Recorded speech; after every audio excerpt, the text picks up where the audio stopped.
This boy was just in the schoolyard practicing the newly taught boxing technique, but it made a top-tier martial artist watching in secret tremble with excitement, because with every punch he threw, the explosive sound of 9 thunderclaps could be heard. Even the academy's top genius, after hours of grueling training, could barely produce 3 thunderclaps, an entry-level standard. Yet, only half a day had passed since the technique was taught, and he had already mastered it to absolute perfection. It turns out he was chosen by the gods and had awakened the martial arts system. By simply having his avatar guide his training within his mindscape, he can master any martial art to perfection in a very short time. Defeating enemies also grants martial points. Spending these points enhances his vitality and physical aptitude. Now, let's find out how this guy became the martial god. 2 students were in the middle of a sparring match. One punch landed hard, and the student who took the hit complained that it hurt like hell. He laughed it off, noting that Su-hong's Vajra fist had clearly improved again.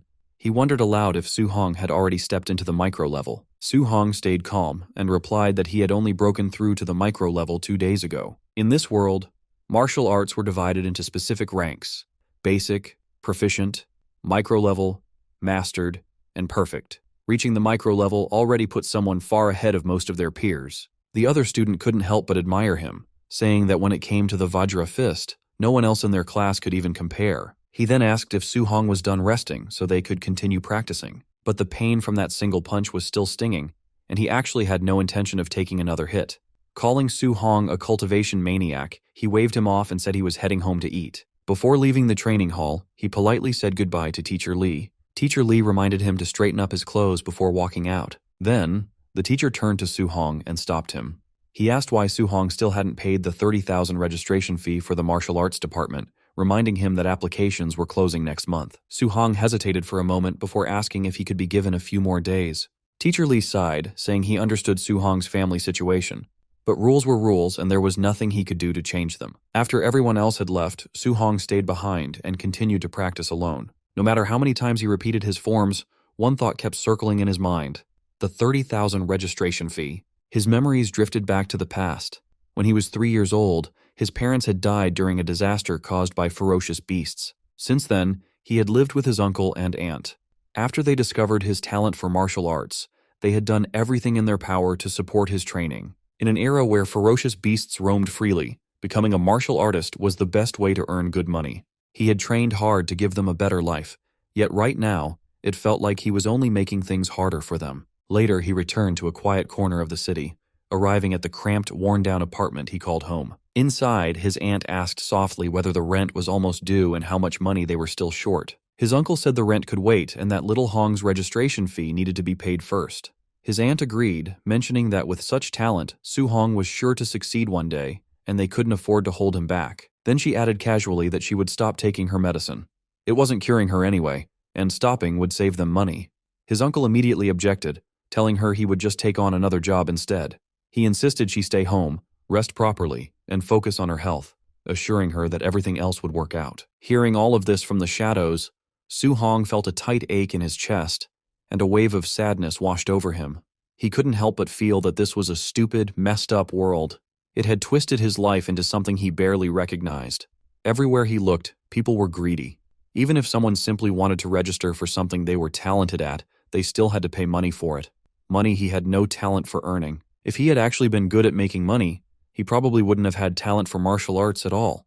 The more he thought about it, the crazier the world seemed. Pushing those dark thoughts aside, he opened the door and called out that he was back. His aunt, who treated him like her own son, immediately fussed over him, asking why he had practiced so late and telling him he must be exhausted. Su-hong tried to take over the chores, telling her he would handle them, but she waved him off.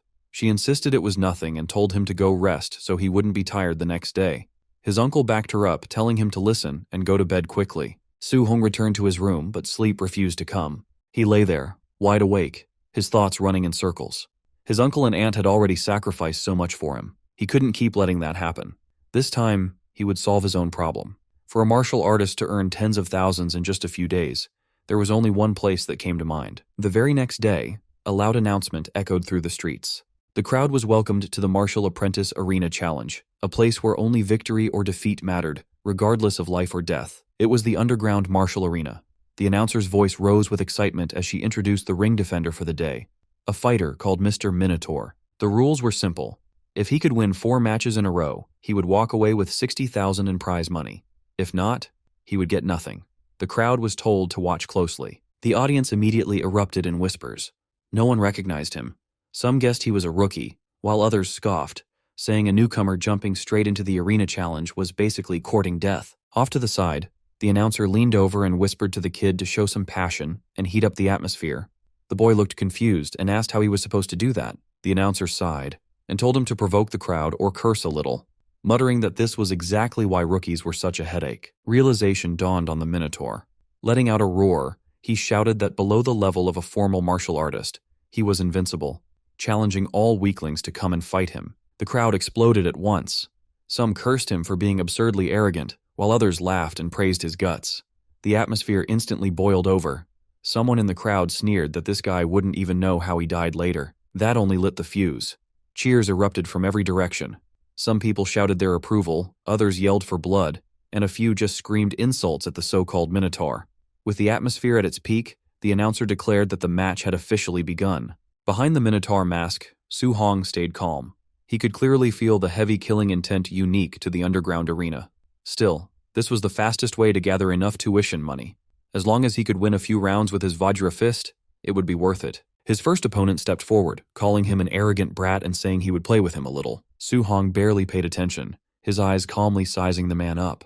The opponent's momentum was strong, but his footing was unstable. From the look of it, winning wouldn't be difficult. Seeing him space out, the opponent cursed and charged straight in with a punch. Su Hong sidestepped it cleanly, then casually swung his other hand. The strike landed squarely on the man's jaw, sending him flying straight back to where he had come from. The announcer instantly lost her composure. She was already starting to love this masked fighter, even joking to herself that she might want to ask him out later. Laughing into the microphone, she shouted that Minotaur had taken his first win. The crowd exploded with excited shouts and cheers. A second challenger stepped up, scoffing that the last guy had just been unlucky, but things would be different this time. Su Hong simply replied with a casual, "please," while calmly judging his opponent. Based on his build, the guy's strength looked decent, perfect for testing how powerful his Vajra fist really was. The man shouted and leaped in with a heavy punch. Su Hong met the attack head-on. With one Vajra fist strike, he shattered the incoming force. The opponent cried out in shock at the sheer power behind the blow. Su Hong could already tell the difference. This guy was strong, but still weaker than him. After taking a single counterattack, the opponent had relied too much on his upper body strength, leaving his waist wide open. Su Hong followed up with a brutal kick, and the man was sent flying off the stage just like the first one. The arena went wild. Some people cursed in disbelief, while others shouted that he was insanely strong. Next! The announcer excitedly declared that Minotaur had achieved 2 consecutive wins. The cheers grew even louder, becoming almost deafening. In a quieter corner, a few well-dressed spectators watched with sharp eyes. One of them muttered that the kid wasn't even a quasi-martial artist, yet his strength far surpassed the average. There was no doubt about it. This one was unusual. The announcer's voice rang out again, declaring Minotaur's 3rd consecutive win. In the viewing area, one of the men watching commented that the kid was better than the worst, but nowhere near the best. Someone like that, he noted, was perfect material for match fixing. From behind him, a masked young man spoke up, saying he would go handle it. The older man reminded him not to reveal the fact that he had already broken through to the martial artist level. After racking up so many wins, Su Hong felt increasingly confident. Ordinary martial apprentices were no longer much of a challenge to him. With his Vajra fist at the micro level, winning one more match would earn him the full 60,000 prize money. Just then, the crowd suddenly stirred. People started shouting that White Fox was actually stepping into the ring. The moment the masked fighter appeared, the arena erupted. Some exclaimed that White Fox was a quasi-martial artist. Others protested that a quasi-martial artist fighting a martial apprentice was basically cheating. Su Hong's heart sank slightly. A quasi-martial artist? This match was going to be troublesome. Still, backing down wasn't an option. He couldn't afford to lose now. White Fox stopped in front of him and studied him calmly before speaking. He told Su Hong not to be afraid, claiming he knew how to hold back his strength. The announcer's voice cut in again, declaring the final match of the arena challenge and shouting for the fight to begin. Both fighters exploded forward at full speed. Su Hong immediately sensed the gap in their levels. His cultivation was lower, so he had no choice but to go all out with his opening move. His punch blasted forward, sending visible shockwaves rippling through the air. The collision shook the ring as both sides displayed frightening power. The instant their fists met, Su Hong's heart skipped a beat. He noticed something was wrong. His opponent wasn't a quasi-martial artist at all. He was a true martial artist who had deliberately suppressed his vitality. A surge of tension washed over Su Hong. He had never expected a monster like this to appear out of nowhere. White Fox took a sharp breath and launched another attack, unleashing the Thunder Rush Fist. One strike followed another in rapid succession, each blow heavier than the last. Under the relentless assault, Su Hong was forced back, pain spreading through his body. So this was the strength of a real martial artist. The crowd was stunned. Someone recognized the technique, shouting that it was the 3-Echo Thunder Rush Fist. No one had expected to see such a move here, and the surprise alone was worth the ticket price. Others shook their heads, saying the Minotaur was finished. To them, the outcome was already obvious. Yet White Fox showed no intention of stopping, his attacks continuing one after another, pressing the advantage without mercy. After a while, White Fox clearly started getting bored. He told Minotaur that only defending was pointless, and urged him to fight back, saying he wanted to see what kind of strength he really had. For now, Minotaur could do nothing but block. Even through his defenses, the punches were tearing into him, pain spreading with every impact. If this kept up, he knew he would lose for sure. He needed a chance to counterattack, but White Fox's strikes were too fast and too relentless, leaving no openings at all. Then White Fox found an opening himself, a punch shot straight toward Minotaur's jaw. The impact sent him flying, and he crashed hard onto the ground. Lying there, his vision blurred as his consciousness began to fade. Before he could recover, White Fox stepped up and spoke calmly.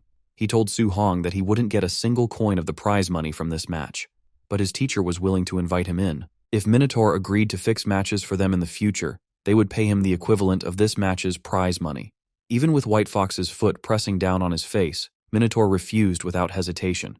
He said he would never do something so shameless. White Fox was briefly taken aback. He hadn't expected such a firm rejection.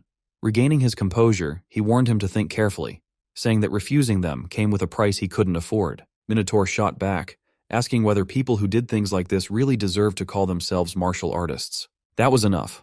White Fox said there was nothing left to discuss. As he turned to leave, he coldly added that since Minotaur wouldn't cooperate, he had no choice but to cripple him, ensuring he could only dream about being a martial artist in the future. As White Fox moved to strike his leg, those words echoed in Minotaur's mind, sharp and piercing.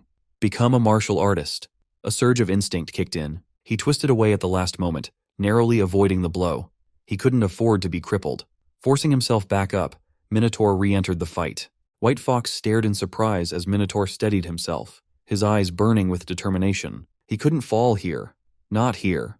Something snapped inside him and a second wind surged through his battered body. White Fox couldn't hide his shock. He had clearly landed a Thunder Rush Fist earlier, yet somehow this guy was still standing. Yet in his heart, Su Hong remained painfully clear-headed. He wanted to become a martial artist. He couldn't allow the sacrifices his uncle and aunt had made over all these years to be wasted. He wanted to give them a good life. But did that really mean he had to abandon everything a martial artist was supposed to stand for? The answer came almost instantly. No. That kind of future was something he would never accept. At that very moment, something strange happened. A status window suddenly appeared right in front of his eyes. Cold, emotionless words floated on the screen, asking what he was willing to sacrifice for his future and for his faith. Su Hong didn't hesitate. His eyes burned with fierce resolve as he answered, without the slightest doubt, that he was willing to give up everything. The system asked once more if he was truly willing to pay the price. Minotaur gave the same answer as before. Everything. The moment the word left his mouth, something deep inside him began to change. His shadow twisted and stretched, transforming into the outline of a terrifying monster. Su Hong was stunned. He didn't know where he was, and the shadow looming behind him belonged to a massive, unknown creature. Before he could ask anything, the massive presence spoke, granting him this chance. A strange aura wrapped around Su Hong, and a status window appeared, listing all his details. Su Hong stared in disbelief. It displayed every single one of his attributes. Acting on impulse, he tapped the mission section. A notification for a random mission. Way of the Arena popped up. To defeat White Fox, he had to raise his Vajra Fist to mastered level and refine his floating light palm and void step to micro level. It was a brutal task given his current low proficiency, but necessary to unlock the beginner's guide. Su Hong was confused by the sudden information, but before he could think, a fist flew straight toward his face. Su Hong ducked instinctively. When he looked up, he froze. Standing before him was a perfect clone. The copy moved with textbook form, using a level of Vajra Fist far beyond his own. Every move was standard and precise.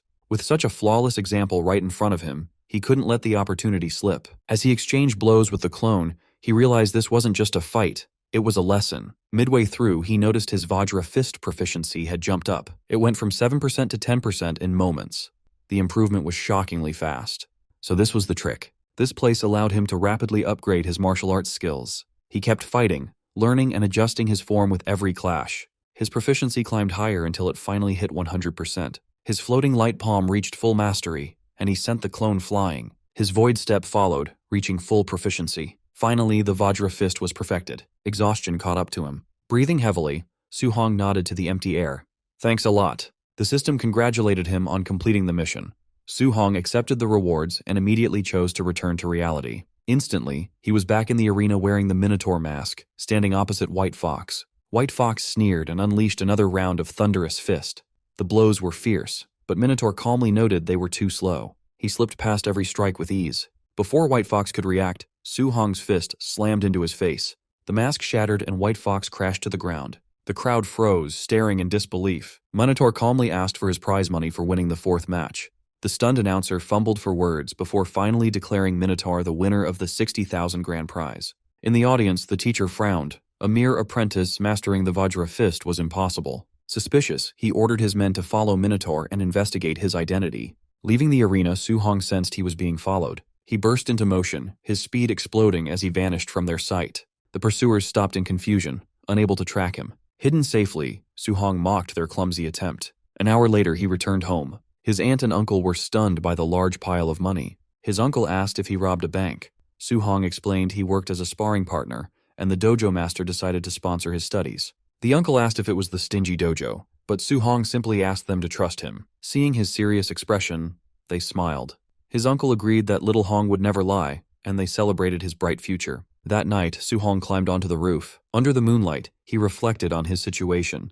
The exam fees, rent, and medical expenses were settled. He laughed in relief. He checked the system interface. He survived thanks to this mysterious power. He noticed a stat called martial value. A notification stated he gained 57 martial value points for defeating a higher-level opponent. These could be used to increase vitality and skills. Su-hong tried it immediately. When he added points to vitality, scorching energy exploded inside his body. His vitality reached 90. That was already the level of a quasi-martial artist. He poured the remaining points into vitality. His body felt lighter, stronger, and more alive. Su-hong clenched his fists. Even his wounds were healed, and he felt brimming with power. He felt an urge to test his new strength. He leaped across the rooftops toward the combat power tester at the school's drill ground. He arrived at Star City No. 1 High School shortly after. The place was quiet, with a lone Tier 1 combat power tester sitting there. Su-hong gathered his vitality but decided to hold back. Using only 70% of his strength, his fist struck the machine with a sharp impact. For a split second, the punch felt incredibly heavy. Suddenly the tester sparked and died. Stunned, he worried he would have to pay for the poor quality machine and decided to leave. A voice shouted from behind, asking who was there.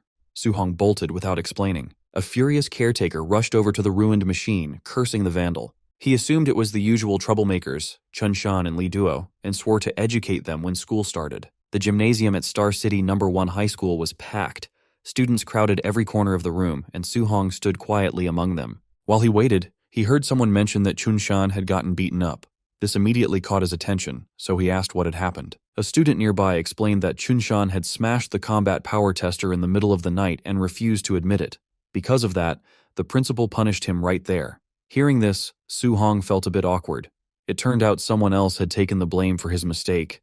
At the same time, he felt relieved. If he had been caught, he never could have afforded to pay for that machine. Before he could think about it further, the announcer's voice echoed through the hall, telling everyone to be quiet. He announced that a special guest, a Tier 3 martial artist named Chan Tian, was here to teach them a C-rank martial art called the Thunder Rush Fist. He told the students to pay close attention. The gym instantly erupted with noise. Some students shouted that this was their first time seeing a Tier 3 martial artist in person.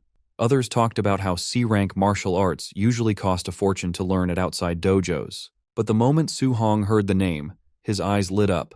Thunder Rush Fist. That was the same move White Fox had used in the underground arena. One punch created the impact of 3. Its power was undeniable. Outside of school, just the registration fee to learn something like this would be huge. There was no way he was going to miss this chance. Chantian didn't waste time with small talk. He told the students he would demonstrate the technique 10 times from start to finish. How much they learned would depend entirely on them. He stepped forward, got into his stance, and began. Shouting "Thunder Rush Fist," he threw a punch. The force was intense, and the sound of thunder rolled through the gym. As he demonstrated, he explained the levels. At the basic level, a punch makes 1 thunderclap. At the proficient level, it makes 3 sounds. At the micro level, it makes 5. At the mastered level, it creates 7 sounds, which was his current level. As he finished the move, 7 loud thunder sounds echoed out, making the air vibrate. After using so much energy, Chan Tian paused to catch his breath. He added that at the perfect realm, one could strike out 9 thunder sounds. However, he told them not to aim too high. If they could just grasp the basics today, that would be good enough. After a short break, Chan Tian announced the second demonstration and told everyone to try and follow along. The gym quickly filled with students shouting awkward battle cries as they tried to copy his movements. Hours passed by quickly. One by one, students began to collapse from exhaustion. Some complained that they couldn't get it at all, while others groaned about being totally drained. A few stubborn ones kept practicing, asking if anyone had found the trick, even though their bodies were giving out. One of Su Hong's friends wiped his sweat and sighed, saying that C-rank martial arts were just too hard to learn. Looking around, he realized Su Hong was gone. For a second, he wondered if Su Hong had already learned it, but then he just wondered where he went. Just then, excited laughter rang out nearby.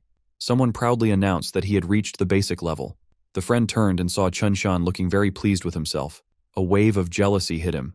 No wonder everyone called Chun Shan a genius. How was he so good at this? The principal quickly stepped forward, introduced Chun Shan as the school's top genius, and asked Chan Tian if he wanted to train him. Students crowded around, calling Chun Shan a true prodigy. Chan Tian, however, didn't look impressed. He casually said this barely counted as being a genius. In other cities, this level was just average. Later, the group moved outside while continuing their conversation. Chan Tian complained to the principal that these students weren't impressive at all, making the trip feel like a waste of time. Deep down, he suspected the school focused more on students with money than talent. Still, to make himself feel better, he thought about how at least one student reached the basic level and he got paid well. He asked the principal if he really expected to find a top-tier genius here. The principal sighed, agreeing that the path of martial arts was cruel. Talent was too important. Hard work alone, without opportunity, just wasn't enough. Just as they were talking, a sudden noise echoed through the air. Both of them froze and immediately looked toward where the sound came from. 7 thunderous sounds. 7 sound thunder rush fist. Their expressions changed instantly. They couldn't believe it, asking how the school could have someone at that level. The principal was even more shocked. He said it was impossible. He had never heard of someone like that in his school. The principal then realized something else. He didn't even recognize that student. The kid hadn't paid any extra fees. Staring at his clothes, his heart skipped a beat. That uniform clearly belonged to a student. The shock hit him hard. If he had been strict about the rules, this student probably wouldn't have even been allowed in the lesson. Even Chan Tian was stunned. He muttered that he had only taught for half a day, yet someone had already reached the mastered level. The principal's mind went blank. He asked if he heard wrong. 9 sounds? Was that really 9 sounds? Chan Tian couldn't speak. He stood there silently, feeling so emotional he almost wanted to cry. The principal wasn't doing much better. He never imagined someone without money could have such terrifying talent. Seeing Chan Tian frozen in place, the principal asked what was wrong. Chan Tian finally exhaled and said he understood now. Everything suddenly made sense. Without another word, he got into his stance and threw a thunder rush fist of his own. The air exploded. 8 thunderous sounds rang out. The principal nearly jumped. 8 sounds? Chan Tian had broken through? Chan Tian stared at his own fist, excitement showing on his face. He said that seeing that student's punch gave him the inspiration he had been missing for years. Without it, he might never have broken through in his lifetime. But then reality hit him. This was not the time to celebrate. Chan Tian urgently told the principal to hurry and find that student. The principal snapped out of it and actually started running. Unfortunately, by the time they reached the spot, the student was already gone. As for Su Hong, he had already achieved his goal. While walking away, he thought about how practicing a C-rank martial art was much more exhausting than the D-rank Vajra fist. His Thunder Rush fist had already reached the perfect realm. Now, the next step was figuring out how to earn more martial value points to become a true martial artist as soon as possible. He couldn't risk life-and-death fights in the underground arena every time. If he could gain points through normal sparring, that would be much better. Not long after, he arrived at his workplace, the Raging Thunder Dojo. Inside, students were training as usual. When they saw him, Someone asked why he came in today. Su Hong casually replied that he wasn't busy and just came by to practice. Just then, a loud thud echoed across the hall. A student was sent crashing to the floor. Standing over him, another guy sneered. He said that if someone dared to claim his teacher taught poorly, they should first admit they were just bad at learning instead of making excuses. Su Hong glanced over and asked what was happening. His friend explained that since Su Hong hadn't been around lately, he wouldn't know. That student's teacher was a new instructor who was very strong, but he looked down on ordinary people and taught in a very lazy way. On top of that, his disciple, a guy named Li Yen, was also extremely strong. Right as they were talking, another student was knocked down.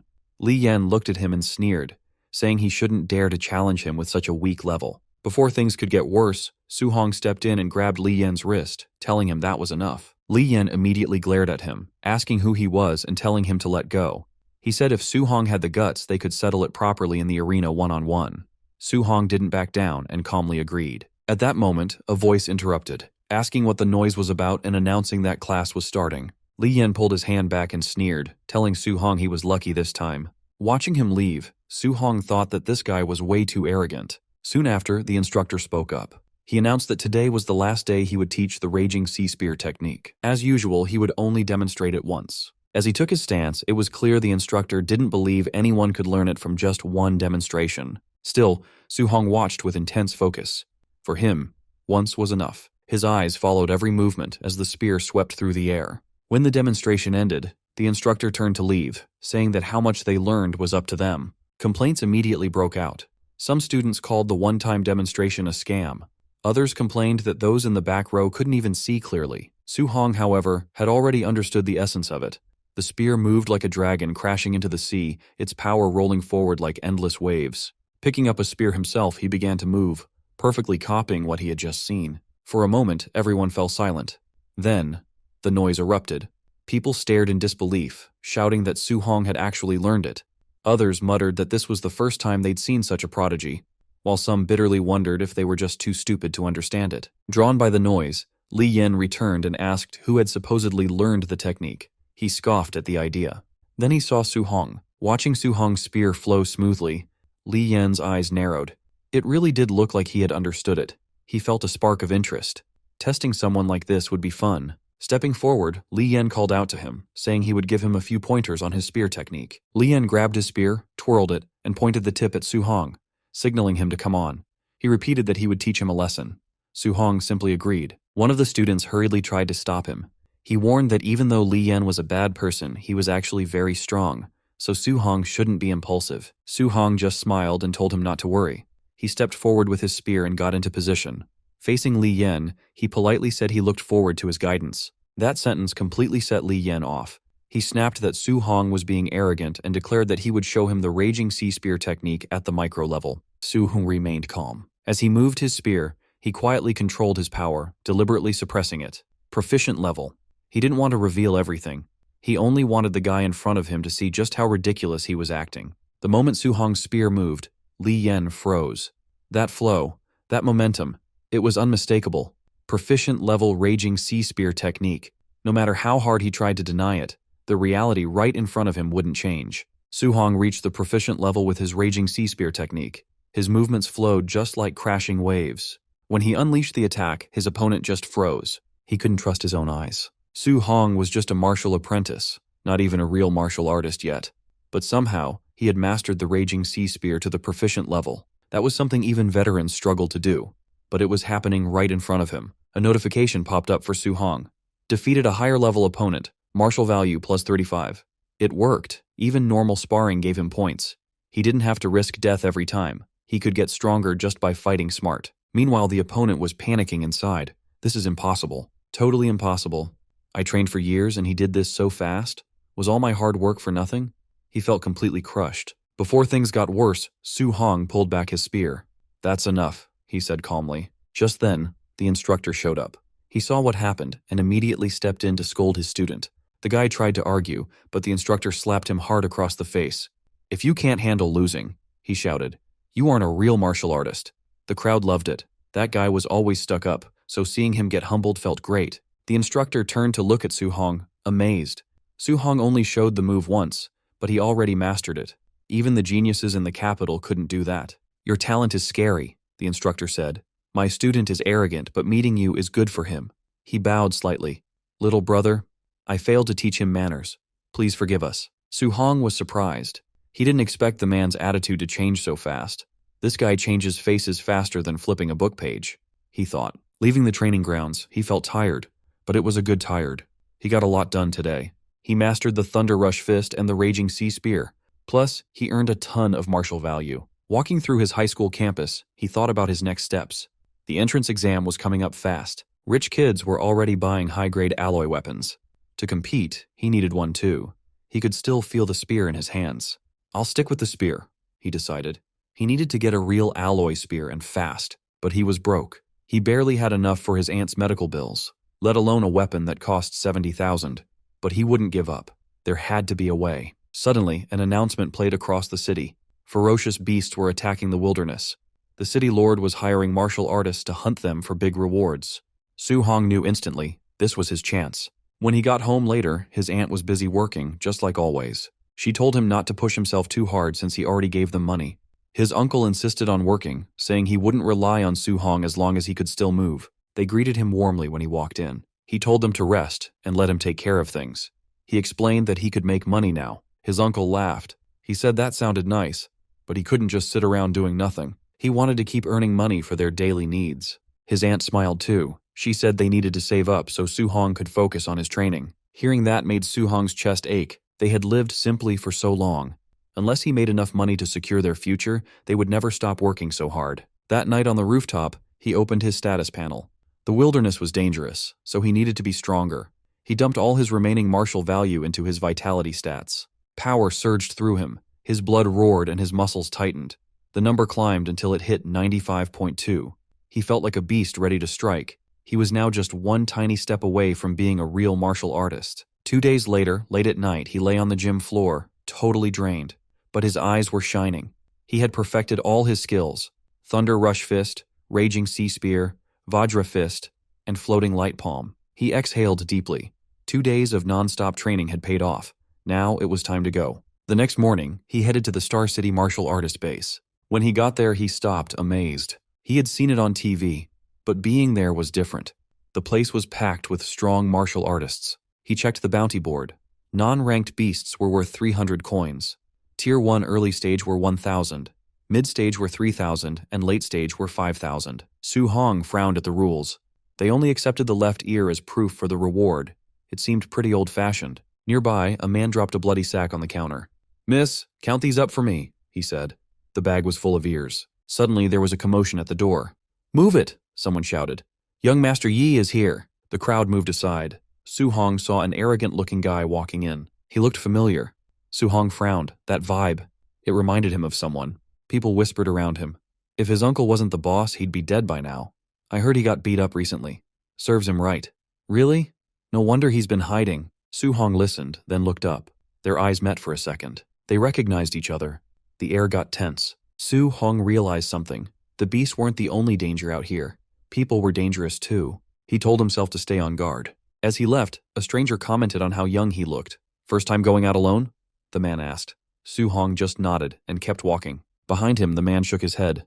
"Just another kid rushing to die," he muttered. Su-hong stepped into the wilderness and looked around. The forest was quiet and peaceful, but he stayed alert. He couldn't go back empty-handed. 2 hours later, he was deep in the woods. He took a sip of water, frowning. No beasts anywhere. Maybe the outer area had already been hunted clean. He decided to move faster and go even deeper. Suddenly, his face changed. A massive shape blocked his path. It was huge and scary, exactly like in the books. A ferocious beast. Su-hong knew what it was immediately. An azure moonwolf, a Tier 1 early-stage beast. It stared at him with red eyes, showing its teeth and growling. It was definitely hungry. The wolf crouched, ready to jump. Su-hong took a deep breath and got ready. It was time to fight. As the wolf lunged at him with bared claws, Su-hong reacted in a split second. He sidestepped the attack and drove a lightning-charged punch straight into its gut. The impact sent the beast flying, its massive body slamming into a tree with a heavy thud. The wolf slumped to the ground, paralyzed. Su-hong stood over it, sparks of electricity still crackling around his fists. Looking at his trembling hands, he felt the power surging through him. Fighting real ferocious beasts was way more thrilling than he had imagined. Taking down a Tier 1 early-stage beast in one hit got his blood pumping. If this was so easy, he wondered how he would handle a mid-stage beast. Just then, he sensed movement. A massive figure emerged from the shadows, a low growl vibrating through the forest. It was a raging black bear, a Tier 1 mid-stage beast. It charged immediately, thinking it had found an easy snack. But before it could strike, a blur of motion hit it head-on. A heavy, lightning-infused fist slammed into the bear, knocking it straight to the ground. Su Hong stood his ground, calm. He had dropped the beast with his own strength. Exhaling slowly, he realized how powerful he had become. Unless he ran into a Tier 2 beast, he was safe here. That was another 3,000 in bounty secured. Suddenly, a system notification popped up. His accumulated martial value was finally enough to break through and become a martial artist. Su Hong's heart raced. He was at the threshold, but before he could celebrate, a terrifying roar shook the forest.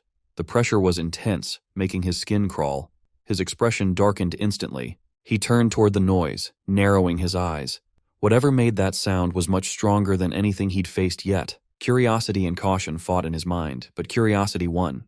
He moved quietly toward the roar. Reaching a high rock formation, he climbed up to get a better view. What he saw made him hold his breath. A colossal black-scaled serpent was coiled among the trees. It was a Tier 1 late-stage beast, a black jade python. Its size was massive, and its aura was terrifying. A group of people was fighting it nearby, but they were clearly losing. One by one, they were tossed aside, completely overpowered. Su Hong watched, heart pounding. This was a whole different level. Suddenly his instincts screamed danger. He leaped aside just in time. The beast's spiked tail slammed down exactly where he had been standing, cracking the ground. The creature wasn't satisfied. It was furious that its prey had dodged. Su Hong barely landed before he had to jump again, narrowly dodging a sweeping strike. Even so, the attack was so fast it grazed him, sending a jolt of pain through his body. He realized just how fast this thing really was. Regaining his balance, he noticed an injured fighter nearby, unable to move. Ignoring his own pain, Su Hong grabbed the fallen fighter's weapon. Muttering that he'd borrow it for a second, he turned back to the beast. The python reared up, jaws wide open, ready to strike again. Su Hong barely dodged, rolling away just in the nick of time. Scrambling to his feet, his mind raced. A Tier 1 late-stage beast usually took a whole team to defeat. Yet here he was, fighting one head-on. It was because his skills were now perfected. Using his void step, he darted around, dodging attacks with blinding speed. Seeing an opening, he countered, driving the spear forward with the raging sea spear technique. The tip pierced the beast's scales, making it roar in fury. The python thrashed violently, enraged by the pain. Su Hong didn't stop. He struck again, fluid and precise, driving the monster into a frenzy. Still, he knew the truth. With a body that huge, landing a killing blow wouldn't be easy. The size difference made hitting a vital spot incredibly hard. He reminded himself to stay patient. He had to weaken it first and wait for the right moment. Just then, the beast lashed out again, its massive body crashing toward him with overwhelming force. Su Hong unleashed a perfect thunderous fist. The explosive force met the beast head-on, stopping it in its tracks. A shockwave rippled through the air as both of them staggered back. Su Hong knew he couldn't stay close after landing a hit. He had to pull back immediately and look for another opening. One mistake meant death against a creature like this. His breathing was getting heavier. This fighting style was exhausting, but it was his only safe option. However, the python was tired too. Its movements were slowing down. The beast was nearing its limit. Just a little more, he thought. If I keep this up, I can win. He steadied himself for the next round, eyes locked on the beast. Suddenly a cold chill ran down his spine. Something was wrong. Before he could react, a violent force slammed into him from the side. He flew through the air, crashing hard against the ground. Gasping for breath, he forced himself to roll over, barely blocking a follow-up attack. The impact rattled his bones. He had been ambushed. Struggling to his feet, he shouted, "Who's there?" Several figures stepped from the shadows. One laughed loudly, mocking him. "How's it feel to be caught off guard? Maybe you should just hand over the black jade python to us." Su Hong's eyes narrowed as he recognized the speaker. His heart sank. Real trouble had arrived. Su Hong found himself in a tight spot as he got surrounded by a large group of goons who had a bad history with him. The leader mocked him, saying that when he saw Su Hong leaving the city alone, he was sure Su Hong would die out here. He admitted he didn't expect Su Hong to have such good luck. Not only had Su Hong survived, but he even managed to loot a heavily injured black jade giant python. The leader looked at the nearby python, which was barely hanging on to life, and felt like this was a perfect opportunity for him to take everything. Su Hong realized that since the man said he picked up the python, they must have just arrived. He noted that all 5 of them were martial artists. With the numbers against him, he knew he couldn't fight them all head-on. Suddenly, one of the thugs charged at him, fist raised. He shouted that young Master Yi wanted this python and asked why Su Hong hadn't run away yet. Su Hong got annoyed by the disrespect and channeled a massive amount of aura into his hand. He told them that the only reason he was pushed back earlier was because of a sneak attack, asking if they seriously thought he couldn't beat them. Su Hong threw a punch that collided directly with the enemy's fist, releasing a shockwave of energy. The goon was stunned by the sudden force and realized just how terrifying Su Hong's power actually was. Su Hong didn't stop there. He followed through with a punch straight to the guy's face, sending him flying back toward the rest of the group. The leader recognized the move immediately. It was the powerful Vajra fist. He realized this really was the person known as Minotaur. The leader was genuinely impressed by the display of strength. However, Su Hong recognized the leader as well. It was White Fox. White Fox claimed that Su Hong humiliated him in front of a crowd, something no one had ever done to him before. Furious at the memory, White Fox decided he won't let this slide. He ordered his men to take Su Hong down immediately. The group rushed forward with their weapons drawn. Su Hong quickly grabbed his spear and dashed into the wild to create distance. White Fox refused to let him escape and commanded everyone to chase him, leading the pack as they sprinted after Su Hong. They scoured the wilderness, checking every possible hiding spot. One goon complained that they couldn't find him, while another warned that the dense woods ahead were perfect for an ambush, telling everyone to stay alert. One of them remained cocky, though. He said that with so many people on their side, there was no reason to be afraid of just one guy. But in an instant, a figure flashed behind him at blinding speed. The goon spun around, and standing right there was Su Hong. Su Hong landed a crushing punch, sending the man flying through the air until he landed right in front of his leader. That guy was definitely knocked out cold. The leader was shocked, wondering how Su Hong could possibly move that fast. White Fox couldn't believe his eyes. After seeing that brutal attack, the rest of the group quickly formed a defensive circle, terrified of being next. One goon identified the move as the Nine Echoes Thunder Rush Fist, noting that even Tier 3 martial artists struggled to perfect it. White Fox got frustrated and yelled at them to shut up. Internally, he was panicking, thinking that mastering both the Vajra Fist and Thunder Rush Fist should be impossible.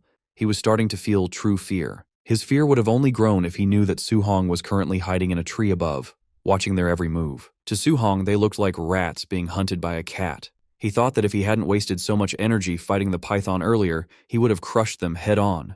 He threw his spear to create a distraction, planning to pick them off one by one.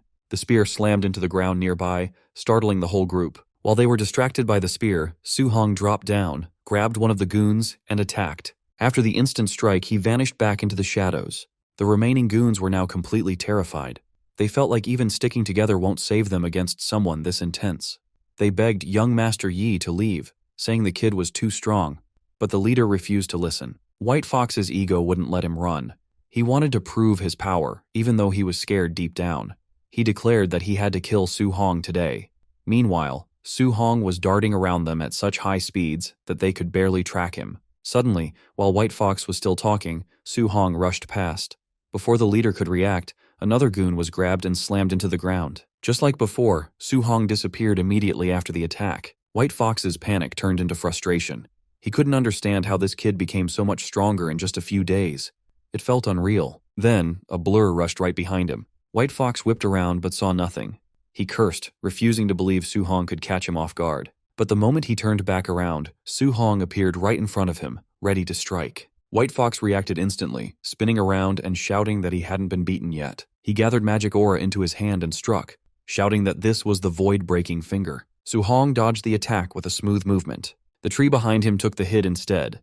The force of White Fox's attack was immense, completely shattering the tree trunk. White Fox didn't let up. Seeing Su Hong dodge, he fired beam after beam, repeatedly shouting the name of his attack. No matter how many times he fired, Su Hong was too fast and avoided every shot. While dodging, Su Hong analyzed the power, thinking the skill must be at least B rank. He found it interesting and decided he might want to learn it later. White Fox, however, was losing his mind.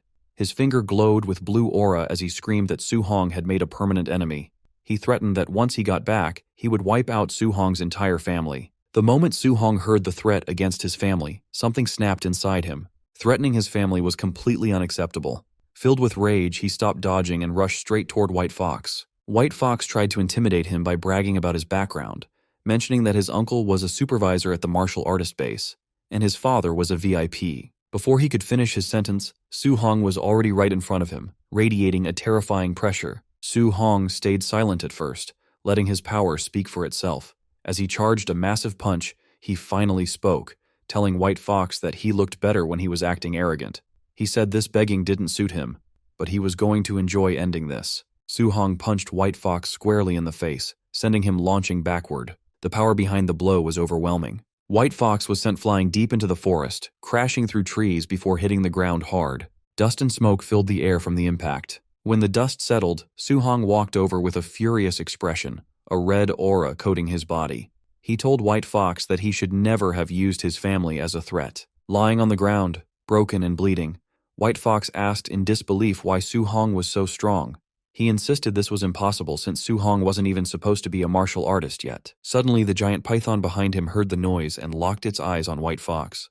White Fox felt a chill run down his spine. He looked back just as the python swung its massive tail and struck with its jaws wide open. With White Fox taken out, the python turned its full attention to Su Hong. Su Hong realized that fighting the goons had taken too long, giving the giant python time to recover its stamina. Now, he had to fight the beast again. But this time, he was the one running low on energy. The group of martial artists was fuming after their humiliating defeat. One of them cursed, calling the kid who beat them way too weird. Another looked around, asking where young Master Yi was, hoping he had already finished the kid off. Just then, they spotted the same young man who had defeated them, and he was rushing straight toward them again. Thinking he was back for another round, they immediately braced for a fight. "The brat finally shows his face," one of them shouted, while another vowed not to spare him this time. However, Su Hong had no interest in fighting them.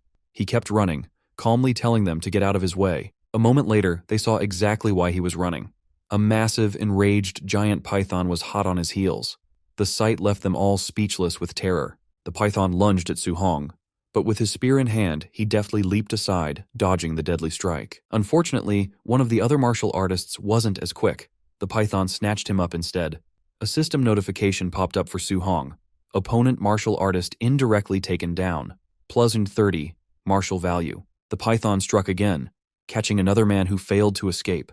A second notification appeared with the same message, granting Su Hong another 30 martial value. Su Hong was surprised, realizing he could gain points even when he wasn't the one dealing the final blow.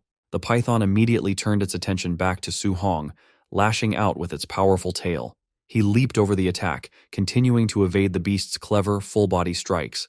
As he ran and dodged, Su Hong realized that with all the points he had accumulated, he finally had enough martial value to break through and become a true martial artist. Weaving through the trees, Su Hong easily outmaneuvered the increasingly frustrated python. As he ran, he scanned the area, thinking he just needed to find a safe place to initiate his breakthrough. Just then, he spotted something up ahead, a small cave. It was the perfect shelter he had been looking for, a place where he could be safe from the python and focus on his advancement. Perfect, he thought, and immediately made a dash for the cave's entrance. The python, still in hot pursuit, lunged one last time, but Su Hong dived into the safety of the cave just in the nick of time. The python tried to follow him in, but its massive body was too large for the opening, and it got stuck at the entrance. Trapped and enraged, all the python could do was roar in frustration. Inside, Su Hong calmly turned his attention to his system. He pulled up his status window. It showed his vitality at 96, spirit at 23, and physique as mortal body, 3%. All his skills, Raging Sea Spear Technique, Thunder Rush Fist, Vajra Fist, Floating Light Palm, and Void Step, were at the perfect level. Most importantly, his martial value was at a solid 504. Without wasting a second, he began pouring all his points into his stats, mentally urging the system to go faster. His goal was to gain as much power as possible in the shortest amount of time. He focused on his vitality, and as the points flowed in, he felt an intense heat spread through his body, as if magma were flowing through his veins. In a matter of moments, his vitality hit 100. Outside the cave, even the trapped python seemed to sense a terrifying change in the air. A new notification appeared. Breakthrough successful, Tier 1 martial artist. Su Hong felt a surge of power and thought to himself, "I've finally become a real martial artist." He clenched his fist, feeling a powerful aura envelop him. Looking at the struggling python, he declared, "Now, it's my turn." For the first time, the python felt genuine fear. It desperately tried to pull its body out of the cave entrance, wanting only to escape, but Su Hong gave it no such chance. He channeled his newfound strength into an incredibly powerful punch. Still wedged in the entrance, the python had no way to dodge the attack. The punch connected with tremendous force, sending the massive beast flying backward with a pained roar. The sheer power behind the blow was unbelievable, a stark contrast to the boy it had just been chasing. But Su-hong wasn't done yet. Before the python could even recover, he was on the move. He leaped into the air, landing on the beast's massive body. With a powerful roar of his own, he unleashed a flurry of Vajra fist attacks. Each punch landed with devastating force, hammering the giant snake into the ground. The ground cracked and shattered under the repeated impacts. The python thrashed wildly, but it was completely overwhelmed by the relentless assault. Finally, with one last earth-shattering blow, the python went still. Dust and smoke filled the air from the sheer force of the battle. When it finally settled, Su-hong was standing triumphantly on the now-defeated giant python. He got a notification for +92 martial value. Su-hong reflected that while the python was already injured, his new strength allowed him to face it head-on, something that would have been impossible just moments ago. His thoughts then turned to the reward. Usually, you needed to cut off a beast's left ear as proof of the kill, but snakes didn't have ears. He was momentarily stumped on what to do. He decided to worry about it later, and started heading back. The forest was now eerily quiet, the only evidence of the chaotic chase being the trail of destruction left in its wake. As he walked, he came across the bodies of the men who had tried to ambush him. Seeing their state, likely other victims of the python, Su-hong commented that they got off easy. His mind then turned to the high-level martial technique their leader had used. His search paid off. He found a manual on Yi Feng's body. "Void-breaking finger," he read, a look of interest on his face. "This is getting good." Instead of leaving immediately, he decided to stay near the cave. He started a fire and settled down next to the massive python carcass to study his new prize. He began studying the manual and, with his enhanced abilities, quickly memorized the entire introductory method for the void-breaking finger. Now all that was left was to use his system to master it in record time. As he began his training through the system, a clone of himself materialized in front of him, ready for a fight. The clone didn't hold back, immediately attacking him with the void-breaking finger over and over. By sparring with the clone, Su-hong's mastery of the technique skyrocketed, climbing rapidly past 51%, 63%, 77%, and then 93%. Before long, a notification confirmed that his void-breaking finger had reached the basic realm, and his progress toward the next level began. The training left Su-hong completely exhausted. He coughed, noting that as a B-rank skill, even reaching the basic realm put immense strain on his body. The system then prompted him to find a real monster to test his new power. 3 days later, Su-hong stood before a new challenge, a massive, roaring bear-like monster. He put his new skill to the test, using the void-breaking finger to fight the beast head-on, and eventually, he emerged victorious. After the tough battle, Su-hong felt he had finally mastered the skill. "This power is definitely worthy of a B-rank martial skill," he said with satisfaction. A system notification confirmed that void-breaking finger had reached the perfect level. With his new power secured, Su-hong decided it was finally time to head back. Back at the martial artist base, a large crowd was gathered around the mission counter, buzzing with excitement. Someone in the crowd exclaimed in shock, "230,000!" Another person remarked that the Thunder Squad must be incredibly skilled to have killed so many ferocious beasts. A third added that a haul like that was equal to several months of hard work for most people. Someone else pointed out the quality of the kills, noting that they were all Tier 1 beasts, with not a single non-ranked one among them, and even a few high-stage monsters. Just as the crowd was marveling at the Thunder Squad's score, the receptionist turned to Su-hong's pile of trophies. Her eyes went wide with shock as she announced his results. 72 Tier 1 initial stage beasts, 83 middle stage, 17 high stage, for a total reward of 406,000 blue star coins. Seeing the reaction, Su-hong started to regret his decision. He thought to himself that he might have overdone it. A haul this large was far too conspicuous. He could only hope it didn't attract unwanted trouble. The crowd erupted. The number was so staggering that people couldn't believe what they were hearing. As Su-hong made his way through the stunned crowd, a sudden commotion broke out at the base entrance. Shouts rang out, with people wondering how the base could possibly be under attack with so many high-level martial artists present. The commotion wasn't from an attack, but from the forceful arrival of an important figure. The crowd parted to reveal a man striding through with a group of guards. It was Yi Chi, the man in charge of the base and Yi Feng's uncle. With a grim expression, he ordered his men to blockade the entire base. "Don't let a single fly escape," he commanded. His guards immediately moved to carry out the order. Another supervisor hurried over, asking Yi Chi what was going on. Yi Chi's voice was cold as he replied, "My nephew, Yi Feng, and the 4 martial artists with him are all dead." A shocked silence fell over the crowd. People began to whisper in disbelief that young Master Yi Feng and his entire group were wiped out. However, not everyone was sad. One person muttered that it was a good kill, since Yi Feng had robbed nearly everyone at the base. Another added that if it weren't for his powerful uncle, someone would have dealt with him long ago. Ignoring the whispers, Yichi announced the real reason for the lockdown. A valuable B-rank martial skill was missing from Yi Feng's body. He ordered a search of every martial artist in the base, declaring that no one leaves until they were cleared of suspicion. Hearing this, Su Hong felt a moment of relief. He thought that the state of the bodies clearly pointed to the giant python as the killer, so the deaths shouldn't be traced back to him. However, as the search progressed, he started to feel uneasy. He noticed people glancing in his direction and whispering among themselves, and he began to suspect this search might be targeting him specifically. His fears were confirmed when Yi Chi, flanked by his guards, walked directly toward him. On the surface, Yi Chi's tone was polite. "I heard you killed over 400,000 worth of ferocious beasts all by yourself," he said, praising Su Hong's skills. But his calm words were betrayed by the menacing red aura flaring around him, making it clear that he was anything but pleased. It seemed he already suspected something. Su Hong kept a calm look on his face, but inside he knew the truth. He was much stronger now. Deep down, he even started to wonder if he could actually defeat this man if things really turned sour. The White Fox's father spoke up first. He said he heard that Su Hong took down ferocious beasts worth 400,000 credits all on his own, admitting that was pretty impressive for a student. However, the woman standing next to him wasn't buying it. She argued that Su Hong looked like a rank 1 early-stage fighter at best, so there was no way he could kill that many beasts.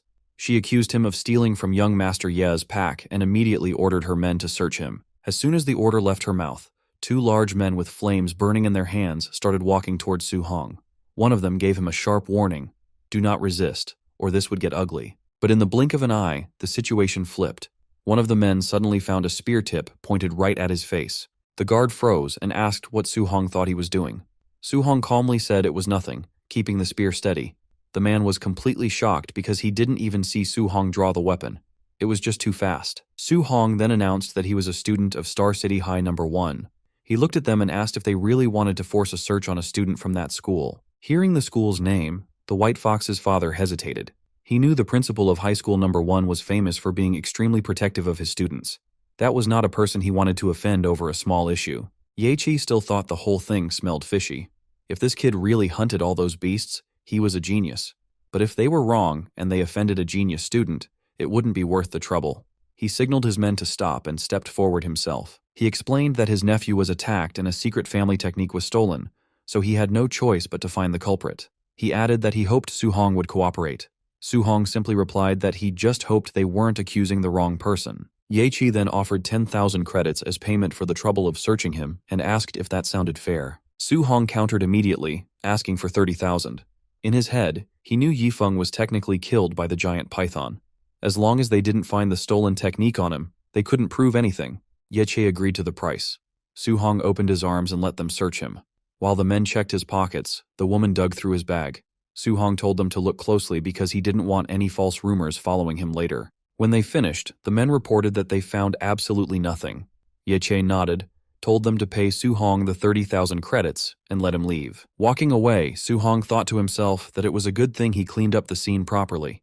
If he hadn't, he would have been in serious trouble today. Ye Chi turned to the crowd and yelled for the search to continue, stating that no one left until the thief was found. Meanwhile, Su Hong planned his next move. He wanted to shower and change, then head straight to the Martial Artist Association to sign up for the assessment. He needed to get a proper guidance technique as soon as possible. A little later, Su Hong was resting at the underground hotel in the martial artist base. He opened his system interface and checked his points. He was surprised to see he had 534 martial points. He realized he was so busy training the world-shattering finger and hunting beasts that he forgot to spend them. His stats looked good. Vitality was over 103, Spirit was at 23, and his physique, the mortal frame, was at 6%. All his skills, Void-Shattering Finger, Raging Sea Spear Technique, and Void Step, were perfected. Looking at the numbers, Su Hong noted that Rank 1 early stage needed 100 Vitality, but mid-stage needed 200. He did the math and realized that even if he used all his points on Vitality, he would still be short about 40 points for mid-stage. He decided to look at Spirit and Mortal Frame instead, to see what upgrading those would do. His Spirit was at 23 and Mortal Frame was at 6%. Since he had points to spare, he decided to test it out. He upgraded his Spirit, watching it go up by 0.1 at a time. After spending some points, he admitted he didn't really feel any different. Next, he tried increasing his mortal frame by 0.1 at a time. This time, the result was instant. He felt a clear boost in physical strength immediately, so he decided to keep adding points there. Watching his martial points drop quickly, he decided to stop upgrading the mortal frame for now. He switched gears and dumped 200 martial points into his vitality instead. After the changes, his mortal frame was sitting at 36.1%. He decided to put whatever points were left into his spirit. The moment he finished, a massive wave of red energy exploded around him. He felt an endless amount of power rising up from inside his body. After a few moments, the energy faded and his body slowly returned to its normal state. He let out a long breath, relieved to be back to normal size. He thought it would have been really awkward to explain to people why he suddenly turned into a giant muscle man. An hour later, Su Hong arrived at the Star City Martial Artist Association, a huge building surrounded by skyscrapers. He walked up to the front desk and told the receptionist he was there for the assessment. The woman nodded and said a staff member would guide him to the testing area soon. As he followed a staff member down the hall, she commented on how young he looked and asked if it was his first time. She explained the rules. To pass as a rank 1 martial artist, he needed at least 100 vitality and a combat power over 1,000. She wished him luck, and Su Hong thanked her politely. Nearby, people in the waiting area started whispering. One guy pointed out that the kid came alone, without a master or teacher. Another guessed that since he was so young, he was probably just here to see what the test was like, not to actually pass. Suddenly the room got loud as a commotion broke out near the testing machines. A machine announced that a guy named Panjia had 102 vitality, but his combat power was only 992. That meant he failed. Panjia cursed loudly, frustrated that he missed the mark by such a tiny amount. Su Hong and the staff member walked into the testing zone. Just then, another announcement came through. Li Ming had a vitality of 105 and had passed. The system told him to move on to the combat power test. Li Ming stepped up to the punching machine, wound up, and threw a heavy punch. The screen flashed the number 1763. He passed easily. Someone in the crowd gasped, noting that 1763 was almost the power level of a rank 1 mid-stage fighter. Another person asked if this was the disciple of Zhang Ming from the Raging Thunder Dojo. A bystander confirmed it, saying it made sense that he was a genius since he used the famous thunderclap fist. Su Hong heard the name and scratched his head. He thought Zhang Ming's disciple was named Li Yan. He wondered just how many students that guy actually had. Li Ming walked back from the machine and looked at Su Hong, telling him he was up next. As Su Hong stepped forward, Li Ming watched him. He figured that since Su Hong was taking the test at such a young age, he must be a genius too. He admitted Su Hong was rare, but he doubted the kid could compare to him. Suddenly the crowd screamed in shock. People were yelling, asking if the machine was broken because they couldn't believe the number they were seeing. Even the arrogant Li Ming spun around in surprise. The staff member announced that Su Hong's vitality was 123. He passed the first round easily. Li Ming muttered that it had to be impossible. He tried to calm himself down, thinking that vitality wasn't the only thing that mattered. Combat power was the real test. He told himself he could still be the number 1 student here. The officer called for the combat power test to start, and Su Hong was guided over to the punching machine. Standing in front of the target, Su Hong thought about his stats. He was already a martial artist and had upgraded his physique, so his raw strength was way higher than before. He considered using just 40% of his power, thinking that should be enough to pass. But then he worried. If he held back too much and failed the 1,000-point requirement, he would look stupid. To be safe, he decided to use 50%. He threw the punch with terrifying speed and force. Even at half strength, the power was too much. The punching machine was blasted straight off its mount, flew into the wall, and smashed into pieces. The destruction was total, and the room went silent. Everyone was staring with their mouths open. Li Ming looked terrified, realizing Su Hong just destroyed the tester with one hit. The silence broke into loud shouting as Li Ming realized the scariest part. Su Hong didn't even use a martial arts technique. That was just raw power. Someone in the crowd pointed out that a rank 1 high-stage fighter usually had around 3,000 combat power. This result was completely off the charts. Another person grabbed a teacher's arm and yelled that it was that kid again, calling him an absolute monster. The teacher nodded, saying that explained everything. Meanwhile, in a high-up office, a woman was sitting at her desk. This was Wu Lingxian, the president of the Star City Martial Arts Association. She was venting about the neighboring Yang City branch, complaining that they wouldn't stop bragging about their new genius. She worried that if Star City didn't find some talent soon, she might actually lose her job. Suddenly, a man burst into her office, screaming that a monster had appeared in the assessment hall. Wu Lingxian glared at him for yelling, clearly startled. The man quickly explained, A rank 1. Early stage kid just sent the testing machine flying with raw physical strength, hitting a combat power of 3,000. Wulingshan paused, finding it hard to believe. But then she realized, this might be the exact miracle she had been waiting for. The central hall of the Martial Artist Association was packed with activity. People were moving everywhere, some were chatting, some were standing guard, and others were helping injured fighters walk, while many just looked around in awe. 2 men were chatting nearby. One told Brother Su-hong that he'd take him to the second floor to register his martial artist identity first, and after that, they could go collect his allowance.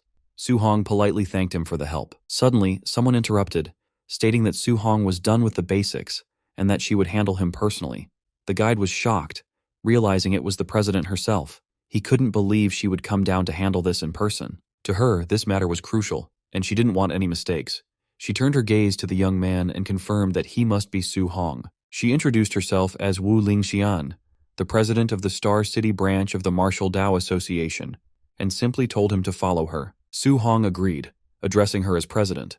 Internally, he was surprised. He recalled rumors that the president was a powerful Tier 8 Rank 5 martial artist, but she looked different from what he had imagined. Moments later, inside the president's private office, the two of them sat down to have a serious talk. Wu Lingxian noted that Su-hong was a student at Star City No. 1 High School. She mentioned that the principal, Li Changshan, had complained to her earlier. He was upset that the school had only produced 2 ordinary Tier 1 martial artists this year, completely missing a hidden genius like Su-hong. Su-hong felt a bit nervous. He asked why she had brought him to her office, explaining that he had only come here to register, get his allowance, and pick up a basic guidance technique. Wu Lingxian waved her hand, telling him to relax. She explained that her subordinates were already processing his ID and money. As for the guidance technique, she intended to teach him personally. She stood up and asked him directly, how much did he actually understand about guidance techniques? Su-hong thought for a moment. He recited the textbook definition. The heaven and earth spiritual key had attributes, and a guidance technique was a method to absorb that energy to strengthen the body. He added that different attributes required specific techniques to absorb them. The president extended her hand, conjuring a small flame. She explained that the textbook wasn't wrong, but guidance techniques were more than just simple cultivation methods. She revealed that her heavenly flame guidance technique absorbed fire attribute energy. While it strengthened her body, it also infused her attacks with deadly firepower. She added that mastering external attacks could increase range. However, she noted that for a Tier 1 martial artist, just carrying a trace of the element was impressive. Wrapping an entire fist in it was nearly impossible for beginners. Su-hong was surprised that these techniques could be used for attacking. He admitted he thought they were only for absorbing energy to level up, as the textbooks had never mentioned combat applications. The president continued her lesson. The spiritual key had 7 attributes: metal, wood, water, fire, earth, thunder, and wind. While each had pros and cons, in terms of pure destruction, thunder was first, metal was second, and fire was third. However, you couldn't just pick any element. It depended on your natural compatibility. Su-hong nodded, realizing now that a martial artist was limited by their own body's affinity. The president agreed and pulled out a crystal ball to test his compatibility. She explained that the more it glowed, the higher the affinity. Ordinary martial artists usually only had around 20 to 30%. She mentioned that her own affinity was around 80%, which was considered elite. However, she believed a genius like Su-hong would definitely exceed 90%. As the flame vanished, Su-hong took the crystal ball. He thought about how President Wu had become a Tier 5 master so young. She was a true genius. If she was only at 80%, reaching 90% himself would be absolutely incredible. Suddenly, the crystal ball began to shine, growing brighter and brighter until it was blinding. The president gasped, exclaiming that it was full. She hadn't been expecting this at all. She announced that Su-hong's fire attribute compatibility was a perfect 100%. She stared at him intensely and asked if he understood what that meant. She stepped closer, full of praise. Su-hong admitted he doesn't know the significance. The president explained that this meant he could absorb 100% of the fire attribute energy without wasting a single drop. She explained that with her 80% compatibility, she lost 20% of the energy during absorption. Yet, even with that loss, she had become a Tier 5 martial artist and the president of the association. She pointed right at his face, declaring that his future would definitely surpass hers. Su-hong sweated nervously. The president marveled that she had never expected a small place like Star City to produce a monster comparable to the elites from the imperial capital. While she spoke, Su-hong thought that the fire attribute was nice, but he actually preferred thunder. He thought that if only he had high compatibility with thunder, that would be perfect. Suddenly, the crystal ball lit up again, but this time it crackled with intense thunderous energy. This new development shocked the president even more. Su-hong looked at the ball and noted that his thunder attribute compatibility also seemed to be 100%. The president was completely speechless. She stood there stunned, wondering if she was hallucinating. Thunder and fire dual attributes at 100%? She could only conclude that this boy was a complete monster. Then, the glow shifted again. Su-hong added that his wind attribute compatibility also seemed to be 100%.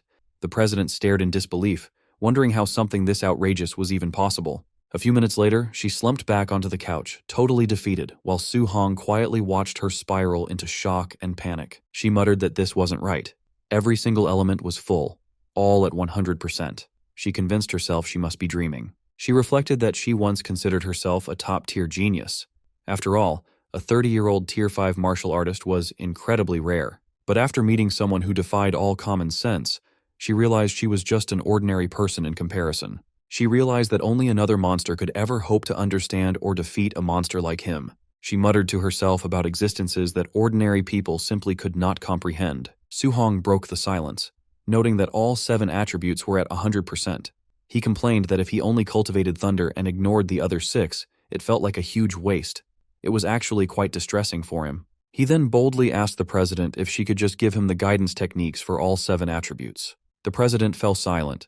She eventually explained that human energy was limited. No matter how high his talent was, it was best to focus on 1 or 2. She warned him that someone in the past had tried to cultivate all 7 at once, and after decades, that person was still stuck as a Tier 1 martial artist. Su-hong insisted that he couldn't decide right then. He wanted to try cultivating all of them first and pick a focus later. The president reluctantly agreed but warned him seriously. He absolutely must not squander his God-given talent. Then she changed the subject, asking if his school's monthly exam was coming up soon. Su-hong nodded yes, asking why she wanted to know. The president explained that friction in the all-heavens battlefield was intensifying. The Great War between the 10,000 races and humanity could erupt at any moment. Because of this, nations were pouring resources into a special genius training camp. She wanted to recommend Su-hong for it, but there was a condition. He had to take first place in his school's monthly exam. If he succeeded, she would secure his spot. Su-hong thought about the War of the 10,000 Races. He remembered the conflict that had happened over a decade ago. He recalled losing all his relatives except his uncle and aunt when he was young. He told the president he understood and would work hard. In his heart, he vowed to never let that tragedy happen again. He had to become strong enough to protect his family. That night, back at home, Su-hong excitedly announced to his uncle and aunt that he had become an official martial artist. He proudly displayed his new credentials. His uncle and aunt started crying tears of joy.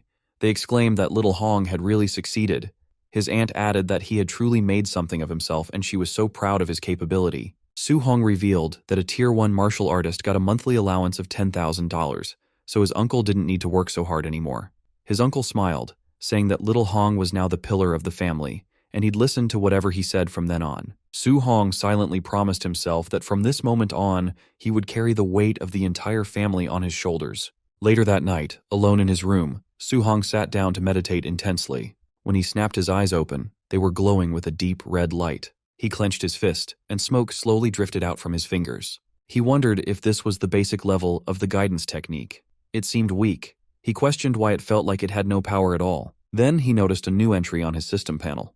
The guidance technique had appeared, confirming he had successfully learned it. Checking the status details, he saw it was currently at level 1. He started wondering, could guidance techniques be leveled up like skills? President Wu had never mentioned this. If these techniques had levels, she surely would have told him. A sudden realization hit him.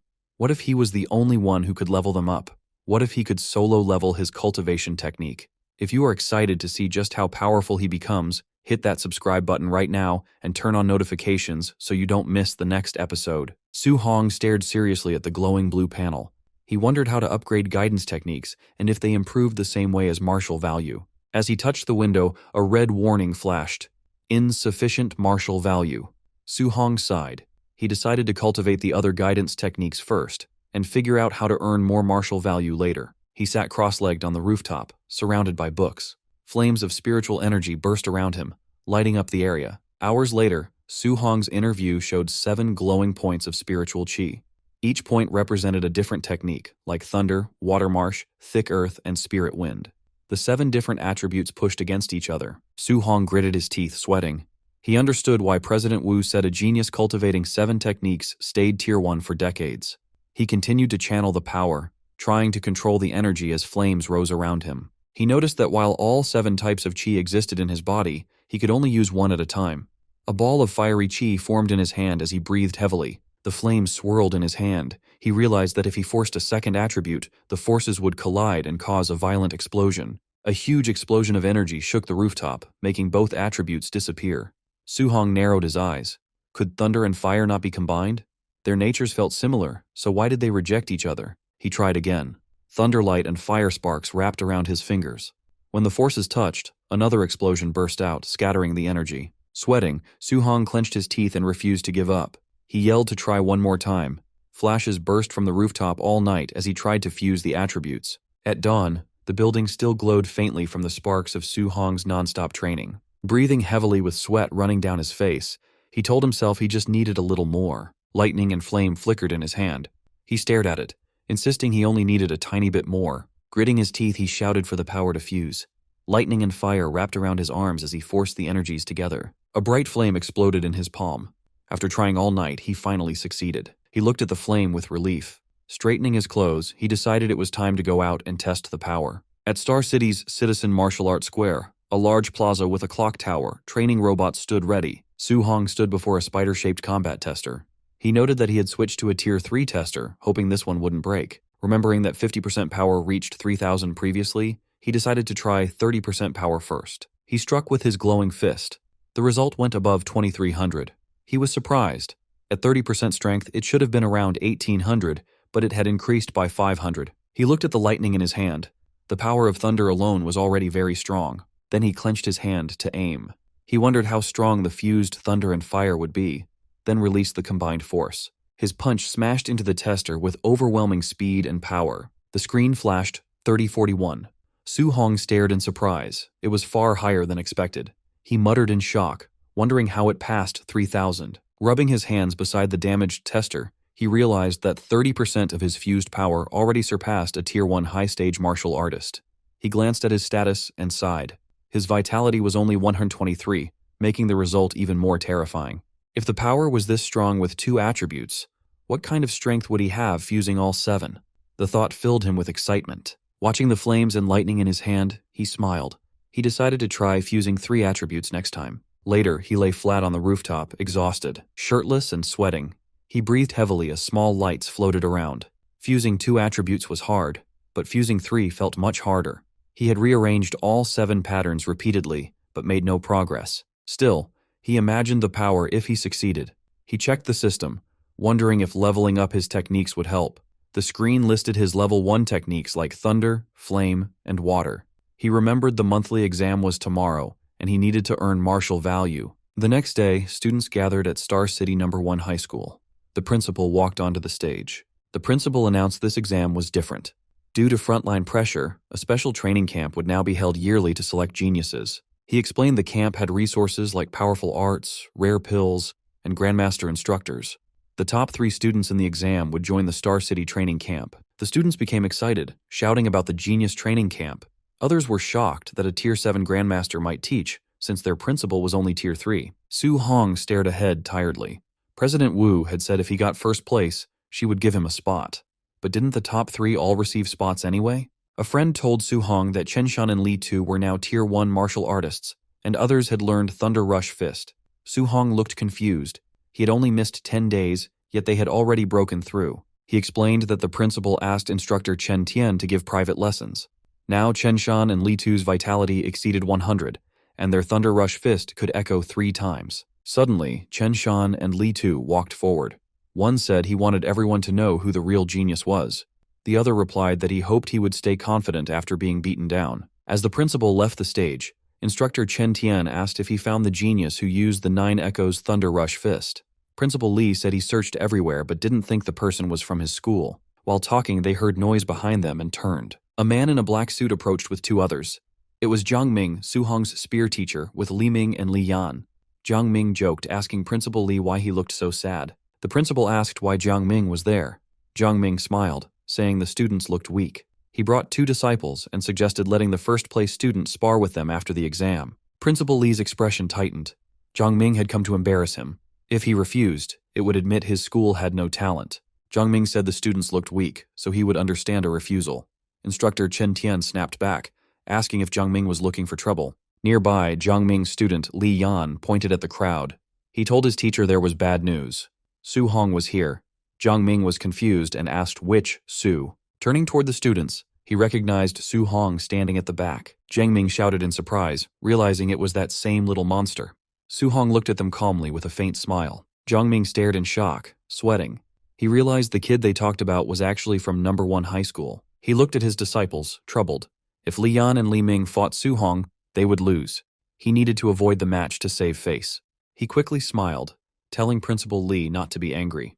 He said he was joking, and there would be no competition, calling his own disciples trash compared to the students. Li Yan and Li Ming immediately conceded. Principal Li and Instructor Chen were furious, thinking these men were mocking them sarcastically. Soon at the arena, a loud announcement called for match number 666, Su Hong, to begin. From the stands, Su Hong's friend watched anxiously. He noted Su Hong's opponent was a quasi-martial artist, which was unlucky. He shouted to Su Hong not to push himself or get injured so early. The opponent, Chen Ping, stepped forward. He asked if Su Hong planned to walk down or be beaten down. He clenched his fist to charge confidently. But before he could react, Su Hong moved. He disappeared and instantly appeared in front of Chen Ping. With one clean strike, he sent Chen Ping flying. The impact flipped Chen Ping upside down, and he crashed hard onto the ground. Everyone stared in shock. One student asked when Su Hong became so fierce, while others were stunned silent. Su Hong stood calmly in the smoke. Everyone realized he had defeated a quasi-martial artist in a single move. Su Hong stood calmly over his defeated opponent. The crowd shouted in disbelief, wondering how he became so strong, with some suspecting he was already a Tier 1 martial artist. They announced the final match would happen next. In the stands, Instructor Chen stared at Su Hong, confused about where this student came from and why he missed private tutoring. Principal Li blamed himself for failing to notice him earlier. Principal Li felt he had wasted a talent by not training Su Hong sooner. Instructor Chen mentioned Su Hong looked familiar but couldn't remember where he had seen him. They turned their attention to the semi-final match between Chen Shan and Li Tu, noting the winner would be decided soon. Watching the fight, they saw the two were evenly matched, making the winner hard to predict. On stage, Li Tu warned Chen Shan that since they both used the 3 Echoes Thunder Rush Fist, Chen needed his strongest move to win. Li Tu then attacked with full force. Li Tu charged, slamming his fist down explosively. Chen Shan shouted as he blocked, the impact blasting wind across the floor. Chen Shan's fist burst with flames. He yelled at Li Tu to watch closely, declaring himself the school's true number 1. The students shouted in shock that Chen Shan had mastered attribute externalization. They recognized the powerful fire attribute, second only to thunder. Li Tu stepped forward with a smirk, energy flowing like water around his arm. He scoffed that attribute externalization was nothing special. The students gasped again, seeing Li Tu also had externalized attributes. His was metal, even stronger than fire in combat. Metallic chains swirled around Li Tu's fists as he dashed ahead to attack. His punches echoed 5 times. Chen Shan was shocked to see Li Tu unleash the 5 Echoes Thunder Rush Fist. A violent impact followed. Li Tu's strike blasted his opponent backward, sending shockwaves across the arena. Principal Li and Instructor Chen were stunned. Li noted Li Tu had hidden his strength, while Chen marveled that Li Tu mastered attribute externalization and the micro-level Thunder Rush Fist in just 10 days. Principal Li said the final was pointless. Su Hong couldn't beat Li Tu's metal attribute. Chen sighed, saying Su Hong might have had a chance if he knew a guidance technique. Jiang Ming confidently bet 50,000 on Su Hong. Shocked, Li called him crazy for betting on someone without a guidance technique. Chen laughed, happy to take the easy money. The final battle began. Li Tu against Su Hong. Students cheered, some for Su Hong, others urging Li Tu to win. The fighters stepped onto the stage. Li Tu told Su Hong he was lucky to reach the finals without facing him or Chen Shan earlier. Su Hong remained calm. After hunting beasts, these students seemed weak, but Li Tu finally looked like a worthy opponent. Li Tu grinned, calling Su Hong the second strongest. Su Hong simply asked who the first was. Li Tu stomped the ground, declaring that he was naturally number 1. He attacked, claiming one move would show the huge gap between them. Students panicked, seeing Li Tu use the 5 Echoes Thunder Rush Fist immediately. They feared it was already over for Su Hong. But Su Hong's eyes glowed with golden light as power built up inside him. Flames burst from his fist as he charged, wanting to test the limits of his physical body. The crowd screamed that Su Hong was crazy for meeting the attack head-on instead of dodging. Their fists smashed together explosively, shaking the ground. They clashed repeatedly, sending energy bursts through the air. Su Hong met the thunderous attack directly. Li Tu was shocked that Su Hong stopped his 5 Echoes fist instantly with just 5 punches. They fought on, fists colliding in a storm of blows amidst whipping energy chains. Li Tu gritted his teeth. Every punch from Su Hong felt overwhelmingly heavy, like fighting a monster. In the stands, a teacher exclaimed that Su Hong was evenly matching Li Tu without using any martial skills. His friend shouted that his strength was terrifying. The officials were stunned. Chen guessed Su Hong had a special physique. Principal Li laughed, proud the school produced such a genius. However, Chen noted that despite Su Hong's strength, Li Tu's condensed attribute still gave him the edge. The clash sent both sliding back. Su Hong steadied his flaming fist, while Li Tu was forced back several meters. Angry, Li Tu shouted that he would win. Blue lightning surged around his arms as he powered up. He lunged, fists wrapped in energy chains, demanding Su Hong accept defeat. Su Hong realized Li Tu was no longer holding back and was attacking at full power. Since Li Tu went all out, Su Hong decided to show some respect. Flames burst from his fist as he sprinted to meet the attack. Lightning burst across the arena. Li Tu yelled in shock, realizing Su Hong could also use attribute externalization. Principal Li and Instructor Chen trembled as golden lightning filled the arena, leaving them speechless. They were stunned Su Hong had mastered the Thunder Guidance technique. Chen explained that a special physique combined with the Thunder attribute made him terrifying. Su Hong and Li Tu clashed again, causing lightning and chains to explode everywhere. Li Tu realized with alarm that Su Hong's Thunder attribute was stronger than his own metal attribute. Lightning coiled around Su Hong. He told Li Tu that since he revealed his ultimate move, he would answer properly. Su Hong's eyes glowed gold. He announced his ultimate move and charged using the Thunder Rush Fist. His strike landed explosively. The impacts echoed rapidly, driving Li Tu back as 9 echo bursts blasted across the arena. 9 echoes impossible! Li Tu shouted. Blood burst from his mouth as he crashed to the ground. Su Hong stood over him, thunder still crackling around his fists. The students fell silent, their faces frozen in pure shock. Someone finally asked if he won. Excitement erupted as they realized Su Hong reached the perfect realm. 9 echoes, surpassing even the teachers. Instructor Chen stuttered in disbelief. Principal Li trembled, declaring Su Hong not just a genius, but the dragon of Star City High. Chen wiped his sweat, imagining how devastated other geniuses in the training camp would be facing a monster like Su Hong. As Su Hong walked away, Chen admired him.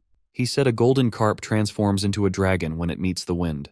Star City was too small for him. Principal Li agreed. He predicted Su Hong would rise like a dragon, shining brightest in the imperial capital and the battlefield of 10,000 races. Su Hong arrived back at his cramped apartment building just as the sun was going down. Inside, the mood was warm as Su Hong's uncle served a simple dinner.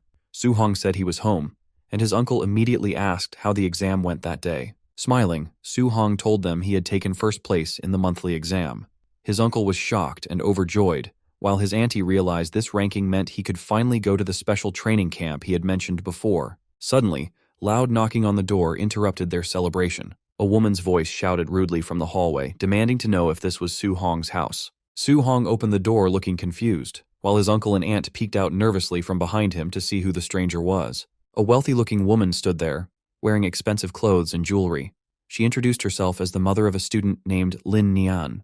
She explained that since only the top 3 students could enter the training camp and her son was ranked 4th, she had come to convince Su Hong to give up his spot. She arrogantly held out a stack of cash, offering Su Hong 30,000 to drop out so her son could take his place. Su Hong and his family just stared at her in silence, looking more confused than tempted by the sudden bribe. Seeing that the money didn't work immediately, the woman got furious. She switched to intimidation, shouting that the competition in the camp was extremely cruel and that people could actually die there. She looked down on their poverty, sneering that with their poor family background, giving up early was for his own good. She claimed other students had high-grade pills and resources he couldn't afford. Her harsh words terrified Su Hong's auntie.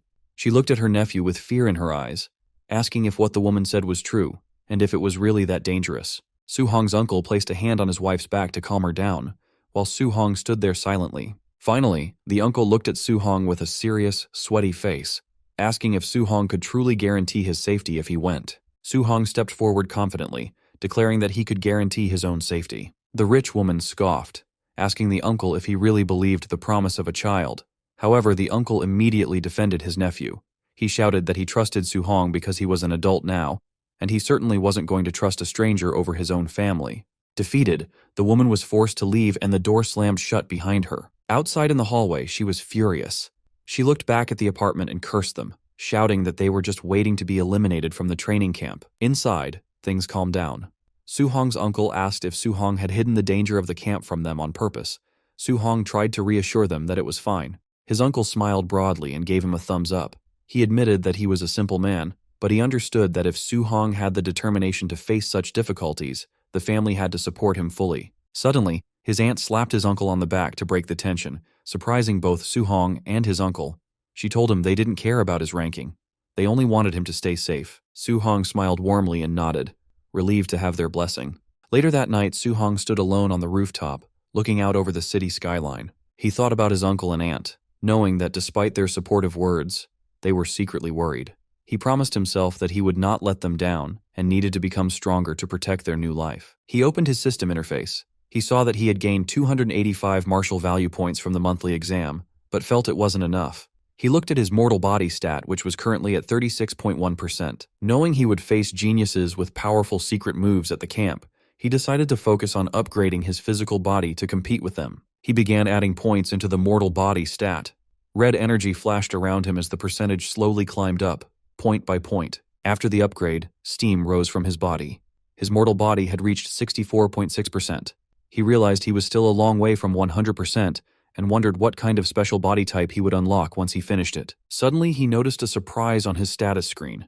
He was confused to see that both his Thunder Guidance Technique and Heavenly Flame Guidance Technique had leveled up to level 2 without him realizing it. Su-hong realized that he had only practiced the guidance techniques for a few days without doing anything special. He wondered if there were no extra conditions required, and if simply practicing normally allowed them to level up. Deciding to test this theory immediately, he said he would try to level up one more time. Lightning crackled in one hand and flames blazed in the other as he began to gather his energy. The sun rose over the city the next day at dawn, casting light over the skyscrapers. Su-hong snapped his eyes open, his gaze sharp and focused after a night of training. He sat cross-legged, surrounded by a powerful aura of fire and electricity. His hard work had paid off. A message appeared confirming that both his Thunder Guidance Technique and Heavenly Flame Guidance Technique had successfully upgraded to level 3. He checked his status panel with satisfaction. He saw that not only had the techniques leveled up, but his vitality had also increased by 3 points, reaching 126. He considered this an unexpected bonus. His mortal body progress sat at 64.6%, and he had used up all his martial value. Later that morning, Su-hong stood outside his apartment building, ready to leave for the training camp with his weapon over his shoulder. His aunt looked at him with great worry, telling him to be safe and reminding him that if it didn't work out, he could just come home. His uncle interrupted, telling his wife not to say such sad things. He waved enthusiastically at Su-hong, encouraging him to go to the camp and bring back another first-place victory.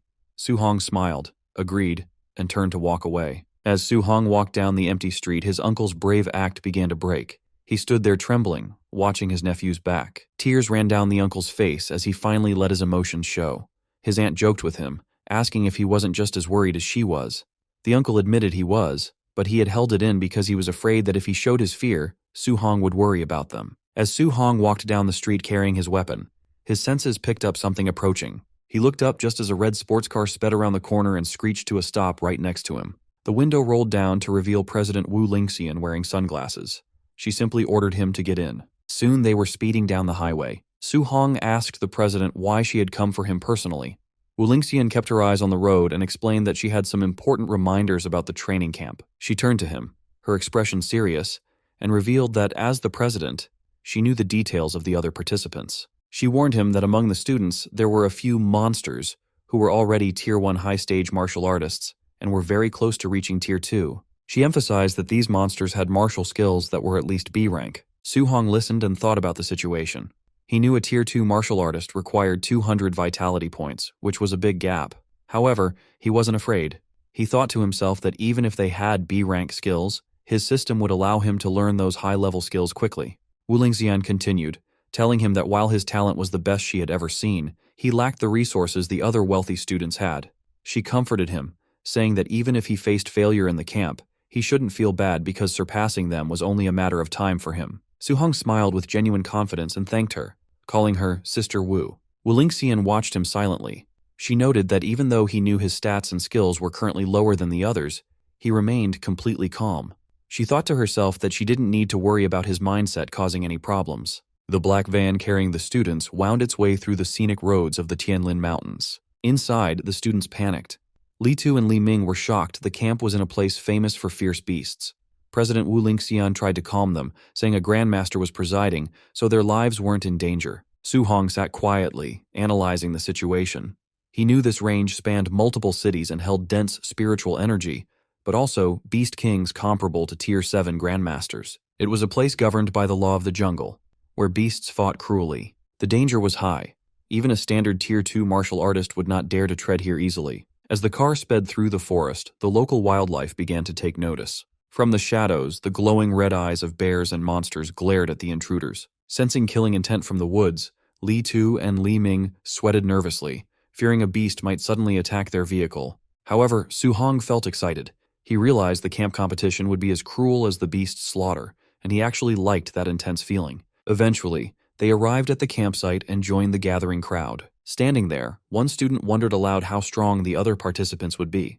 They saw a group of intimidating young martial artists with serious expressions, all radiating power. Facing the pressure from these rivals, Li Tu and Li Ming stood in awkward silence. Su-hong rallied his companions, flashing a confident smile to signal it was time to move. With his weapon over his shoulder, he marched forward with Li Tu and Li Ming. However, a hand abruptly blocked their path. An official in a suit said they had to wait for everyone before the camp entrance assessment began, surprising the students who didn't expect a test so soon. Su-hong noticed the remaining participants arriving.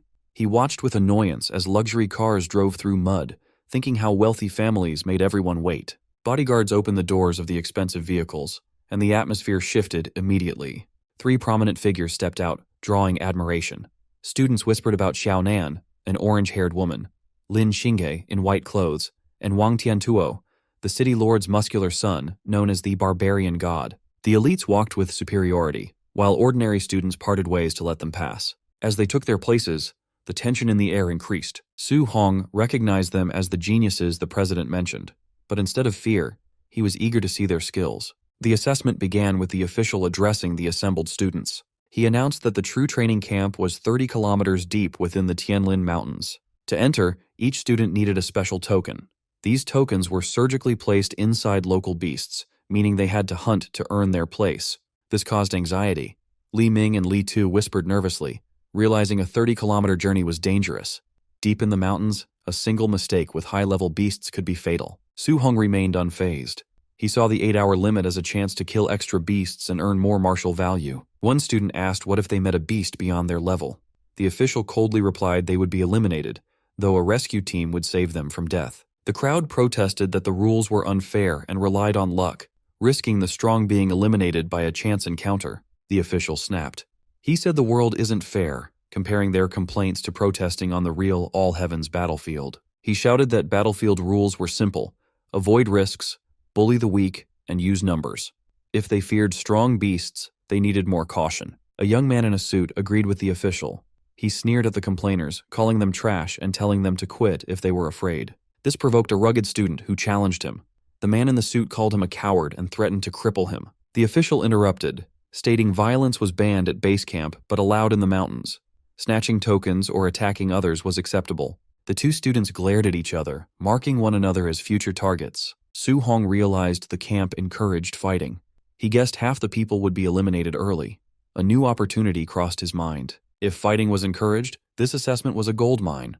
Fighting these geniuses could be a great way to obtain martial value. The official cut discussion short and pressed a button to start the test. Instantly, the students erupted into a frenzy, charging into the forest, determined to pass. In the woods, the man in the suit pursued the rugged student, taunting him and promising to send him home. They squared off, channeling energy into their fists for a decisive blow. Their attacks clashed, sending a shockwave through the trees. A furious exchange followed, with energy beams lighting up the forest as they fought. From a high branch, Su-hong observed the battle critically. He wanted to gauge the geniuses, but was unimpressed. Their power was weak, so defeating them wouldn't yield much martial value. Deciding to leave, he turned to hunt high-level beasts instead. Below, the fighters were in a stalemate. The suit man sneered that a pauper couldn't compare to his family resources. The rugged student shouted back angrily. Hearing the word pauper echo, Su Hong froze in his tracks. It struck a nerve. Su Hong turned back with a dangerous glint, thinking he couldn't let this delivered martial value slip away. He walked toward the fighters and told them to stop. Carrying a wooden club, he casually suggested they should play with him instead. Infuriated, the suit man called Su Hong a pauper and threatened him, while the other student asked why he interfered. Su Hong smirked, explaining he didn't want them to stop fighting completely. He proposed they join forces against him. Insulted, the rugged student abandoned his opponent and rushed at Su Hong. Su Hong countered with a brutal knee strike to the stomach, sending the student flying. The student gasped in pain, landing in a heap. The suit man stared in disbelief.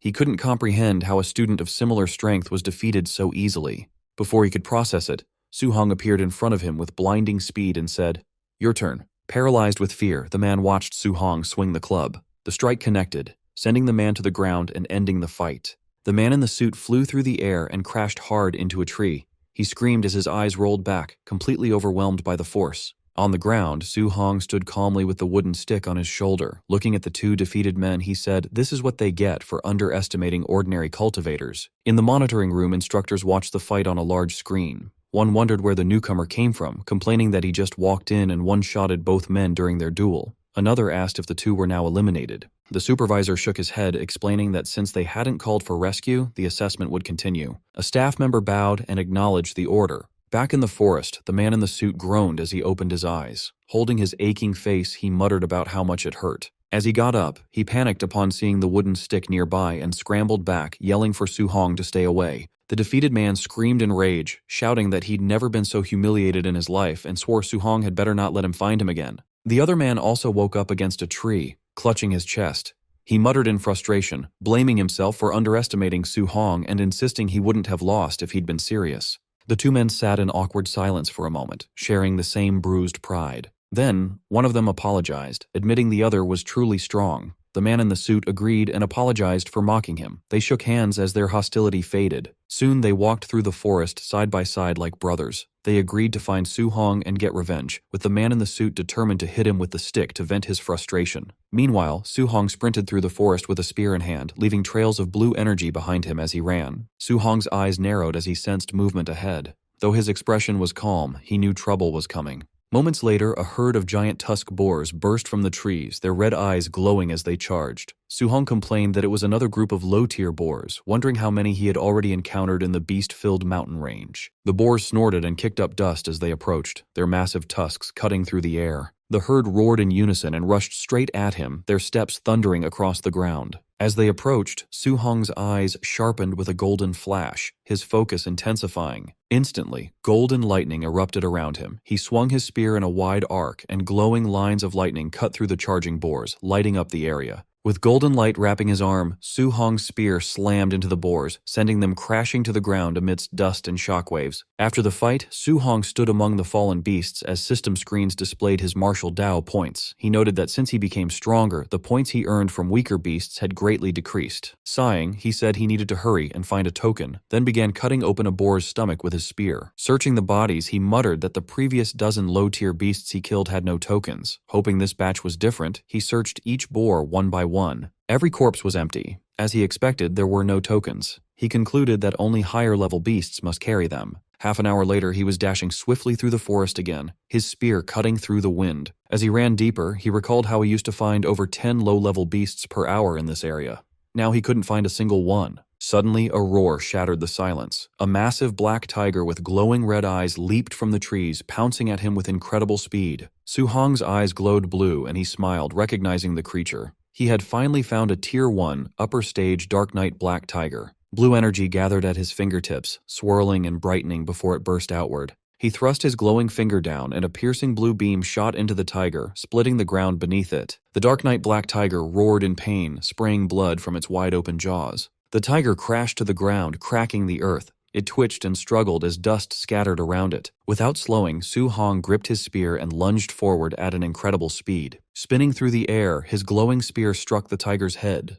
Blue energy exploded outward, and the beast roared one last time before dying. A screen showed he had earned 35 martial Dao points. He commented that with his current strength, killing a high-tier beast like this was as easy as breathing. He crouched beside the corpse and began searching, hoping the high-tier tiger had a token inside. After cutting it open, he paused, then pulled out a blood-covered token. He laughed softly, confirming it was inside the high-tier beast. It had taken him nearly 3 hours to find just one token. Holding the token, Su Hong considered his encounters. Low-tier boars were everywhere, but high-tier tigers only appeared every half hour. He realized the deeper he went, the stronger but rarer the beasts became. He glanced at the tiger's corpse. High-tier beasts gave more points, but finding only one every 30 minutes was inefficient. Hunting the more numerous low-level beasts would earn him points faster. Gripping the token, he smiled. He decided to focus on quantity over quality for earning points. He continued on, determined to use the remaining 5 hours to gather enough points to max out his mortal body progress. As he walked on, he came across a blood-soaked clearing filled with the torn-apart corpses of deer. The ground was also littered with the corpses of boars he had killed. As Su Hong killed another boar with his bare hands, a massive bear with glowing red eyes lunged at him, swinging its claws down. He dodged the sudden attack with incredible speed, spinning to the side. Flames wrapped around his fist as he charged, noting that after killing dozens of low-tier beasts, he had finally found a mid-tier one. His fiery punch shot forward like a cannon, blasting the bear into the air and through the forest. The bear slammed into a rock wall, roaring in pain and coughing up blood as it struggled to get up. Reflected in the bear's trembling eye, Su Hong was already leaping in for another strike. He slammed his fist down, driving a beam of fiery energy into the bear's head as the impact sent shockwaves through the ground. The force dragged the bear across the ground until it crashed into a large tree, snapping the trunk. As the dust settled, Su Hong stood covered in blood and dirt. He calmly noted that with his mortal body over 60%, he could kill mid-tier beasts with physical strength alone. A system panel appeared, showing his stats and 254 martial Dao points. He needed just over 100 more to max out his mortal body progress, which was currently at 64.6%. The panel also displayed his level 3 guiding arts and his martial skills, all in a perfect state. Tightening his grip on his weapon, Su Hong knew he had to use the remaining 3 hours to gather the rest of the points he needed. Before he could move, a deafening roar echoed through the trees. Su Hong froze, sweat on his face as the noise echoed. What was that sound? He wondered. Suddenly, a massive shadow fell over him. A gigantic golden bird with glowing wings descended, swirling leaves and wind. As its golden feathers shined like fire, he realized it might be the legendary Golden Rock Beast King. The beast screeched and dived, its body wrapped in blazing energy. The force of its descent tore through the forest, sending out violent shockwaves. Su Hong braced himself, gripping his spear as the wind roared around him. The Beast King's power was terrifying. A single flap of its wings had created this devastating shockwave. A violent crash echoed as a massive tree split apart, its trunk snapping under immense force. Su Hong leaped onto a broken stone as a shockwave rushed past. Wind roared around him while he steadied himself, looking to the sky and wondering what beast could cause this. Pressed against a cliff, sweat on his face, he admitted he'd grown complacent. Faced with such overwhelming power, he realized he was just an ant to top-tier experts. Then his eyes widened. He saw something else approaching high in the air. The Golden Rock Beast King hovered on spread wings. A second figure approached, also shining with golden light. It was Rank 7 Grandmaster Qin Tianli, wrapped in a fierce, flaming aura. He announced himself as Qin Tianli, saying he was borrowing the territory and asked why the Beast King returned. The Golden Rock Beast King swooped down, claws extended. It shouted it never agreed to lend its territory. Qin Tianli shot forward like a golden firestorm. He yelled he would beat the Beast King until it agreed, and the two forces collided in midair.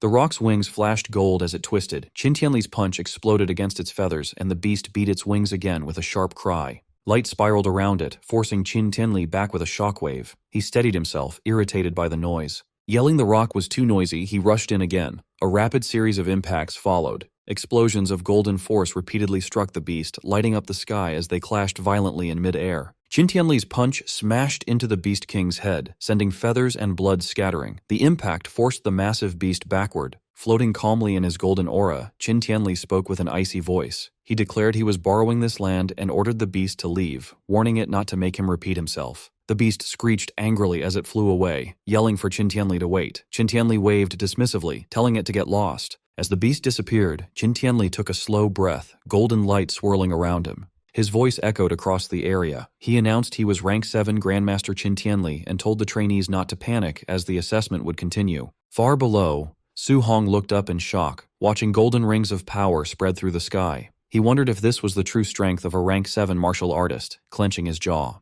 With determination in his eyes, he vowed that he would reach that realm one day. High above, Qin Tianli descended toward the base. Below, the crater-like area was filled with buildings for the assessment. Hovering above the officials, Qin Tianli complained the beast should have just agreed. He only wanted to borrow the territory for a trial, but it forced him to fight. The staff stood at attention. Among them, Rank 5 martial artists Lin Zi and Bai Mu spoke in admiration. They noted Grandmaster Qin was more fearsome than rumored, having beaten the famously tough Golden Rock Beast King. Qin Tianli brushed off the praise and ordered them to the monitoring room. He wanted to see which trainees withstood the Golden Rock's pressure earlier, and the staff followed. Inside the surveillance room, the monitors showed trainees collapsed from the shockwave. Lin Zi explained that most were unable to move under the Golden Rock's aura. Qin Tianli stared in surprise. On one screen, a trainee knelt beside dead black tigers, remaining calm under the beast's pressure. "Who is that boy?" Qin Tianli asked. Bai Mu checked the documents. Wang Tiantuo, a Tier 1 high tier with Blood Chai 340 and 95% fire affinity. He has the barbarian god physique and is the Star City Castellan's son. Qin Tianli raised an eyebrow, noting the Castellan treated having children like lottery tickets and had finally produced a good one after 100 tries. Another trainee appeared, using incredible speed to escape the pressure zone. "Impressive movement skills," Qin Tianli commented.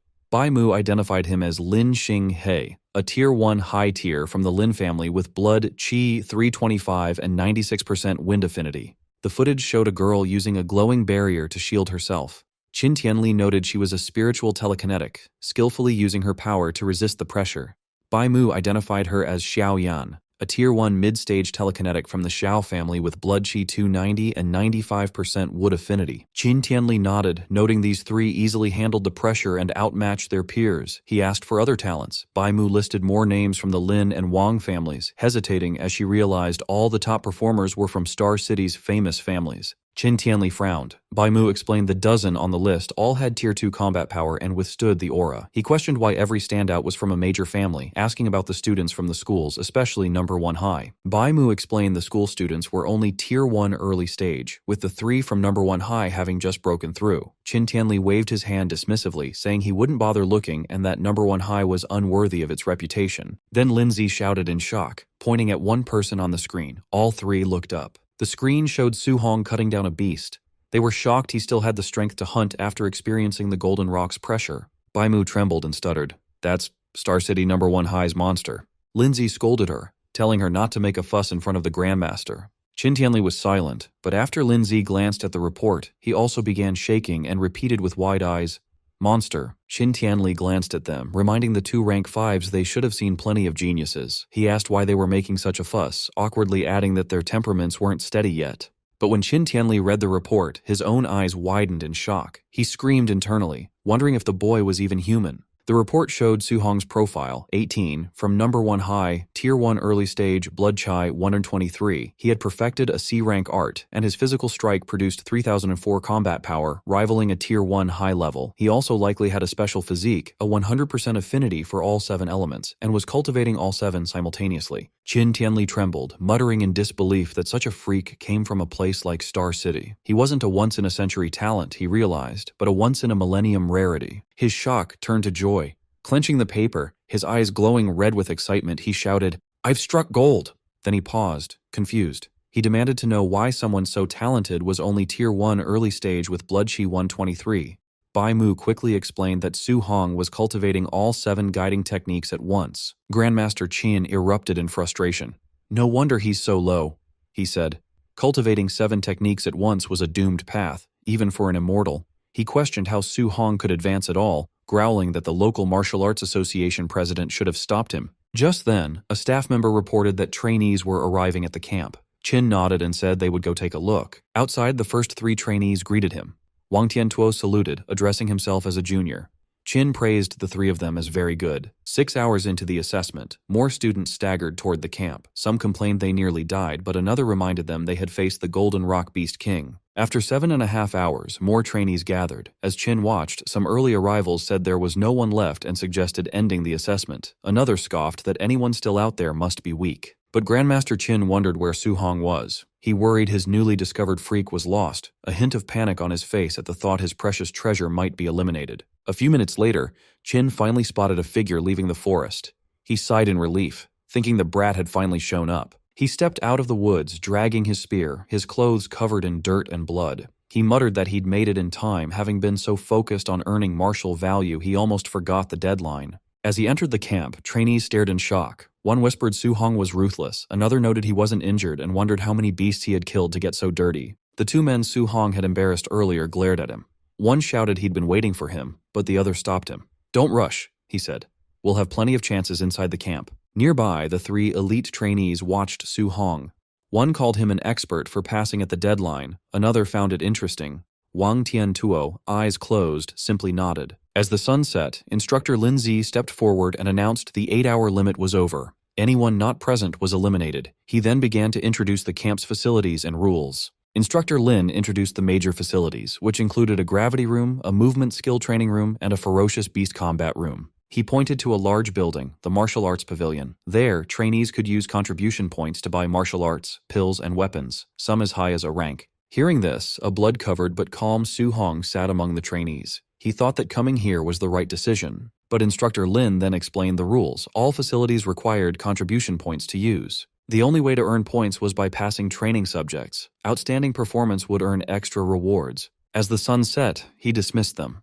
He told those with energy to start training, and the injured to follow him to the dorms to rest, vowing no one would die under his supervision. Su Hong entered his dorm and was surprised to find it was a single room. He realized he could now cultivate and level up without being seen. Later, he sat cross-legged on his bed and opened his status screen. It showed his stats. Blood Chi 126, Spirit 26.5, and Mortal Body 64.6%. His Thunder and Heavenly Flame guiding techniques were level 3, and his 3 martial arts were at perfection. He had 354 martial value. Taking a calm breath, he decided to use all of it to upgrade his mortal body. A surge of power erupted around him in red flames. Countless glowing notifications appeared, each showing his mortal body increasing by 1 as the red energy strengthened him. Finally, a message appeared. His mortal body reached 100% and was now evolving. His eyes snapped open, glowing with crimson light as his breath surged like a storm. Su Hong's physical evolution began, causing intense red energy and glowing nodes to map across his newly strengthened body. He meditated on the floor of his dorm room while a fierce vortex of spiritual energy swirled around him. As the process finished, he let out a sigh, with steam radiating off his refined form. Inspecting his physique, he was amazed by the sheer, overwhelming power his physical body now possessed. His system interface appeared, revealing that he had unlocked the Overlord body, which the system described as the existence with the strongest physical strength in the world. He noticed that the physique was currently at spirit rank 0%, meaning it could still be upgraded. This left him wondering what kind of heaven-defying form it might evolve into next. Eager to test the limits of his extraordinary new body, he grabbed his jacket and his black spear. However, the moment he gripped the spear's shaft, the metal crunched and cracked under his hand. He stared at the weapon in shock, realizing that his casual grip was now strong enough to snap a highly durable C-rank alloy.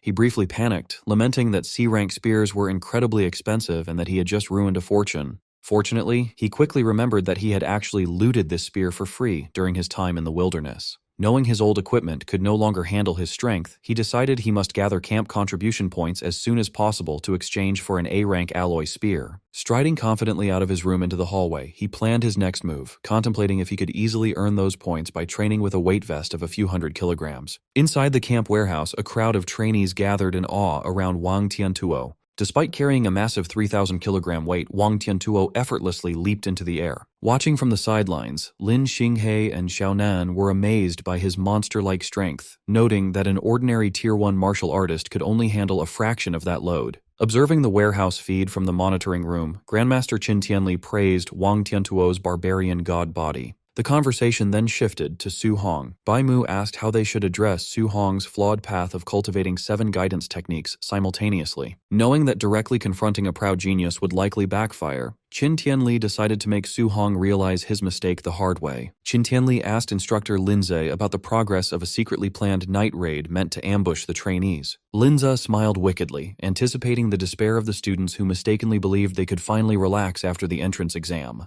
To execute his lesson, Qin Tianli specifically ordered Linze to send a powerful Tier 1 high-stage martial artist to overwhelmingly defeat Su Hong.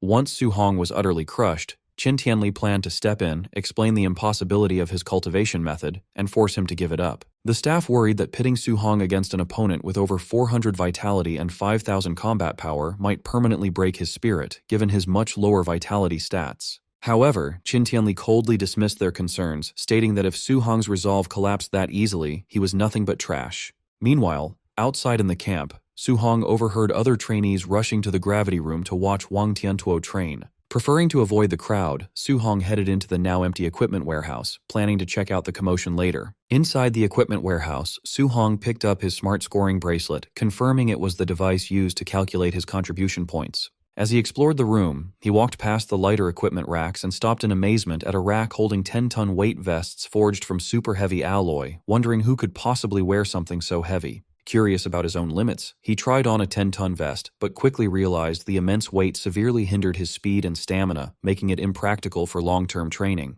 He decided to swap it for a 5-ton vest instead. After rapidly leaping around the warehouse to test his mobility, he concluded that the 5-ton load was perfectly suited for his current physical state. Thinking about his competition, Su Hong wondered how much weight Wang Tiantuo and the other top-tier geniuses chose to wear, assuming that since they were at the Tier 1 high stage, they must be at least as strong as him, if not stronger. Hoping to learn from their cultivation methods, he left the warehouse to go observe them. Outside, a large crowd was gathered in front of a pyramid-shaped gravity room. The trainees were astounded that Wang Tiantuo had entered the facility without taking off his 3-ton weight vest. A monitor displayed Wang Tiantuo straining inside the room under 2 times normal gravity, which the crowd noted effectively turned his 3-ton vest into a grueling 6-ton load. Standing at the back of the crowd with his arms crossed, Su Hong was genuinely surprised to hear that Wang Tiantuo's base vest was only 3 tons. Considering that weight to be incredibly light compared to his own comfortable 5 tons, Su Hong realized he had completely underestimated the sheer toughness and superiority of his newly evolved overlord body. Su Hong approached his former schoolmates, Chen Shan and Li Tu, and asked why they weren't going into the gravity room to cultivate. Looking defeated, the two explained that the massive gap in strength between them and the top-tier geniuses made them feel completely inadequate, and they feared the embarrassment of being compared to them if they trained right then.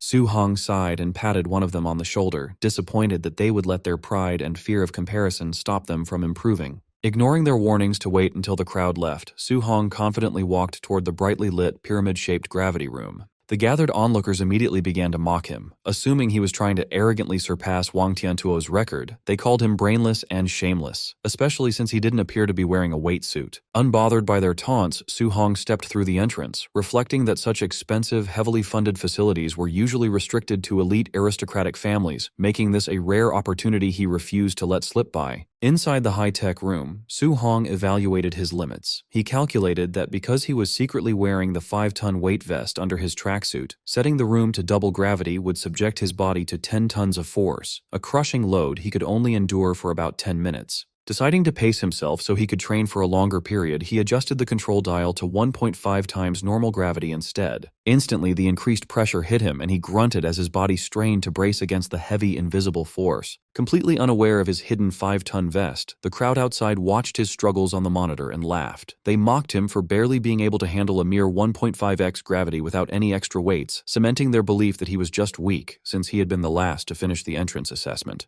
Meanwhile, completely focused on his training, Su Hong sat cross-legged on the floor, surrounded by a fiery red aura. He realized that while the intense pressure made cultivating his guidance technique significantly more difficult, the high-end facility was doing its job perfectly, as his cultivation speed had drastically accelerated. After enduring the intense pressure for 2 hours, Su Hong remained seated on the floor of the gravity room, cultivating while enveloped in a fierce red aura. Sweating heavily and pushing his limits, he focused on his training while his eyes glowed with a sharp blue light. His strenuous effort yielded significant results when he checked his system panel. He noted with satisfaction that his water, earth, and wind guidance techniques had all leveled up by 1, and his vitality had jumped from 126 to 130 points. Struggling to his feet, he finally turned off the gravity machine.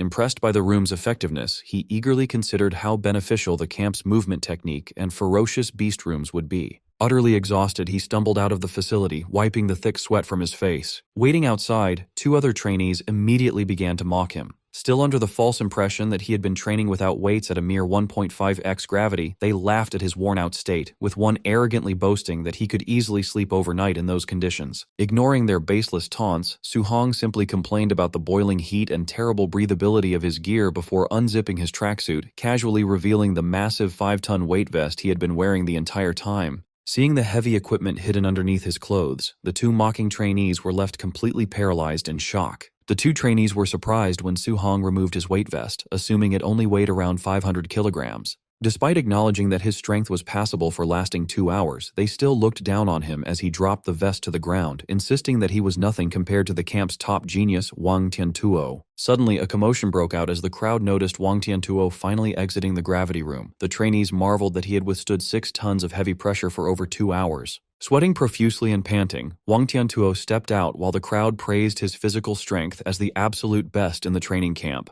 He unfastened his heavy weight vest and carelessly tossed it to the floor. The massive impact shook the earth, terrifying the nearby trainees. Relieved to be free of the immense burden, Wang Tiantuo massaged his sore shoulder and admitted the weight was incredibly grueling. Lin Xinghe then approached Wang Tiantuo, casually fanning himself, and challenged him to a competition in the movement technique room. Wang Tiantuo immediately declined, acknowledging that Lin Xinghe cultivated an A-rank wind attribute movement technique and admitting he would be completely foolish to compete against him in agility. Overhearing their conversation, Su Hong was instantly intrigued by the mention of an A-rank movement technique. Realizing that despite the immense raw power of his newly evolved overlord body, he still lacked high-level agility skills, Su Hong smiled, seeing a perfect opportunity to upgrade his arsenal. Following the crowd, Su Hong arrived at the dome-shaped movement technique training room, eager to witness the A-rank flying swan startling cloud step for himself. Inside, the trainees watched the monitors in disbelief, noting that Lin Xinghe had confidently set the room's arrow-dodging simulation to its absolute maximum difficulty of level 10. On the screen, Lin Xinghe moved with blinding speed, effortlessly weaving through a dense, rapid-fire barrage of flying arrows. He moved with such grace that he even closed his eyes mid-air, dodging the projectiles while mysteriously conjuring falling pink petals, leaving the audience stunned by his effortless showboating.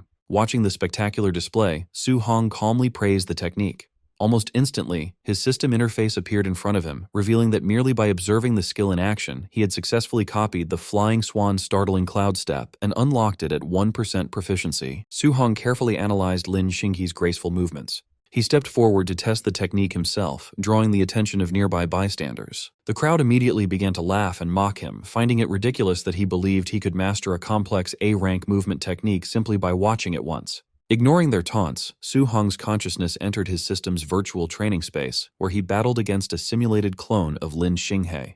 Through intense practice and dodging rapid attacks, his proficiency in the skill skyrocketed, quickly climbing from 8% all the way to 93%. A system notification soon congratulated him on officially reaching the basic level of the technique, and Su Hong stood triumphantly, thrilled to have acquired his first A-rank movement skill. As the system prepared to send him back to reality, Su Hong reflected that having to use Lin Xinghe's incredibly showy movements as a learning template was somewhat embarrassing. Satisfied that he no longer needed the movement technique room, he decided his next destination would be the ferocious beast room, where he could hunt beasts to earn martial value and increase his vitality. However, his train of thought was interrupted when he noticed the entire crowd staring at him and taking pictures with their phones, praising his dramatically flashy posture. To his absolute mortification, Su Hong realized that while he was training in his mind, his physical body in the real world had been acting out all of the exaggerated, showy poses. Deeply embarrassed, he sprinted away from the area at top speed, ignoring the crowd's cheers asking him to perform again, and silently vowed to never use Lin Xinghe as a template again.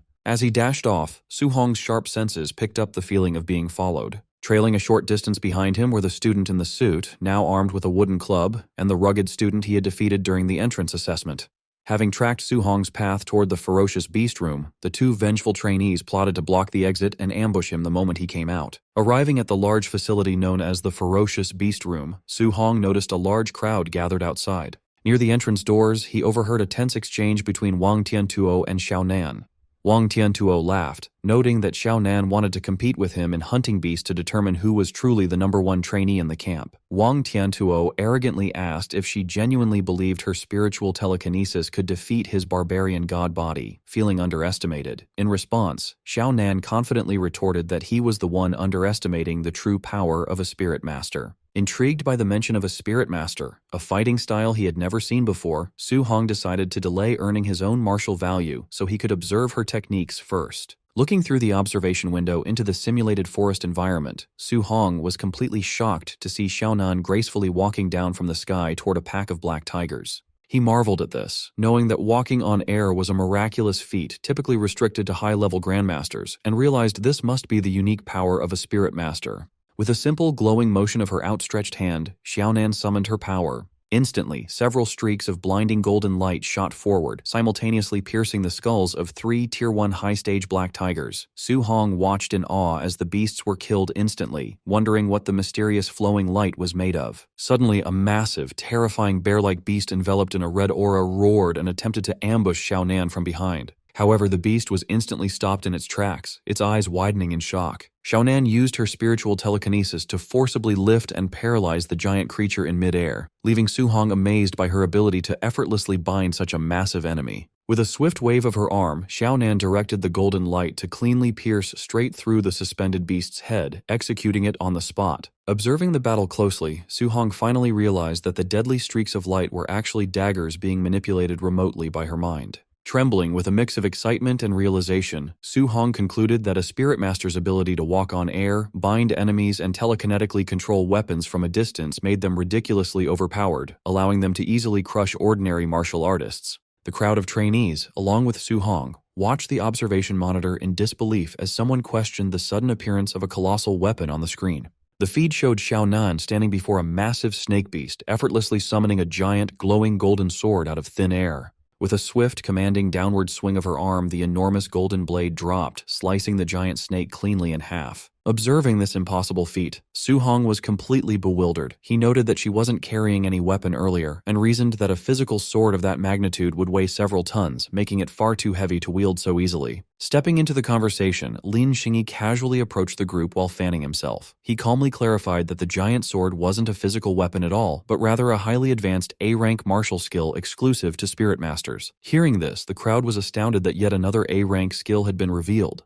Someone turned to Lin Xinghe asking how all the top geniuses seemed to possess such rare techniques, and wondered if Wang Tiantuo had one as well. Lin Xingyi confidently confirmed that Wang Tiantuo did indeed possess a devastatingly powerful A-rank offensive martial skill, causing the surrounding trainees to despairingly call the elites heaven-defying monsters. However, rather than feeling intimidated by the massive gap in resources, Su Hong broke into an eager smile, realizing that the training camp was overflowing with elite A-rank martial skills just waiting to be copied by his system. He happily concluded that coming to the camp was the best decision he could have made. The trainees watched the monitor as Wang Tiantuo obliterated a Tier 1 high-level ferocious beast with a single punch. They quickly realized that the elite trainee was relying purely on his immense physical strength rather than using any actual martial skills. Since there was nothing to copy from Wang Tiantuo at the moment, Su Hong turned away, deciding to find another opportunity to learn from him later. Inspired by Xiaonan's display of power, Su Hong opened his system panel to check his own attributes. He noted that his spirit stat was only at 26.5. To become a spirit master, he needed his spirit stat to exceed 100, leaving him 73.5 points short.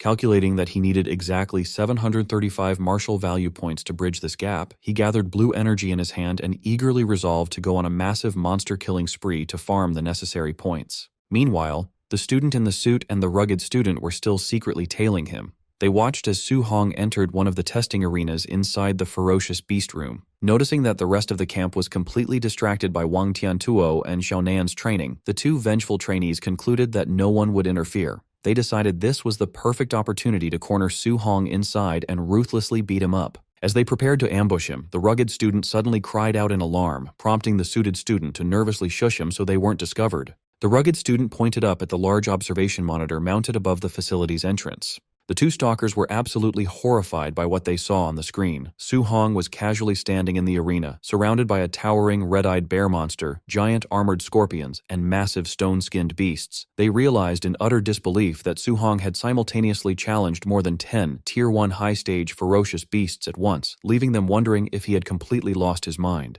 Watching the spectacle, the rugged student urged finding an instructor to save Su Hong. The suited student replied it was too late, saying he would be torn to shreds in seconds. Seeing the odds, they realized their chance for revenge was gone. Inside the arena, Su Hong was unfazed and took a confident fighting stance. With a calm smirk, he taunted the surrounding horde of beasts to attack. Provoked, the massive snake and giant armored scorpion lunged at him with deafening roars. Su Hong effortlessly dodged the scorpion's powerful, sweeping strike with blinding speed. He conjured a swirling sphere of intense blue energy in his hand. He unleashed a burst of energy beams, blasting the surrounding beasts and sending them flying. Without pausing, his hand glowed brighter as he readied his next move. Darting through the air, he delivered rapid, glowing blue slashes that tore through the monster pack, cutting down tigers and scorpions. Outside, the two stalkers watched the massacre in shock. The suited student wondered if he was dreaming, noting a mid-stage artist would die against so many high-stage beasts, while the rugged student noticed Su Hong's movements looked familiar. In disbelief, the suited student realized Su Hong was perfectly using Lin Xingqi's signature technique, the flying swan startling cloud step. The rugged student asked if Su Hong learned the skill just by watching Lin Xinghe. The suited student dismissed this, saying a regular student couldn't access a high-grade technique, and wondered if Su Hong was from a powerful family. The suited student stressed mastering an A-rank technique by watching was nearly impossible, marveling at his talent. Intimidated, the rugged student suggested they abandon their revenge, admitting they wouldn't stand a chance together. Though trembling as he gripped his club, the suited student refused to back down. He declared that whether Su Hong was a genius or from a great family, he could not let the grudge go. The rugged student nervously pointed to the monitor, urging his companion to look again before deciding to fight Su Hong. The suited student stared at the display, his expression shifting to horror as a cold sweat broke out on his face. Speechless at the massacre on screen, the suited student dropped his wooden club to the floor. Inside, Su Hong rested on a slain monster's corpse. The two stalkers were astounded, realizing he slaughtered all 11 high-stage beasts in just a few minutes. Sweating slightly, Su Hong checked his interface. He was disappointed that killing the high-stage beasts only yielded 81 martial value points. He realized farming points was getting harder as his power grew. Suddenly, Su Hong caught movement in the shadows. Several more red-eyed beasts emerged from the dark enclosures, glaring at him. Standing on his fresh kill as new monsters roared, Su Hong stretched and decided not to rest, eager to continue farming. A massive, saber-tooth-like beast leapt from above, aiming its sharp claws at his head. Su Hong spun around, his fist glowing with intense golden energy as he prepared to counter. He intercepted the beast with a Vajra fist, smashing its face with an explosive burst of golden light. His heavy landing sent a powerful shockwave outward, blowing back the surrounding beasts. Intimidated by his display of strength, the remaining monsters flinched and cautiously backed away. Unwilling to let points escape, Su Hong's eyes flared blue as he charged the retreating monsters for their martial value. He leapt into the air and grabbed the armored tail of a giant scorpion. With monstrous strength, Su Hong swung the giant scorpion like a club, smashing it into the other fleeing beasts. Outside, the two stalkers stood in terrified silence, watching the one-sided beatdown unfold. His desire for revenge broken, the suited student sweated and decided to forgive Su Hong. The rugged student agreed, suggesting they leave before the monster inside finished training. Leaving the arena, the two overheard trainees gossiping about elite students. The crowd marveled that Wang Tiantuo killed 9 high-stage beasts in under 10 minutes, while Xiaonan killed 8 without moving. Another trainee asked the two stalkers if they got revenge on Su Hong. Sweating and forcing a smile, they awkwardly nodded and laughed it off. Internally, the two trembled, realizing if they hadn't backed down, they would be lying on the floor. They concluded the training camp was filled with monsters. At the ferocious beast room's entrance, the automated doors opened.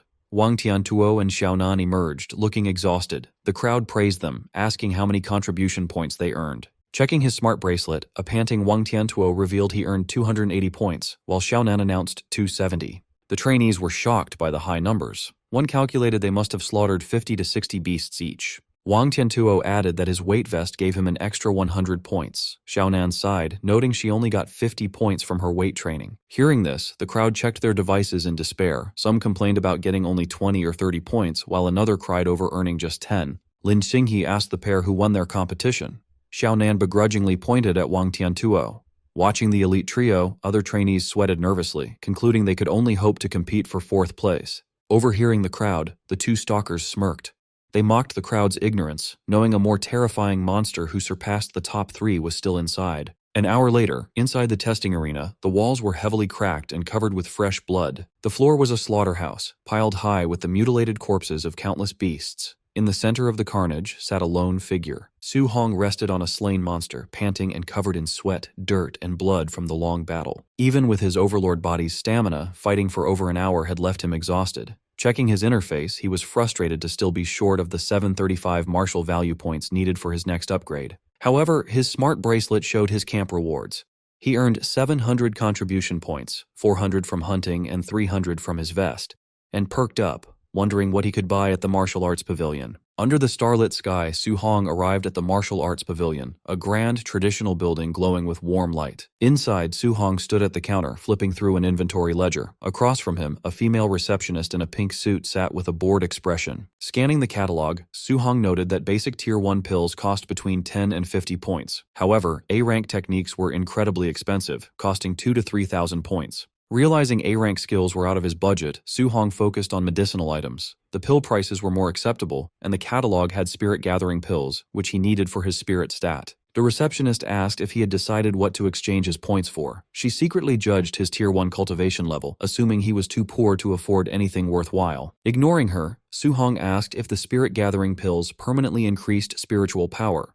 The receptionist confirmed this, explaining they only worked the first time and higher-grade pills gave better results. With this confirmation, Su Hong scanned the list. He found the highest quality option, a Tier 4 Spirit Gathering pill, cost 500 contribution points. Su Hong confidently asked for a Tier 4 Spirit Gathering pill, startling the receptionist. Still assuming he was a poor student, she reminded him the pill cost 500 points, not 50. Unbothered, Su Hong just confirmed his order and raised his wrist. He tapped his smart bracelet on the payment terminal. It flashed his 700-point balance, leaving the receptionist wide-eyed in shock. Her attitude shifted to enthusiasm. Blushing and smiling, she presented him with the pill in an ornate box. Su Hong thanked her and asked if they carried dual thunder and fire attribute alloy spears. The receptionist confirmed they did, adding it only cost 200 points.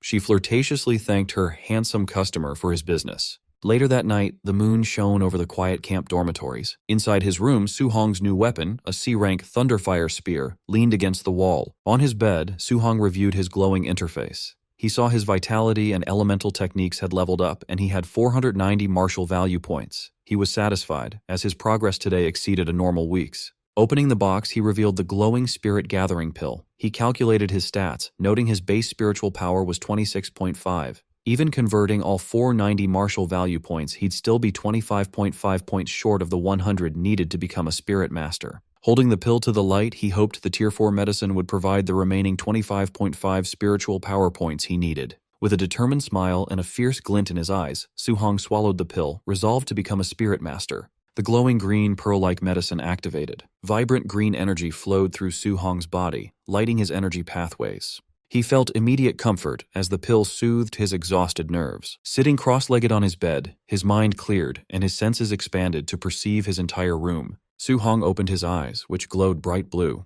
He checked his system interface and saw the pill had raised his spirit stat by 24 points to 50.5. He calculated that his 490 martial value points and new spirit stat only brought him to 99.5%. He was 5 points short and regretted not killing one more beast. Accepting he had to wait until tomorrow, Su Hong lay down to rest. In the brightly lit camp warehouse, staff members assembled. Instructors in dark uniforms gathered to discuss the new trainees while reviewing their profiles. One man asked Bu Jingfeng why someone from the prestigious Martial Dao University had been summoned to serve new recruits with them. Bu Jingfeng scoffed, calling the recruits fake geniuses and claiming they weren't qualified to be his high school sparring partners. The bald instructor laughed and showed Wang Tiantuo's profile, which had a vitality of 340, a level Bu Jingfeng never had, surprising him. A gray-haired instructor showed Lin Xinghe's profile, noting his vitality exceeded 300, while a mustached instructor added that his student was a spirit master. Bu Jingfeng was confused by his target Su Hong's low stats. He questioned why he got a Tier 1 trainee with only 123 vitality, while others got strong ones. The other instructors were in disbelief, as Bu Jingfeng was their strongest. They wondered why he had been assigned a weak target and questioned if Grandmaster Qin Tianli had made a mistake. Grandmaster Qin Tianli entered with Lin Ze and Bai Mu, confirming he had made no mistake. Bu Jingfeng complained to the Grandmaster, feeling insulted. Qin Tianli clarified that Su Hong's combat power rivaled a Tier 1 high-stage martial artist. This stunned the instructors, who wondered what monster could have such power with only 123 vitality. Qin Tianli said some info was classified and Bu Jingfeng would understand after fighting. Reluctantly, Bu Jingfeng sighed that with his vitality near 500, it felt like bullying. Annoyed, Qin Tianli slapped Bu Jingfeng's head, telling him to stop talking and do the mission.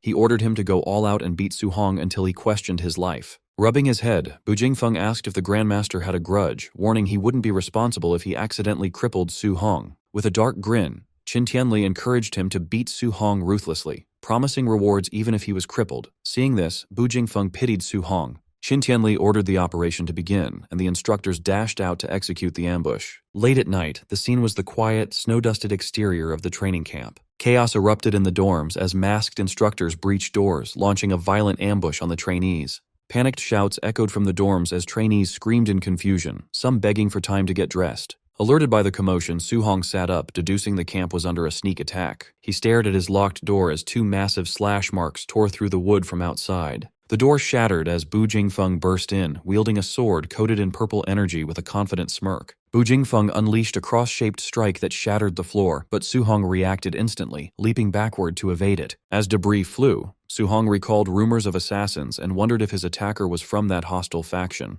Landing safely, Su Hong grabbed his new spear. He took a defensive stance in the ruined room, unable to gauge his masked assailant's strength. Bu Jingfeng leaped, bringing down a massive arc of purple energy. Confident, he mocked Su Hong, calling him an unlucky Tier 1 brat. Hearing him speak and sensing his aura, Su Hong realized the intruder was a human Tier 1 martial artist, not an alien assassin. A confident smile spread across Su Hong's face as he realized this was a stroke of luck. Su Hong calculated that defeating this opponent would give him the 5 martial value points he needed to become a spirit master. Mid-air, Bu Jingfeng's eyes widened in shock. He saw the trainee wasn't dodging, but stepping forward to meet his strike head-on. Their weapons collided in a blinding flash as Su Hong's spear clashed with Bu Jingfeng's purple energy blade. Straining, Bu Jingfeng sweated, admitting Qin was right about the boy's power rivaling a Tier 1 high-stage martial artist. As the clash continued, the instructor panicked. He realized Su Hong's physical strength was too massive for a normal Tier 1 martial artist. Unfazed, Su Hong enveloped his body in a red aura and pressed his spear forward, used to fighting Tier 1 high-stage enemies. With a battle cry, Su Hong unleashed his immense might.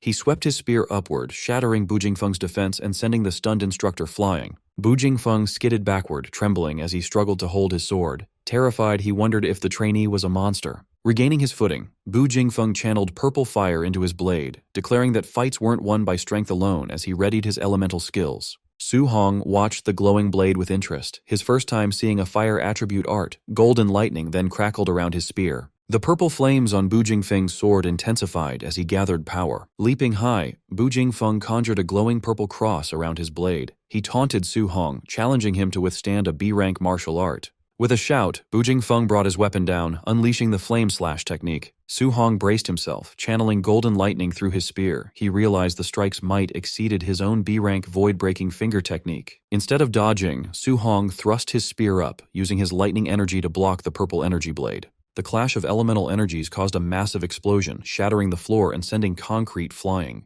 As the dust settled, Su Hong landed lightly on his feet. The smoke cleared, revealing an unharmed Su Hong holding his spear, looking down at a stunned Bu Jingfeng in the ruined dorm. Sweating, Bu Jingfeng realized Su Hong had blocked a B-rank skill just with raw thunder energy, not a formal technique. Acknowledging his talent, he understood why Qin had ordered him to go all out. To save face, Bu Jingfeng noted Su Hong lacked thunder spear techniques, claiming that without them, he would be easily defeated. Unfazed, Su Hong smirked, lightning crackling on his spear, and admitted he lacked thunder techniques. However, Su Hong then summoned red flames that wrapped around his spearhead, merging perfectly with the golden electricity. Enveloped in a dual aura of fire and lightning, Su Hong stood confidently as Bu Jingfeng stammered in disbelief at the sight. Sweating and wide-eyed, the instructor stared in shock, terrified to see the trainee had perfectly executed an advanced attribute fusion. Su Hong faced Bu Jingfeng, his spear blazing with merged fire and lightning energy. Bu Jingfeng sweated in shock as he witnessed the dual attribute fusion, a feat he previously had thought was just a legend. Fire surged from Su Hong's eyes as he lunged at the instructor. Bu Jingfeng forcefully swung his weapon, unleashing a wave of purple energy. The purple blade clashed violently against Su Hong's lightning-infused spear. Su Hong overpowered the strike, thrusting his spear to unleash a massive eruption of combined elemental energy that completely engulfed his opponent.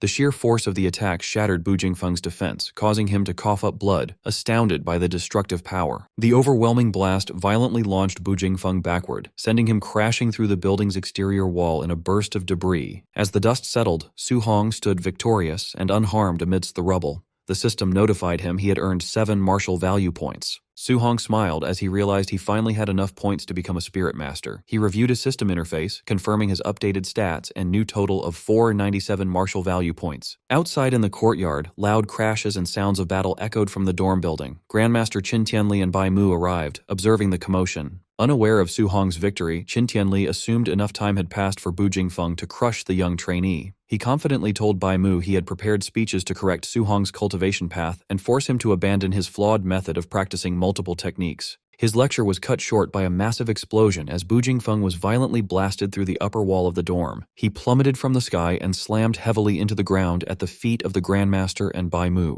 Bu Jingfeng was completely unconscious, his eyes rolled back with blood dripping from his mouth. Bai Mu gasped in shock, recognizing the elite instructor. Beside her, Qin Tianli stared down at the body in stunned silence, his confidence entirely shattered. Trembling, Bai Mu pieced together the terrifying implication. If Bu Jingfeng was the one defeated, it meant the low-level Su Hong actually beat him. Before they could fully process this upset, 3 more massive blasts shattered the remaining upper windows of the dorm. 3 more figures were launched into the night sky, trailing distinct paths of elemental energy. The 3 figures plummeted downward, crashing violently into the courtyard right next to Bu Jingfeng. They were revealed to be the other 3 masked instructors sent to ambush the top trainees. All of them were battered and unconscious. Up in the ruined building, the top 3 elite trainees emerged victorious. Wang Tiantuo stood with his arms crossed. Xiaonan floated comfortably inside a telekinetic bubble, and Lin Xinghe sat on a ledge, fanning himself. Wang Tiantuo called down to Grandmaster Qin, suggesting he send stronger opponents next time because these instructors were too weak. However, Wang Tiantuo paused in confusion when he noticed 4 defeated instructors lying in the courtyard instead of the 3 they just fought. Xiaonan wondered aloud who could have possibly finished their fight faster than they did. Lin Xinghe, misreading the situation, casually assumed the 4th trainee was weak and was simply crushed instantly by their assigned instructor. Still sweating from the revelation, Bai Mu mentally corrected Lin Xinghe's arrogant assumption. Staring down at Bu Jingfeng's broken body, she knew he was actually the strongest of the 4 instructors sent out tonight. Grandmaster Qin Tianli stroked his beard, analyzing the situation. He acknowledged the swift victories of the top 3 trainees made sense given their high cultivation levels and unique talents. However, he was deeply perplexed that Su Hong, a mere early-stage Tier 1, had managed to defeat a near Tier 2 opponent even faster than the elite geniuses did. Frowning in intense thought, the Grandmaster wondered what secret had allowed Su Hong to achieve this, speculating whether the boy used an ultimate martial art or possessed a supreme physical constitution. Suddenly, Instructor Lindsay sprinted towards them in a panic, shouting that a major incident had occurred.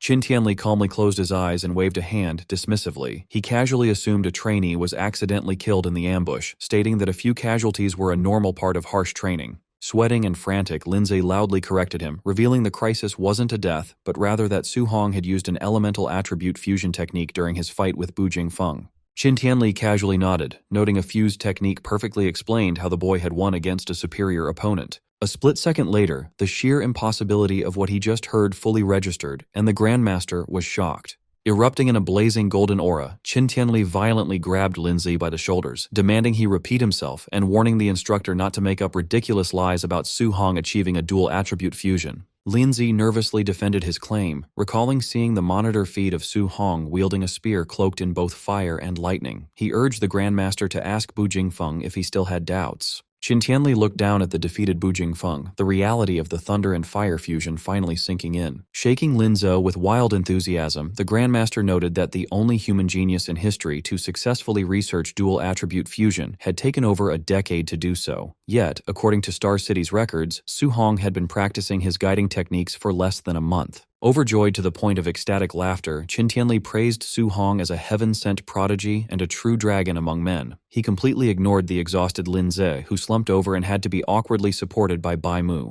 Holding up her reeling colleague, Bai Mu asked the Grandmaster if attribute fusion was truly powerful enough to let an early-stage Tier 1 defeat a near Tier 2 opponent. Regaining his dignity, Qin Tianli confirmed it, explaining that the historical pioneer of the technique could easily suppress Tier 2 enemies while still at Tier 1. Intrigued by the overwhelming power, Bai Mu questioned why such a formidable combat method wasn't widely promoted for cultivation, reasoning that despite the extreme difficulty, the potential rewards were worth the risk. Qin Tianli solemnly explained that many had tried attribute fusion in the past, but the process was incredibly difficult and carried a high risk of severely crippling the practitioner. He added that even if someone succeeded, they often remained permanently stuck at the Tier 1 cultivation level, making the immense effort and danger ultimately pointless.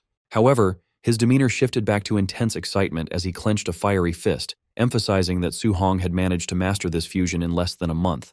He marveled at the boy's monstrous comprehension skills, and wondered aloud just how devastating his power would become if he successfully fused all 7 of his elemental attributes. Spreading his arms wide, the Grandmaster envisioned a future where the young prodigy fully matured, imagining Su Hong wielding a blinding, multicolored fusion of all 7 elements to obliterate a colossal alien emperor with a single, earth-shattering strike. Linzu and Baimu sweat-dropped at the Grandmaster's wild imagination, awkwardly pointing out that he was severely overhyping the boy. They reminded him that while fusing 2 elements was an incredible feat, successfully combining all 7 was purely a fantasy. Coughing to hide his embarrassment, Qin Tianli regained his composure and told them to forget his outburst. His tone turned serious as he realized the massive responsibility now resting on his shoulders. He worried that if he left Su Hong alone to juggle all 7 attributes without intervention, the boy might eventually hit a wall trying to fuse a 3rd element and ruin his potential. If that happened, Qin Tianli believed he would become a sinner to humanity for failing to guide such a rare talent. Suddenly, Lindsay shouted out another startling realization, reminding the Grandmaster that Su Hong must also possess a special physique, as his raw physical strength alone was enough to completely overpower Bu Jingfeng before he had even used the elemental fusion. Annoyed by the delayed report, Qin Tianli scolded Linzi for not mentioning such a crucial detail sooner. The instructors quickly discussed the sheer math behind the boy's power. Lindsay noted that Su Hong had managed to crush Bu Jingfeng's near 500 vitality, using his own base vitality of only 120.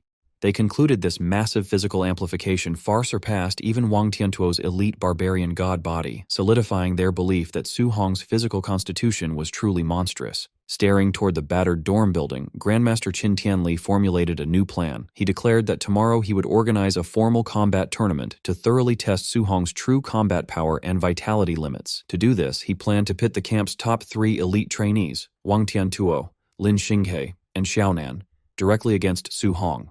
With a determined glint in his eye, the Grandmaster stated he wanted to personally witness exactly what happened when an unprecedented monster like Su Hong clashed with the absolute strongest geniuses the training camp had to offer. Su Hong sat calmly in the ruined room, meditating amidst the debris. He remained undisturbed by the people gathered outside, focused entirely on his progression. Eager to advance, he opened his system and poured all his martial value into his spirit stat. A radiant blue aura enveloped him as he finally became a spirit master. He closed his eyes, enjoying the sensation of his newly awakened power. Testing his abilities, he conjured a glowing phantom fist. The telekinetic control felt a bit strange, like suddenly growing a 3rd arm. Sweating slightly, he checked his interface and confirmed his spirit stat had crossed the 100% threshold. To test his power in the real world, he focused on his bed and effortlessly levitated it with a mere thought. Thrilled, Su Hong floated off the ground alongside his spear, celebrating that he could now walk on air and use telekinetic attacks like Xiaonan.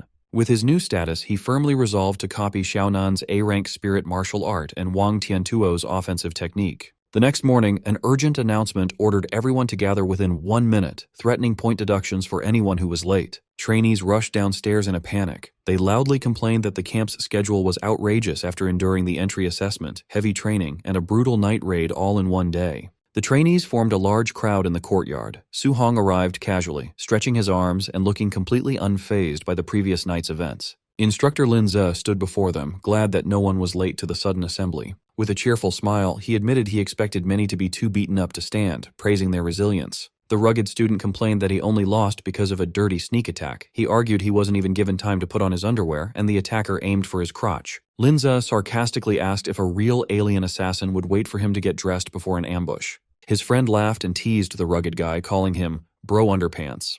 Observing from the crowd, Su Hong agreed with the instructor's logic about real combat, though he understood why everyone was exhausted. Sensing their dissatisfaction, Lindsay announced a comprehensive test to give everyone a fair chance to prove themselves. He explained that an automated system would evaluate their vitality, combat power, spirit, strength, speed, and martial skills. As the top 3 elites, Wang Tiantuo, Xiaonan, and Lin Xinghe, listened confidently, Linze added that a combat ranking would follow. The top 10 students would earn daily contribution points based on their placement. The trainees buzzed with excitement. Knowing the top 3 spots would go to the elites, they resolved to fight fiercely for the remaining 7 positions. Intrigued, Su Hong smiled, wondering what the grand prize for first place might be. Lindsay quieted the noisy crowd and led them to the testing facility. They arrived at a massive warehouse. Inside, Lindsay stood on a stage beside a mechanical spider-like device called a Tier 2 Combat Power Tester. As the crowd settled, Grandmaster Qin Tianli intensely scanned the students. He noted that his target was blending in perfectly. A bandaged trainee next to Su Hong assumed the Grandmaster was admiring his potential. Su Hong glanced at him and bluntly told him he was wrong. Feeling the weight of the Grandmaster's stare, Su Hong sweated nervously, well aware he was the actual target. Grandmaster Qin Tianli addressed the trainees. He announced a new grand prize. Whoever ranked first overall could choose an A-rank martial art or movement technique. The crowd erupted in excitement. Realizing the top 3 elites would now go all out, the trainees eagerly debated who would win. Wang Tiantuo's expression turned serious. He knew A-rank martial arts were incredibly rare, as even his powerful family only possessed a few. Xiaonan smiled confidently, thrilled by the prospect of securing such a high-level skill. Lin Xinghe hid his face behind his fan, eyes sharp with ambition. Winning an A-rank technique would prove his family wrong about his focus on speed. Su Hong's eyes glowed with fierce determination. Tempted by another A-rank technique, he resolved to go all out and claim the prize. Observing the crowd, Qin Tianli narrowed his eyes. His true motive for the test was to finally see Su Hong's absolute limits and true strength. Setting his plan in motion, the Grandmaster announced the testing order, Lin Xinghe, followed by Xiaonan, and then Wang Tiantuo. The trainees whispered nervously, intimidated by the explosive starting lineup. They wondered who would be unfortunate enough to test fourth and face that immense pressure. The Grandmaster calmly announced the 4th participant, Su Hong. The trainees stared in shock, but Su Hong remained calm, confirming his suspicions that he was being targeted. His former schoolmates, Chen Shan and Li Tu, looked at him with pity. Remembering Su Hong finished last in the entry assessment, they wondered if he had somehow offended the Grandmaster. Others gossiped, concluding the Grandmaster purposely placed the weakest student after the top 3 to create a humiliating contrast and motivate poor performers. Ignoring the whispers, Qin Tianli instructed them to test raw physical combat power first, then martial skills. Lin Xinghe stepped up, casually noting raw strength wasn't his strong suit. Lin Xinghe lunged forward and delivered a heavy punch to the machine. The screen flashed brightly, displaying a score of 40-13. The crowd was dumbfounded, marveling that a punch over 4,000 was incredibly high for someone claiming it as a weakness. Another trainee pointed out that compared to his terrifying A-rank speed, strength was technically his lesser attribute. Watching calmly, Su Hong realized Lin Xinghe's physical foundation had to be strong to support an A-rank movement technique. Su Hong prepared his system, eager to copy the martial art Lin Xinghe would use next. Lin Xinghe gathered a vortex of green wind energy around his fist. Unleashing the cloud-hiding gale fist, he struck the machine with a concentrated blast. The tester trembled, and its display updated to a much higher score of 56-42. The crowd gasped. A score over 5,600 reached the standard of a Tier 2 martial artist. They marveled at the terrifying power of his B-rank technique. Su Hong successfully copied the wind attribute cloud-hiding gale fist. As green energy swirled around his hand, he analyzed the numbers. The B-rank art only boosted Lin Xinghe's base score by 1,600 points, which Su Hong found underwhelming. Lin Xinghe stepped down smugly. Xiaonan scoffed at his display, calling his results average. Unbothered, Lin Xinghe challenged her to do better. Xiaonan registered a base combat power of 32-53. Trainees agreed it was normal for a spirit master's physical body to be weaker, knowing her true strength lay in telekinesis. For the martial skill phase, Xiaonan's eyes glowed. Using her telekinesis, she manifested a massive golden hammer and brought it crashing down onto the machine. Su Hong's system instantly copied the ability, acquiring the spirit attribute weapon condensation art. Thrilled by the effortless acquisition, he praised the training camp as a treasure trove. An eager smile spread across his face as he wondered how many more skills he could secretly learn before the test ended. Xiaonan swung her arm down, bringing the huge spiritual weapon crashing onto the tester. The screen flashed, showing a high score of 59-42. The trainees were amazed, noting her score beat Lin Xinghe's and nearly doubled her base power. They marveled at the explosive strength of spirit masters. In the crowd, Su Hong reflected on how useful spiritual power was in combat for things like walking on air and controlling objects. He tried to practice the weapon condensation art in his mind, gathering golden energy above him. He snapped his fingers and the shape quickly faded. Feeling the strain, Su Hong realized that creating solid objects from weapons to beasts used a huge amount of spiritual power. Sweating, he concluded his current spiritual power was just too low to learn the technique right then. Su Hong decided to learn it later. He looked back at the stage as Wang Tiantuo prepared for his turn, eager to see the elite trainee's skill. Wang Tiantuo stepped forward confidently while the crowd cheered him on, praising the strength of his barbarian god body and calling him a combat god. Su Hong watched closely, curious how Wang Tiantuo's famous body compared to his own overlord body. Warning the crowd to watch closely, Wang Tiantuo threw a pure physical punch at the machine, creating a massive shockwave on impact. The trainees were in shock. Wang Tiantuo's raw physical strike scored only 300 points lower than Lin Xinghe's martial art attack, proving his legendary strength. Grandmaster Qin Tenli nodded in approval, highly impressed by the elite trainee's physical base. Wang Tiantuo bowed to the Grandmaster before announcing he would then show his martial art for the second phase. Watching from the crowd, Su Hong smiled, excited to finally see Wang Tiantuo's rumored A-rank attack. Wang Tiantuo channeled his power, making a pale blue flame ignite and wrap tightly around his right arm. He dropped into a combat stance, pulling back his glowing fist as fiery energy surged around him. Recognizing the rare ability, Grandmaster Qin identified the technique as the strong A-rank Bone Netherfire Fist. Su Hong's system interface chimed, notifying him he successfully copied the fire technique. Surprised and happy, he remembered from the martial arts pavilion that this exact skill cost 2,800 contribution points, making his easy copy a huge steal. With intense focus, Wang Tiantuo launched his attack. He slammed his blazing fist into the testing machine with a powerful burst of elemental force. The screen lit up with a massive score of 7534. The trainees were shocked, realizing the A-rank technique pushed his attack power close to a middle-stage Tier 2 martial artist. This was a crazy boost since his base vitality was only around 350. Grandmaster Qin praised him, noting Wang Tiantuo's father often bragged about raising a future grandmaster, which Qin now believed. Wang Tiantuo gladly accepted the compliment. With the top 3 elites setting a very high bar, the Grandmaster finally turned to his true target and called Su Hong to the stage. As Su Hong calmly walked forward, the trainees stepped aside and whispered. They pitied him, thinking anyone going after the elites would be embarrassed, and they mistook his calm look for giving up. Standing before the machine, Su Hong listened as Grandmaster Qin told him to use only pure physical strength for his first strike, forbidding any martial arts. Unbothered and ready, Su Hong simply agreed. Su Hong dropped into a stance, winding up his arm as the force of his movement whipped the air around him. Exhaling sharply, his expression turned serious, his eyes shining with intense focus. Driven by his drive to win the grand prize, Su Hong threw a powerful punch, confident he would take first place. His bare fist hit the machine, creating a massive explosive shockwave that kicked up a huge cloud of dust. The heavy machine shook violently as the screen updated, revealing a mind-blowing pure physical score of 6551. Seeing the results, Grandmaster Qin and instructor Lindsay broke out in a cold sweat. The Grandmaster was completely shocked, admitting to himself he still underestimated the young man's crazy base strength.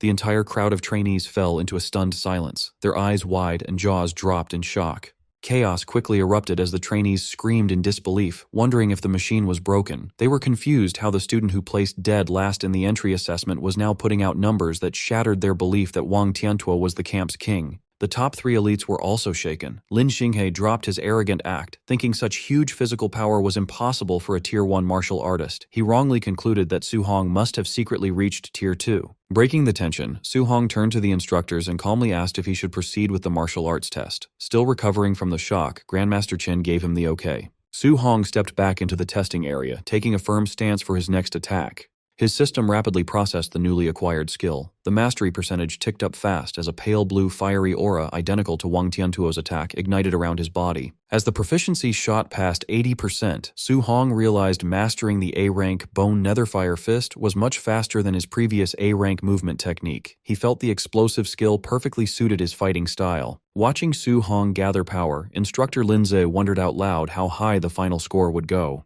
Knowing Su Hong came from an ordinary working-class family, Lindsay assumed he didn't have the resources for anything higher than a low-rank martial art. Grandmaster Qin narrowed his eyes, sensing the strong elemental energy radiating from the trainee. He corrected the instructor, stating that based on the intense aura, the technique was definitely not a low-level martial art. Su Hong's system chimed as his understanding of the Bone Netherfire Fist hit 100%, officially mastering the technique. His eyes flashed with glowing energy as the process completed. He casually summoned the pale blue flames around his fist. The crowd immediately recognized the aura and went crazy, completely confused how Su Hong secretly learned Wang Tiantuo's exclusive martial art. Eager to test his new A-rank attack, Su Hong dropped into a fierce combat stance. He launched forward, slamming his blazing fist into the testing machine with a massive impact. The explosion was massive, creating a shockwave so powerful it blew the trainees backward. Struggling against the wind, they screamed in terror, noticing the force of the strike was much greater than Wang Tiantuo's. As the dust cleared, the screen showed an unbelievable score of 9,013. The crowd lost their minds, knowing that breaking 9,000 points was the standard for a high-stage Tier 2 martial artist. Instructor Linza sweated, unable to understand how a Tier 1 student with only 123 base vitality could produce such numbers. He suspected the machine might be broken. Beside him, Grandmaster Qin admitted Su Hong was a true monster.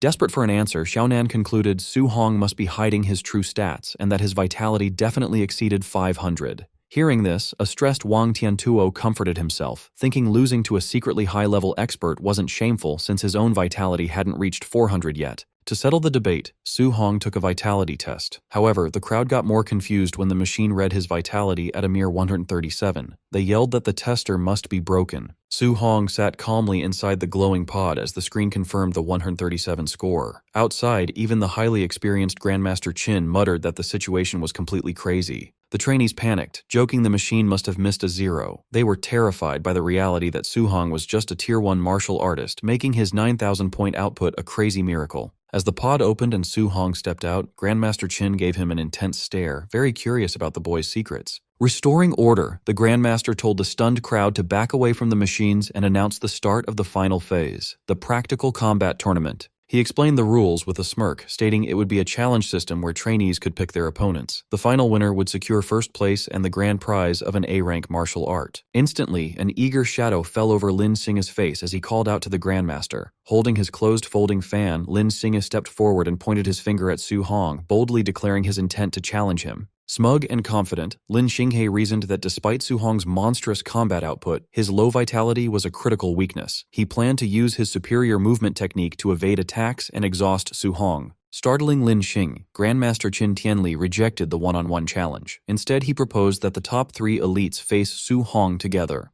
The trio was deeply offended. Wang Tiantuo scowled at being underestimated. Xiaonan scoffed at Su Hong's worthiness of a combined assault, and Lin Xinghe worried their combined might would cripple the lower-tier trainee. Ignoring their complaints, the Grandmaster asked for Su Hong's opinion. Su Hong calmly agreed to fight all 3 simultaneously. The elites glared at Su Hong, irritated by his apparent arrogance. Wang Tiantuo believed he could easily defeat Su Hong all by himself.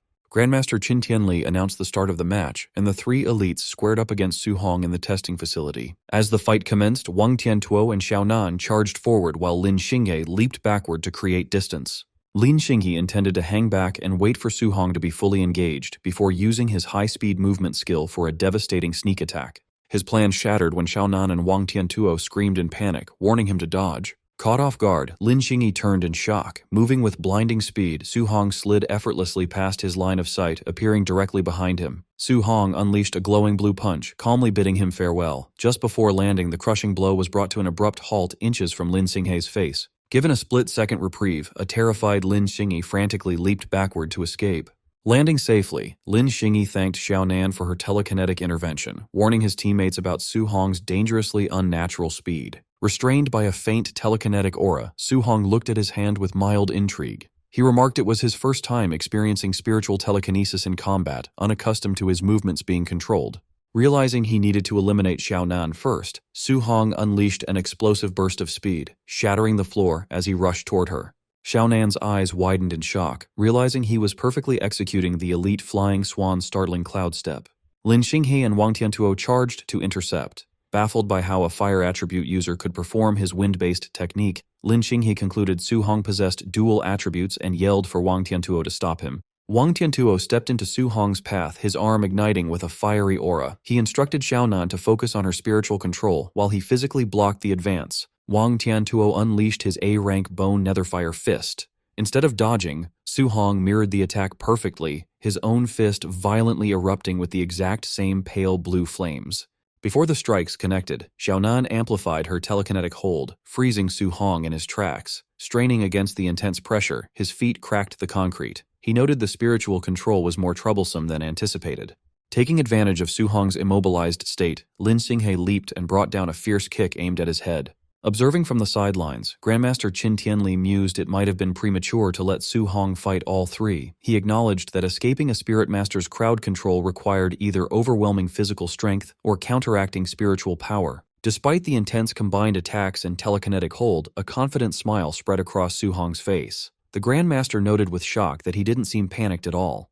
Just as the attacks were about to land, Su Hong unleashed a massive surge of brute strength, shattering the telekinetic bind. The violent backlash caused Xiaonan to cough up blood, losing her spiritual control. Now free, he effortlessly intercepted their attacks, creating a shockwave. The spectating trainees erupted in disbelief. Terrified that Su Hong shattered Xiaonan's telekinesis and blocked the elites using only sheer physical strength, they likened him to a ferocious beast. With a ruthless motion, Su Hong twisted the limbs he held, completely throwing Lin Xinghe and Wang Tiantuo off balance. Caught off guard by the overwhelming force, Lin Xinghe panicked and Wang Tiantuo cursed, realizing they were entirely at Su Hong's mercy. Utilizing his monstrous strength, Su Hong lifted both elites and spun them rapidly through the air like ragdolls. Eyes glowing fiercely, Su Hong halted his spin and mercilessly slammed both elites face first into the concrete floor. The massive impact shattered the ground. Wang Tiantuo's face was driven into the rubble while Lin Xinghe coughed up blood from the immense shock. The trainees watched in horror as heavy thuds echoed through the facility. Displaying terrifying savagery, Su Hong repeatedly lifted and smashed the two elites into the ruined floor in a relentless blur of motion. When Su Hong finally released his grip, the once proud elites lay completely motionless, having fainted from the savage beatdown. Standing tall amidst the settling dust, he had completely dominated the match. Still radiating a fierce battle aura, Su Hong locked an intense gaze onto his last remaining opponent. Catching his terrifying stare, Xiaonan lost all will to fight. Trembling, she threw her hands up and backed away, loudly surrendering and begging him not to come closer. The spectating trainees erupted into a frenzy of awe. They marveled that Su Hong had single-handedly crushed the camp's strongest trio, cementing his status as an unmatched monster. Silencing the commotion, Grandmaster Qin Tianli stepped forward. He asked if anyone else dared to challenge Su Hong, declaring that otherwise, the young man would claim first place. The trainees practically tripped over themselves to forfeit. Fearing the same brutal fate, they universally agreed Su Hong was the undisputed number one, admitting only a fool would challenge him now. With no objections, the Grandmaster declared Su Hong the winner. He then instructed instructor Lin Zhe to organize the remaining matches to determine the secondary rankings. Acknowledging his overwhelming victory, Grandmaster Qin Tianli instructed Su Hong to follow him to claim his grand prize and select a new A-rank martial art. A satisfied smile spread across Su Hong's face. He was thrilled that his victory meant adding another powerful A-rank martial art to his arsenal. As they walked, Grandmaster Qin Tianli mentioned he had been observing Su Hong since his arrival. He questioned why Su Hong chose to hide his true strength when most trainees eagerly showed off. Su Hong explained his caution, stating that without the backing of a powerful family, revealing his abilities too early would make him an easy target. The Grandmaster laughed, appreciating the boy's survival instincts. He confessed he had orchestrated the tournament specifically for Su Hong, intending to use it to secure more elite training resources for him. Qin Tianli advised that resources were heavily concentrated on recognized geniuses. He assured Su Hong he no longer needed to hide his power, offering his personal protection. Grateful for the backing, Su Hong thanked the Grandmaster. They soon arrived at the martial art pavilion. Inside, the startled receptionist stood at attention as the Grandmaster ordered her to bring out the master list of martial arts. While reviewing the catalog, Qin Tianli told Su Hong to ask if he needed clarification. Taking advantage of the expert guidance, Su Hong asked what type of martial art would best suit his progression. Before advising, the Grandmaster asked Su Hong to list his current martial arts. Su Hong casually listed the Bone Netherfire Fist, Flying Swan Startling Cloud Step, Cloud Hiding Gale Fist, and Void Breaking Finger, noting his other skills were lower ranked. The Grandmaster's expression tightened, pointing out the Flying Swan and Cloud Hiding techniques weren't in their inventory. He incredulously asked if the boy genuinely learned them just by watching Lin Xinghe once. When Su Hong casually confirmed, a drop of sweat rolled down the Grandmaster's face. Staring in stunned silence, he internally reaffirmed that Su Hong was an absolute monster. The receptionist watched in shock, wondering who Su Hong was to have Grandmaster Qin Tianli personally help him choose a martial art. Looking through the catalog, Qin suggested a control-type martial art since Su Hong already had attack and movement skills. He recommended the A-rank Flame Cage, which used fire qi to trap enemies. Qin explained that control arts required qi to leave the body, a hard task even for Tier 2 artists. However, he believed Su Hong's talent could overcome his Tier 1 limits. Offering to help him decide, Qin mentioned he knew the technique and offered to show it. Su Hong watched closely and thanked him. Summoning a spark from his hand, Qin highlighted the great battle value of control-type arts as the flame quickly grew into a glowing cage.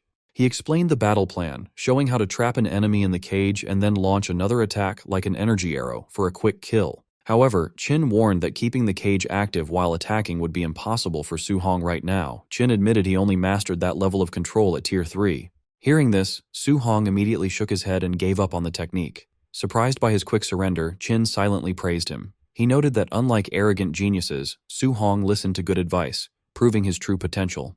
Secretly, Su Hong smiled. His system confirmed he had learned Fire Flame Cage just by watching the display. Having gotten the skill for free, he politely asked Qin to recommend a different martial art. Agreeing to change focus, Qin flipped through the book and suggested looking into defensive arts to balance the young man's skills. He recommended the A-rank Thick Earth Armor, an earth skill that formed a strong defensive key layer over the user's body.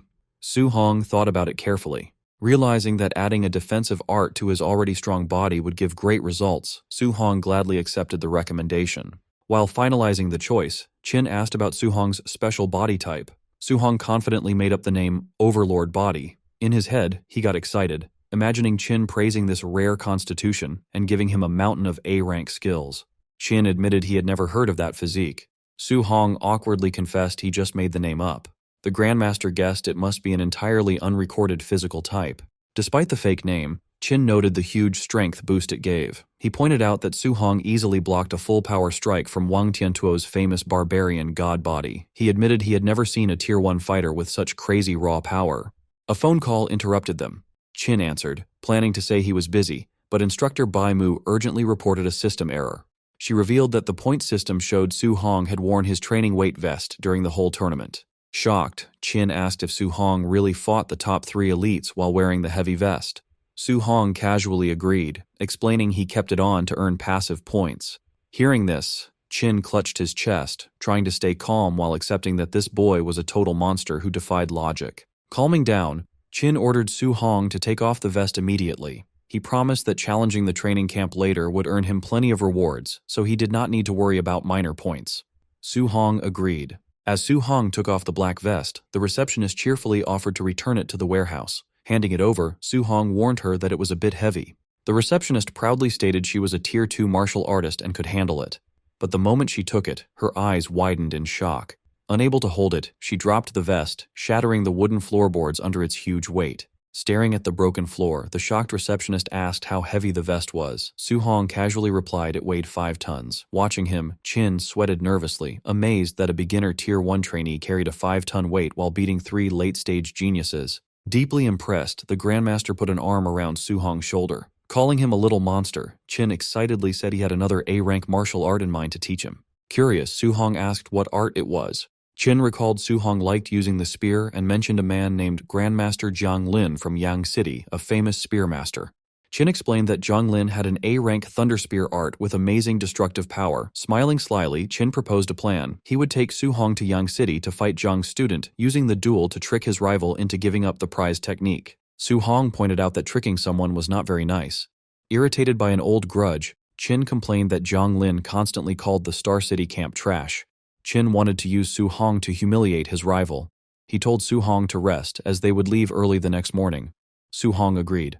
That night, Su Hong returned to his room. He was pleased to find the staff had completely fixed and cleaned it after the previous night's attack. Sitting on his bed, Su Hong focused on training. His system registered 3 new skills: the Fire Scorch 4 Fields, the Spirit, Soul Capture Art, and the Earth, Thick Earth Armor.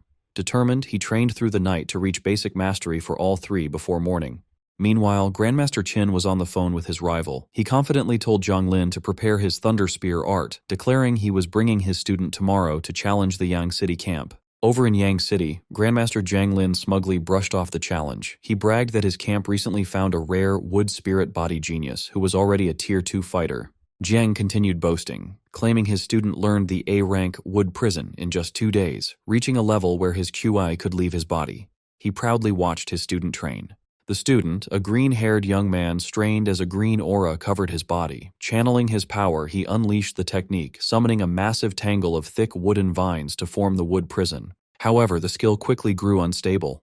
He desperately tried to stop the wild vines, but the prison shattered violently into glowing green pieces instead of fading cleanly. Panting heavily, the student sighed at another failure. Jiang Lin called him Lin Chunfeng and scolded him for being impatient. He reminded the boy that control arts needed more than just willpower. Refusing to give up, Lin confidently promised to reach the basic level within a month. Back on the phone, Jiang mocked Qin, boasting his student was a monster for learning it in a month, since it took Jiang himself 3 months. Insulting the Star City camp again, Jiang claimed his student would easily crush Qin's trash. Qin erupted in anger, but Jiang hung up. Turning to Lin Chunfeng, Jiang told him not to win too quickly tomorrow. He ordered Lin to act like the fight was close and win narrowly to save Qin some face. Forming a clawed hand of greenwood energy, Lin smiled and promised his acting skills were ready.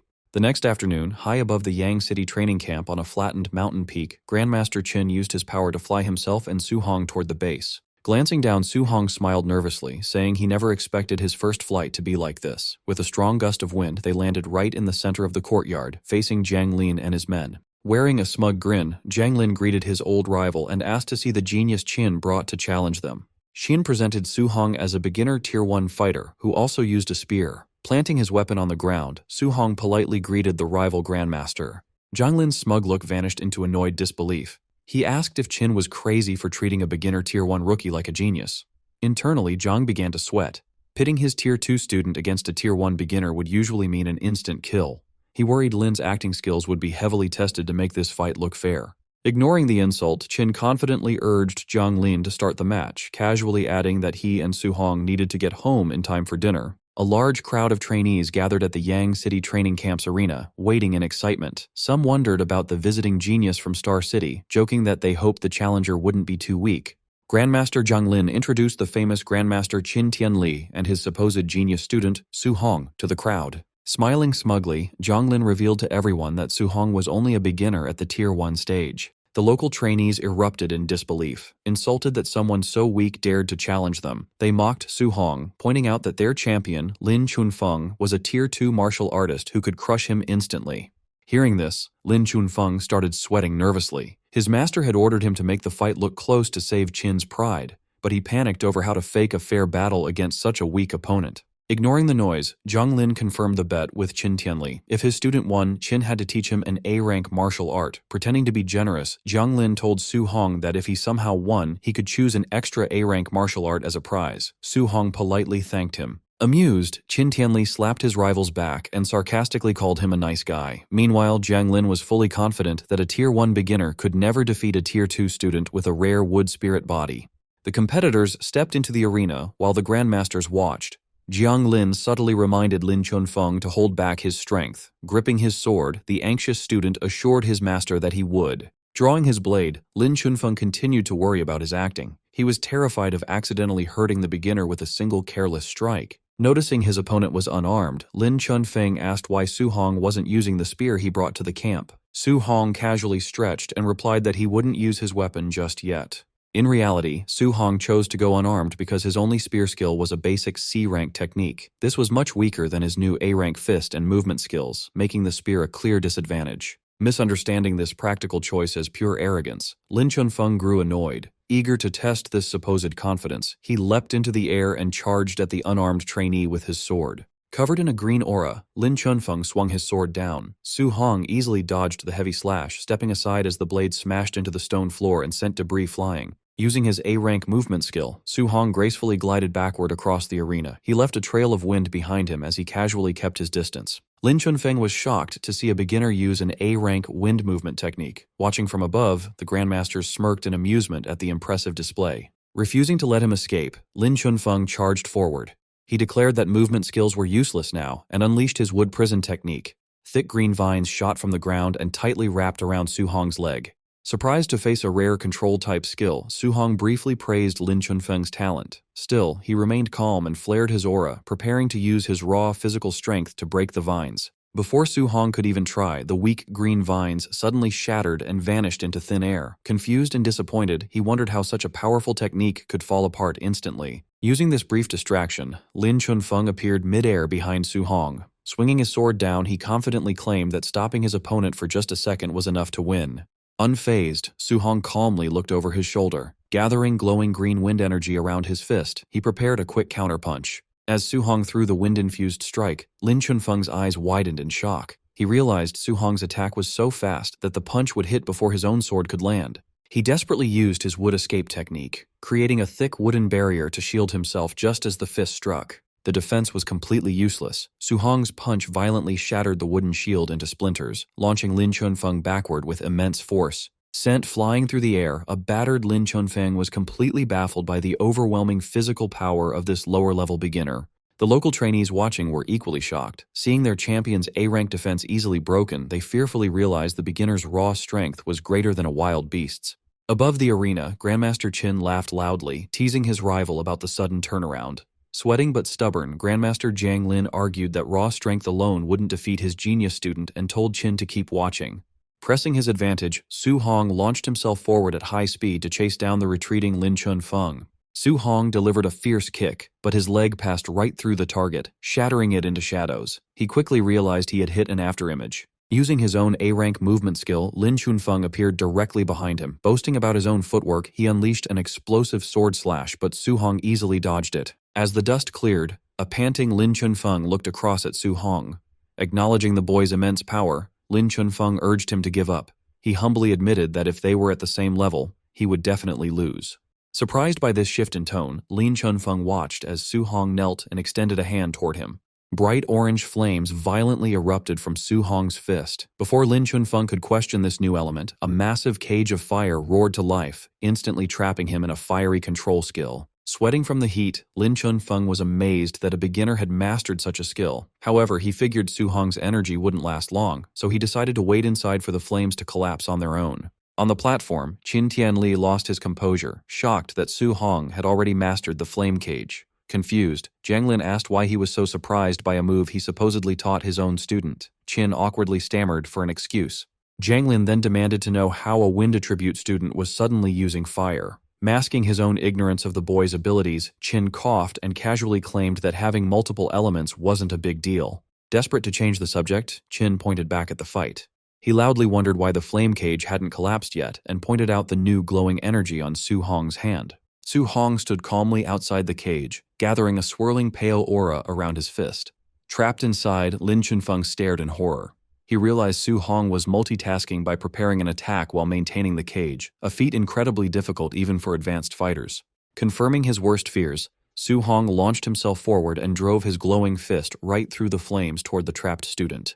Panicking as the strike approached, Lin Chunfeng desperately triggered his wood escape again, summoning thick wooden roots to shield himself. The defense was useless. Su Hong's glowing fist pierced straight through the wood and slammed into Lin Chunfeng's stomach. Coughing up blood as the force blasted him backward, the defeated student cursed the absurdity of the beginner's power. Su Hong's fist smashed brutally into Lin Chunfeng's chest, spraying blood into the air. The massive force launched Lin backward. He crashed violently against the scorching walls of the flame cage, severely burning his bare back. However, bright green energy instantly flared over the burns, rapidly healing the damaged skin. With a confident smirk, Lin warned his opponent not to underestimate the healing power of a Tier 2 wood spirit body. Unfazed, Su Hong stared at him coldly. He figured that if one punch wasn't enough to keep him down, he would just throw more. Charging forward, Su Hong unleashed a rapid, relentless barrage of glowing punches, refusing to believe Lin could heal forever. Even while taking the heavy blows, Lin absorbed the damage and taunted his attacker. He insisted the effort was useless, as a Tier 1 fighter's stamina could never outlast a Tier 2's. Gathering a dense sphere of green energy in his free hand, Lin challenged him, eager to see if the flame cage would break first or if Su Hong's energy would run out. Realizing his fire energy was running dangerously low, Su Hong suddenly stopped attacking. Knowing the cage might collapse on its own and turn the fight against him, he canceled the fiery prison himself. Seeing the flames vanish, Lin laughed in triumph, assuming Su Hong had given up. He declared it was now his turn to attack and that Su Hong's defeat was guaranteed. His arrogant smile quickly vanished, replaced by sheer terror. Su Hong gathered a crackling mass of golden lightning and fire in his hand, casually mentioning he hadn't planned to use this move because it drained too much energy. Staring at the terrifying energy in Su Hong's hand, Lin broke into a cold sweat. He was stunned that a mere Tier 1 fighter could produce such monstrous power. Panicking, Lin knew he absolutely couldn't let Su Hong get close. He slammed his glowing green hands onto the stone floor, channeling every ounce of his remaining energy. Roaring the name of his defensive technique, he summoned a massive wall of thick wooden pillars that erupted from the floor to shield himself from the attack. Su Hong's eyes flared with intense golden light. Stepping up to the towering wooden wall, he pulled back his fist, which violently crackled with raw lightning energy. With devastating force, Su Hong drove his blazing, lightning-infused fist forward, warping the very air around the impact. The strike pierced straight through the thick wood like paper. The overwhelming punch hit Lin squarely in the face, blasting him backward and sending his unconscious body crashing onto the stone floor. Su Hong stood calmly among the fading flames and debris, looking down at his defeated opponent. A stunned silence quickly fell over the massive crowd around the arena. The Yang City trainees erupted into panicked disbelief. They were horrified that their champion, despite his Tier 2 healing powers, was knocked out in one strike. Recognizing the punch's power as something like a legendary S-rank move, they couldn't believe Su Hong was still only an early Tier 1 fighter. Grandmaster Zhang Lin broke into a cold sweat. Staring in absolute shock, he turned to his old rival, demanding to know what kind of monster Qin Tianli had brought to the camp. Trembling, Zhang Lin pointed at the arena, realizing the boy had used element fusion to achieve that level of destruction. He was amazed by the impossible reality of a young Tier 1 fighter already mastering such an advanced technique. Sipping his tea innocently, Grandmaster Qin casually remarked that he definitely wouldn't tell his old rival about Su Hong mastering dual-element fusion in just 1 month. Zhang Lin stared back in complete disbelief. Continuing to brag, Qin looked away and added that if Zhang Lin knew Su Hong had perfect compatibility with all 7 elements and was training 7 techniques at once, he would probably drop dead from fright. This left Zhang Lin completely shell-shocked. Pretending to be clumsy, Qin cheerfully apologized for letting the secret slip, though his smug face showed he didn't regret it at all. Meanwhile, Zhang Lin stood paralyzed, his mind struggling to process how a student could achieve such insane feats in a single month. Seizing the moment, Qin threw an arm around his dazed rival and brought up their bet. Since Su Hong won the match, Qin demanded Zhang Lin teach the boy the A-rank Thunder Spear art and his ultimate skill, Palm Thunder.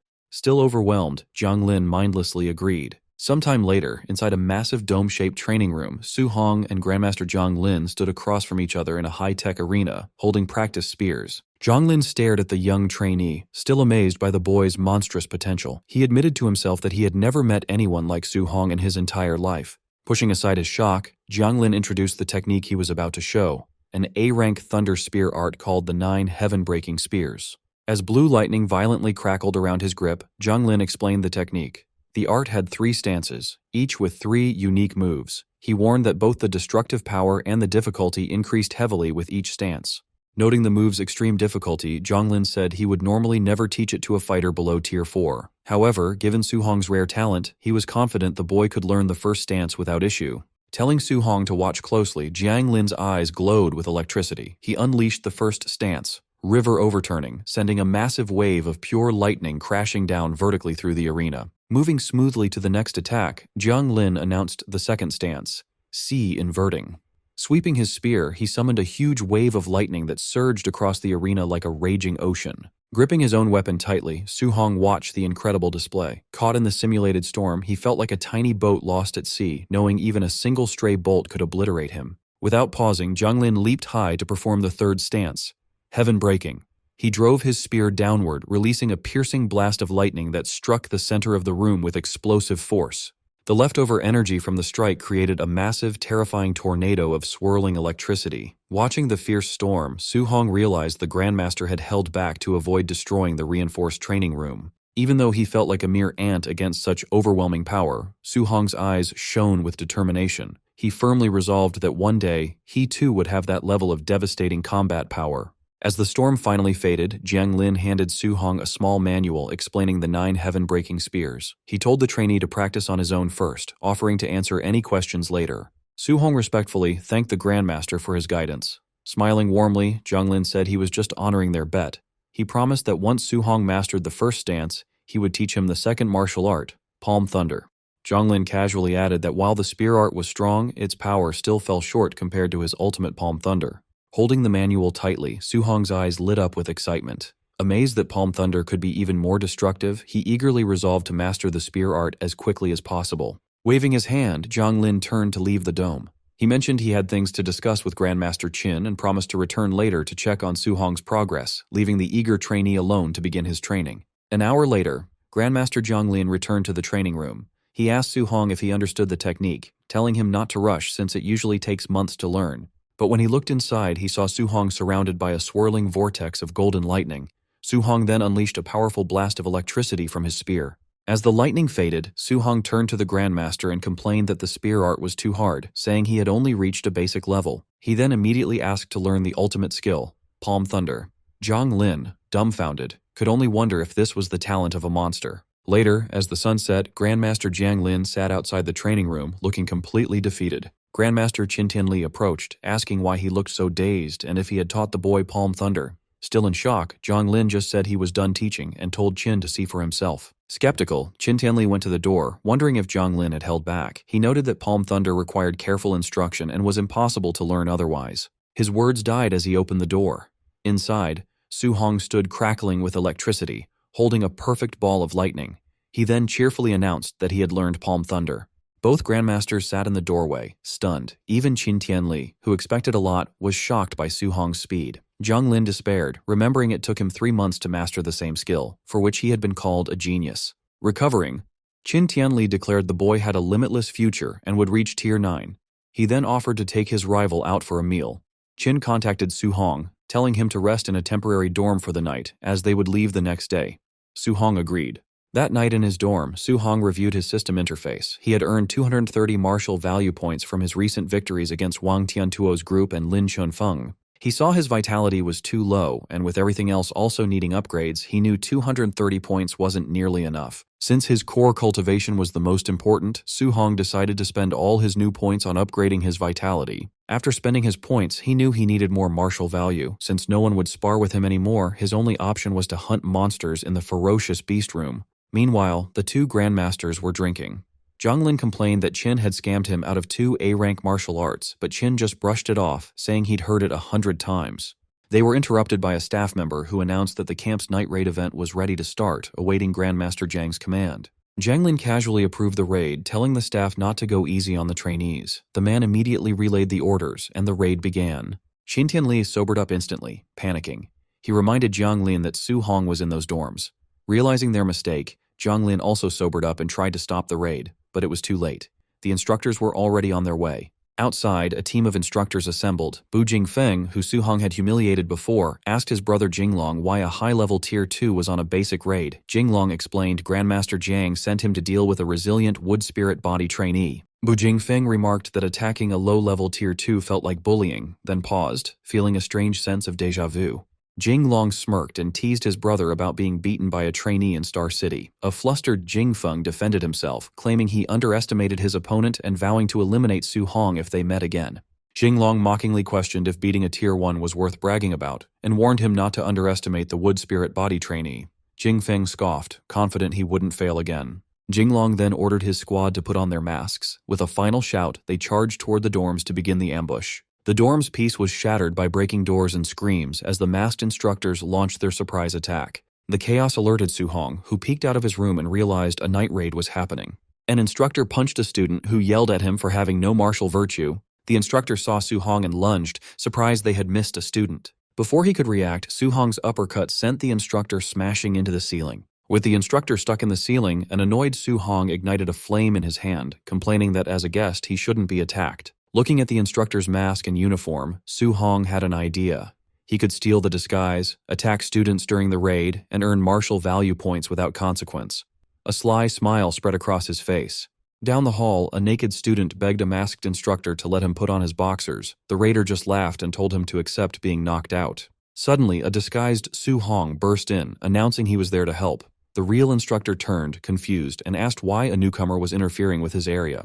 Without a word, Su Hong punched the instructor through the concrete wall. The student stared in shock, wondering why the raiders were fighting each other. Su Hong immediately dashed out, leaving the naked student to wonder why the raider had spared him. Thrilled, Su Hong ran down the hall with a flaming fist, realizing he could earn hundreds of points by fighting the trainees without holding back. Su Hong then tore through the hallway, beating down the real instructors. Confused by the friendly fire, they started yelling that there was a mole in their group. After punching another raider, Su Hong sighed under his mask. Standing over the defeated instructors, Su Hong cracked his knuckles and announced the first floor was clear, then headed for the second. On the next level, Su Hong moved like a golden blur, unleashing a flurry of strikes that effortlessly took down the entire squad of instructors. As he raced to the third floor, Su Hong laughed, delighted with his plan. His system kept rewarding him with martial value points for every instructor he defeated. On the third floor, a group of instructors was watching a battle between Lin Chunfeng and the high-level instructor, Bu Jinglong. They were impressed by Lin's resilience and noted his recovery ability could be dangerous for Jinglong. Inside, Lin Chunfeng, glowing with a green healing aura, faced the masked instructor who was radiating fiery energy. Su Hong walked up to the spectating raiders and asked why they were just standing there. Not realizing he was an imposter, they invited him to watch the wood spirit body trainee's incredible recovery. Su Hong stepped forward, his fist igniting with golden energy. He declared there was no need to watch, confusing the other instructors. Before they could react, Su Hong tore through the group with a barrage of punches, sending them flying as he stated he'd already experienced the wood spirit body's power himself. The commotion interrupted the fight. Bu Jinglong paused and angrily demanded to know why a raider was attacking their own men. Unbothered, Su Hong flared his golden aura. Smiling under his mask, he challenged both the trainee and the elite instructor to fight him together. Bu Jinglong told Lin Chunfeng to step aside and rest, intending to deal with the rogue raider himself. Furious that someone had interfered, he charged at Su Hong, shouting that he would teach him a lesson for breaking the Night Raider's rules. Unfazed, Su Hong channeled golden energy into his hand, forming a powerful Vajra fist to meet Bu Jinglong's attack head-on in a fierce clash. The sheer force of the impact sent Bu Jinglong stumbling backward, leaving him stunned by his opponent's incredible physical strength. Realizing Su Hong was no ordinary fighter, he quickly changed his mind and yelled for Lin Chunfeng to join the fight. Lin Chunfeng immediately unleashed his wood prison technique, causing thick vines to erupt from the floor, but Su Hong swiftly flipped out of the way, evading them with ease. Using the distraction, Bu Jinglong appeared right behind Su Hong and threw a heavy punch, only for it to slam into a glowing purple earth attribute armor that suddenly covered Su Hong's body. Bu Jinglong stared in absolute shock, wondering where this monstrous fighter came from and how he could so easily block a high-level Tier 2 attack. Before Bu Jinglong could even process what had happened, Su Hong vanished and reappeared, smashing the elite instructor into the wall with enough force to shatter his armor and make him cough up blood. Without pausing, Su Hong leaped over the stunned Lin Chunfeng and drove his blazing fist into the back of the trainee's head, smashing him face first into the ground and knocking him out cold. Moments later, the system rewarded Su Hong with martial value points for both victories. Checking his status, he was thrilled to see his balance had skyrocketed to over 2,400 points and celebrated his sudden wealth. The next morning, Lin Chunfeng and Bu Jinglong stood among the other bruised and battered raiders, nursing their injuries and looking completely defeated. An enraged Grandmaster Jiang Lin pointed at the injured men, loudly blaming the carnage on Qin Tianli's monster of a student. Playing dumb, Qin Tianli casually denied any involvement, prompting Lin to sarcastically ask who else could have possibly caused such destruction. Having lost his patience, Jiang Lin furiously yelled at them to get lost and kicked his rival out of the camp, but Qin Tianli simply laughed as he flew away with Su Hong. While they were in the air, Qin Tianli asked Su Hong if he was still missing martial arts for the metal, wood, and water attributes. Su Hong confirmed he was, curious why the Grandmaster was asking. With a sly grin, Qin Tianli suggested they go pay a visit to a few more of his old friends. Over the next 10 days, the pair traveled to 3 different training camps. They repeated the same plan, with Su Hong easily defeating the local champions while Qin Tianli smugly collected the winnings and brushed off accusations of cheating from the angry rival Grandmasters. Back in his own dorm, Su Hong meditated to absorb his new skills. The system confirmed he had successfully learned the basic levels of the A-rank metal ripple, wood vine entanglement, and water dragon techniques. Opening his eyes, Su Hong marveled at his new arsenal, admitting he never dreamed he would possess so many A-rank martial arts. Seeing his martial value was now close to 3,000 points, he decided it was finally time to use them to increase his core vitality. Su Hong began to pour all his accumulated martial value into his vitality. As the system registered the upgrades, his body surged with intense heat and swelled painfully with raw energy. Sweating heavily from the sudden expansion, he realized he might have added too much at once as his vitality shot up to 450. As his body slowly returned to normal, a panting Su Hong knelt on the floor.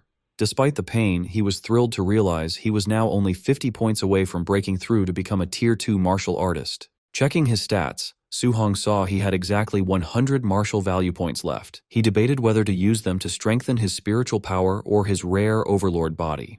Deciding to test the limits of his special physique, he chose the option to upgrade the overlord body. The system immediately took his remaining 100 points, but only gave him a tiny 0.1% increase to the overlord body's spirit rank. Stunned by the terrible exchange rate, he complained that his unique physique was far too expensive to upgrade efficiently. Concluding that reaching Tier 2 was his top priority, Su Hong grabbed his jacket and rushed out the door, ready to hunt more monsters in the ferocious beast room to earn the points he needed.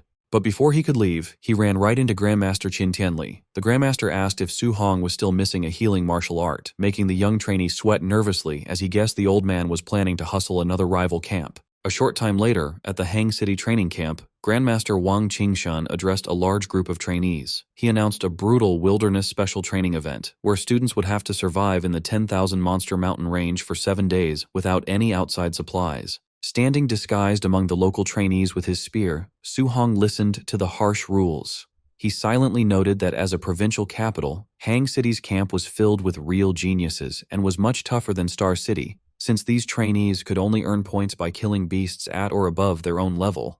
When Grandmaster Wang Qingshan officially started the training, Su Hong leaped into the dangerous mountain range along with the rest of the Hang City trainees. Watching the students leave, Grandmaster Wang Qingshan questioned Qin Tianli's confidence, pointing out that Su Hong hadn't even reached Tier 2 yet. Qin Tianli simply confirmed their bet. If Su Hong won the survival challenge, Qingshan had to teach him an A-rank healing art. In return, Qin arrogantly promised to teach an A-rank martial art to every single Hang City student that managed to beat Su Hong. Amused by this, Qingshan wondered if Qin could actually afford to make such a promise, reminding him that half the students were already at Tier 2. Qin just brushed off the danger, claiming that facing the beast early would be good for the boy. He then asked with alarm if beasts from the 10,000 Races demonic cult had arrived. Qingshan casually confirmed they had, but dismissed them as just low-level Tier 2 and Tier 3 creatures. Qin accused Qingshan of sending the students to their deaths by making them fight Tier 3 monsters. Qingshan coldly replied that the War of 10,000 Races was brutal, and true powerhouses could only be forged through extreme hardship. Qin sighed, resigning himself to the situation. Even as he thought that it would be a victory if Su Hong simply made it back alive, the young trainee was already deep in the wilderness, violently cutting the head off a massive wolf beast with a lightning-infused spear strike. Eager to test out his new abilities, Su Hong summoned a barrage of golden metal energy beams that pierced through a pack of beasts. Without pausing, he then used his wood attribute, conjuring thick, glowing vines to entangle and crush a giant snake. As night fell over the mountain range, Su Hong summoned a massive water dragon, which violently blasted through a fiery beast, showing his complete dominance over the wilderness. Stepping into a dark cave past the glowing body of his latest victim, he acknowledged the incredible destructive power of his new A-rank martial arts. However, he also noticed that his spiritual energy drained far too quickly when he used them one after another. Standing in the bloody cave among the bones of his kills, Su Hong checked his system. Seeing he had earned over 500 martial value points and his vitality was maxed out, he decided it was time to push for his Tier 2 breakthrough. Sitting down to meditate, Su Hong began channeling his points into his vitality. A fierce, fiery aura erupted around him as the system registered the steady upgrades, pushing his body toward its new limits. Meanwhile, deep in the forest, a red-haired cultist was grumbling as he patrolled the dark woods. He complained about having to check the perimeter in the middle of the night, certain that no one could possibly find their hidden sacrificial grounds in such a remote mountain range. He suddenly stopped in his tracks when he noticed the freshly killed body of a massive beast lying just outside the dark cave where Su Hong was meditating, realizing that an intruder had wandered into their territory after all. Standing at the cave entrance, the cultist called out maliciously to whoever was hiding inside. He demanded that Su Hong come out for a quick death, threatening to skin him and eat him alive if he refused. The cultist ordered the intruder to surrender, warning of a fate worse than death if he resisted. Glancing at the dead blazing black tiger, he figured his opponent had, at best, Tier 2 or Tier 3 strength. From inside the cave, Su Hong listened to the man's arrogant tone. Since the cultist spoke so dismissively of Tier 3 martial artists, Su Hong suspected he was up against a formidable Tier 4 expert. Since he had only recently broken through to Tier 2, he admitted he lacked the confidence to take on a Tier 4 opponent. Deciding that running was his best bet, he launched a water dragon attack to cover his escape from the cave. The cultist eagerly gripped his sword and shattered the watery beast with a single slash, mocking the attack as having the measly power of an early Tier 2. Spotting Su Hong trying to escape, the cultist immediately chased after him. He praised the young man's genius for taking down the beast at such a low level, but sadistically added that his favorite pastime was murdering promising talents before they could reach their full potential. The cultist suddenly stopped in confusion, asking Su Hong why he had given up running. Su Hong turned to face his pursuer. He calmly stated that based on the energy the man had just used, he was actually just an early-stage Tier 3 fighter, far weaker than Su Hong had initially feared. Spotting a distinct tattoo on the man's neck, Su Hong recognized him as a member of the 10,000 Races demonic cult. He recalled that this cult consisted of human traitors who carried out terrorist attacks and sacrificed their own kind to alien races in exchange for power. Disgusted by the traitor, Su Hong flared his golden aura and declared that such human scum deserved to die. Smirking, the cultist challenged Su Hong to prove his words and launched an A-rank fiery sword strike known as Fire Slash. Facing a Tier 3 opponent for the first time, Su Hong decided to go all out. He unleashed Sea Inverting, a massive wave of golden lightning that violently clashed with and completely overpowered the fiery strike. Su Hong was surprised, wondering how a Tier 3 martial artist's technique could be so easily blown away by his attack. The cultist panicked, unable to understand how he was losing to someone an entire major realm below him despite using an A-rank martial art. He was also completely baffled that his opponent wielded both water and lightning attributes.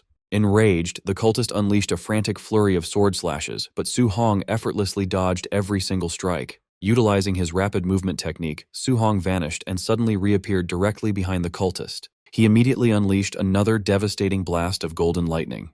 Realizing that the sheer power of this attack far exceeded his own fire slash, the terrified cultist frantically tried to retreat. Before he could escape, thick green vines erupted from the ground and tightly bound his leg. The cultist stared in utter disbelief, shocked that Su Hong was now using a wood attribute control technique as well. Completely immobilized by the vines, the cultist was instantly engulfed by the massive blast of lightning. As the dust cleared from the intense lightning strike, Su-hong stared down at the cultist's smoldering remains. Suddenly, the body began to melt into the ground, prompting Su-hong to wonder if the cultist had used some bizarre movement technique to survive the blast. The cultist reformed his body, now covered in thick, magma-like rock armor. He angrily cursed his terrible luck for running into such a monstrous human genius out in the middle of nowhere. Declaring that Su-hong had nowhere left to run, the armored cultist prepared his counterattack as Su-hong took a step back. The cultist initiated a bloodline transformation, sprouting large wings from his back. He arrogantly demanded that Su-hong witness the divine might of the celestial race. Disgusted, Su-hong thrust his spear forward. He mocked the cultist for mutating into a freakish monster and called the entire demonic cult completely insane. The cultist easily caught the spear tip with his bare, armored hand, bragging that once his bloodline transformation was complete, he would become a true celestial being. Still gripping Su-hong's spear, he declared that the boy had to die for interrupting their sacrificial ritual. Su-hong immediately retaliated, unleashing a fierce blast of fire that pierced straight through the cultist's new wing and left the fanatic in shock. Capitalizing on the opening, Su-hong instantly activated his flame cage technique, trapping the cultist inside a blazing prison. He then channeled pure lightning into his weapon and executed the ultimate heaven-breaking stance of his A-rank spear art. The crackling spear violently pierced straight through the cultist's hardened rock armor, delivering a devastating, explosive blow right through his chest. The hardened rock armor crumbled away as the cultist gasped in sheer disbelief, his mutated body completely shattering into pieces just moments later. Checking his system, Su-hong was shocked to see a massive reward of 212 martial value points for the kill. He realized that hunting these fanatics was incredibly lucrative, noting that he normally had to fight beasts for a long time just to scrape together 500 points. Remembering the dead cultists' mention of a sacrificial ritual, Su-hong quickly deduced that they must have captured human victims. He immediately decided to contact his grandmaster for backup. Back at the Hang City training camp, Grandmaster Qin Tianli checked his phone and relayed Su-hong's message to Grandmaster Wang Qingshan. He reported the demonic cult's presence and their ongoing sacrifice, noting that Su-hong was requesting a rescue team. Wang Qingshan calmly sipped his tea and coldly dismissed the threat. Qin Tianli explained that this particular ritual actually targeted the cult's own brainwashed followers, meaning there was absolutely no reason to intervene or save them. Questioning his rival's relaxed attitude, Qingshan asked Qin Tianli why he was still sitting around drinking tea instead of rushing to save his student. Qin Tianli casually replied that there was no need, as Su-hong had already killed the early-stage Tier 3 cultist. Qingshan scoffed, flatly refusing to believe that a mere Tier 1 trainee could defeat a Tier 3 cultist, and accused Qin Tianli's student of blatantly bragging. Unbothered, Qin Tianli casually told him to believe whatever he wanted. 3 days later, deep in the wilderness, Su-hong stood over the freshly severed head of a massive multi-eyed snake beast. Leaning against the creature's corpse, he reviewed his system stats and sighed in disappointment. Despite hunting numerous Tier 3 beasts over the past 3 days, his martial value had only reached 832 points. He complained that all this grueling effort had yielded less value than killing just 4 cultists. Suddenly, his heightened senses picked up a hidden presence nearby. A blue-haired woman with black wing tattoos on her back stood on a nearby branch, playfully praising the handsome young man for detecting her approach. Gathering sharp ice energy in her hand, she offered a seductive smile, but ruthlessly declared that since he had intruded on their territory, she had no choice but to kill him. She instantly launched a rapid barrage of deadly ice spikes at him. Rather than feeling threatened, a confident smile spread across Su-hong's face. He happily realized that another demonic cultist just meant more free martial value points delivering themselves right to his doorstep. Su-hong countered the attack with a massive water dragon. The 2 elemental strikes violently clashed, creating a thick curtain of smoke. Suddenly, the cultist attacked again as a whip shot out from the smoke. Reacting instantly, Su-hong caught the whip. He decided to keep her alive just long enough to ask where the other demonic cult bases were. He yanked the whip with immense force, pulling the panicked woman through the air straight toward him. As she flew into range, Su-hong delivered a brutal punch to her stomach with his cold fist technique, instantly defeating her. Standing over her, he pointed his glowing spear at her neck and demanded to know where their base was. Terrified and bleeding, she begged for her life and revealed that the base was 10 kilometers to the north. Su-hong pressed further, asking how many Tier 3 fighters were there. She confessed they had 3 Tier 3 and 3 Tier 2 fighters. Calculating his progress, Su-hong realized only 1 Tier 3 cultist was left. Wiping out the rest would give him over 1,000 points, enough to upgrade his telekinesis to Tier 2. Refusing to stay down, the female cultist lashed out with her whip to create distance. She furiously yelled that Su-hong had underestimated her. She triggered a blood transformation, sprouting large wings as she turned into a heavenly god race member. Hovering in the air, she arrogantly boasted her strength had doubled and she could easily kill him. Su-hong didn't give her the chance. He immediately countered with a powerful spear thrust, unleashing a massive pillar of golden lightning that pierced straight through her chest. As her mutated form faded, Su-hong pulled his spear from her falling body and coldly told her to hand over her points. His system confirmed a reward of 208 points, leaving him highly satisfied with the easy profit. Meanwhile, at the cult's base, a small group of trainees found themselves completely surrounded by enemies near a massive stone pyramid. The trapped Hang City trainees panicked, realizing it was a deadly trap. They cursed their bad intel, seeing they were facing a large squad of Tier 3 fighters instead of just a few Tier 2s. The Blood Commander coldly ordered his men to execute the intruders. The cultists eagerly charged, spotting the 3 Tier 2 human geniuses. They maliciously declared they would skin them alive as sacrifices. Refusing to go down without a fight, the desperate trainees grouped together. They promised to take out as many cultists as possible, trusting their Grandmaster would avenge them. High above the battlefield, the Grandmasters calmly watched the trap. Qingshan proudly pointed out his 3 top Hang City geniuses to his rival. Qin acknowledged their bravery for standing against Tier 3 enemies. Qingshan planned to let the trainees fight to build experience, promising to step in only if things turned fatal. Smirking confidently, Qin Tianli told Qingshan they didn't need to intervene. He pointed out that his own little monster, Su-hong, was already rushing into the valley to save Qingshan's students. Wang Qingshan glared at Qin in disbelief, asking if he was drunk. He scoffed at the crazy idea that a mere Tier 1 trainee could save anyone from a squad of Tier 3 experts. Down in the valley, one of the top Hang City trainees stepped forward to cover his teammates, bravely declaring they would fight and die together. A cultist lunged at them with glowing red claws, laughing that there was no escape. The trainee braced for the fatal blow, accepting his end. Suddenly, a crackling spear of golden lightning shot past the trainees, violently pinning the cultist to a tree and killing him instantly. The remaining cultists stopped in their tracks, angrily demanding to know who had interfered. Su-hong appeared in front of them in a flash of lightning. Using his lightning skill, he grabbed 2 cultists by their heads and brutally smashed them together. Spinning around, he gathered his energy and unleashed a blinding flurry of lightning punches, instantly clearing out several more enemies nearby. Standing among the defeated bodies, he hid his aura and calmly asked the stunned trainees if they were all right. The Hang City geniuses stared in awe. They recognized him as Su-hong from Star City, amazed by his monstrous strength for easily killing so many Tier 3 experts. Watching from the cliff, Wang Qingshan broke into a nervous sweat. He demanded to know how Qin's student could use a lightning skill when he supposedly needed a healing art. Seeing Su-hong use the high-level skill without getting tired, Qingshan suspected he had already reached Tier 2. Qin Tianli was secretly just as shocked. He panicked when he realized Su-hong had gone from Tier 1 to Tier 2 in just a few days, finding the boy's growth rate completely ridiculous. Back in the valley, Su-hong told the Hang City trainees to retreat while he covered them. Still dazed by his power, they told him to be careful and quickly ran away.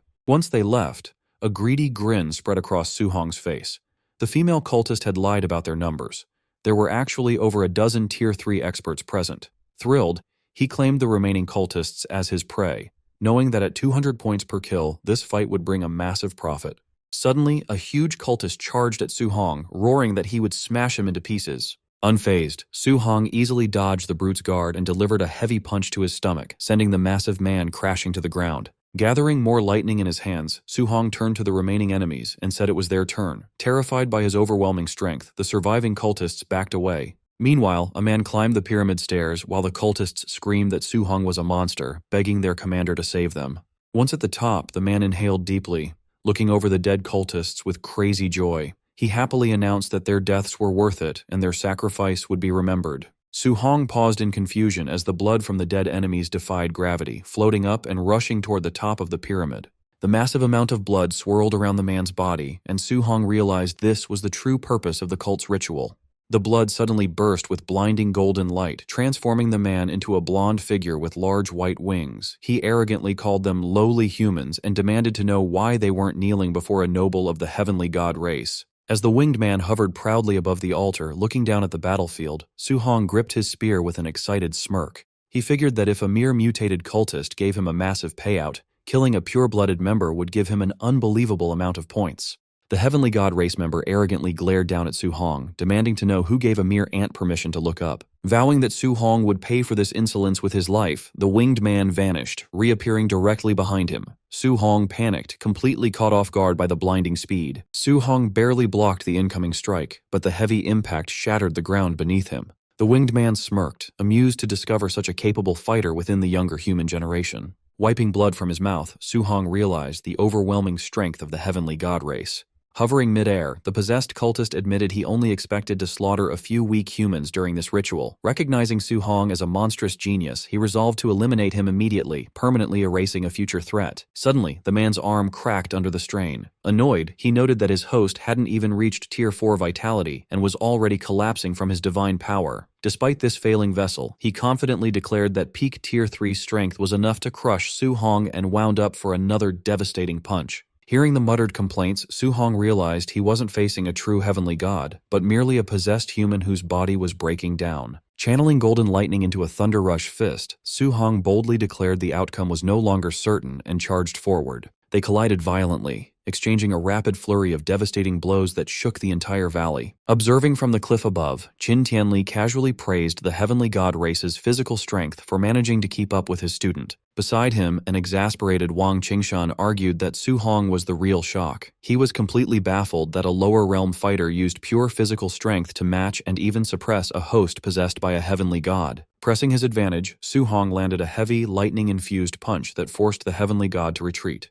Battered and bleeding, the heavenly god demanded to know what monstrous physique Su Hong possessed. He admitted in disbelief that even against the greatest chosen ones on the all-heavens battlefield, he had never lost a clash of pure strength, yet a mere human was currently beating him back. Completely relaxed, Su Hong smirked and taunted his opponent, urging him to keep fighting if he wasn't exhausted yet. Flaring his fiery aura, Su Hong reveled in the fight. Ever since awakening his overlord body, he had been terrified of accidentally beating people to death. Now he was exhilarated to finally unleash his full strength with the sole intention of killing his opponent. Su Hong openly wished the heavenly god's true body was present, disappointed that the frail human host prevented a truly satisfying battle. Enraged and humiliated at being looked down upon, the heavenly god screamed at the human ant and initiated his ultimate technique, opening a massive golden portal to summon his divine arsenal. Countless glowing spears emerged from the portals. Hovering above, he declared Su Hong was the first person to ever force him to use this move. Sensing that each golden spear carried enough destructive power to obliterate a Tier 3 martial artist, Su Hong wondered about the technique. His system suddenly chimed, notifying him that this specific martial art could not be learned, leaving him surprised that uncopyable skills existed. Watching from the cliff, Qingshan recognized the attack as Divine Arsenal, an innate martial art exclusive to heavenly gods with extremely pure bloodlines. Realizing the implications, Tianli wondered if the entity possessing the cultist was actually a high-ranking alien noble.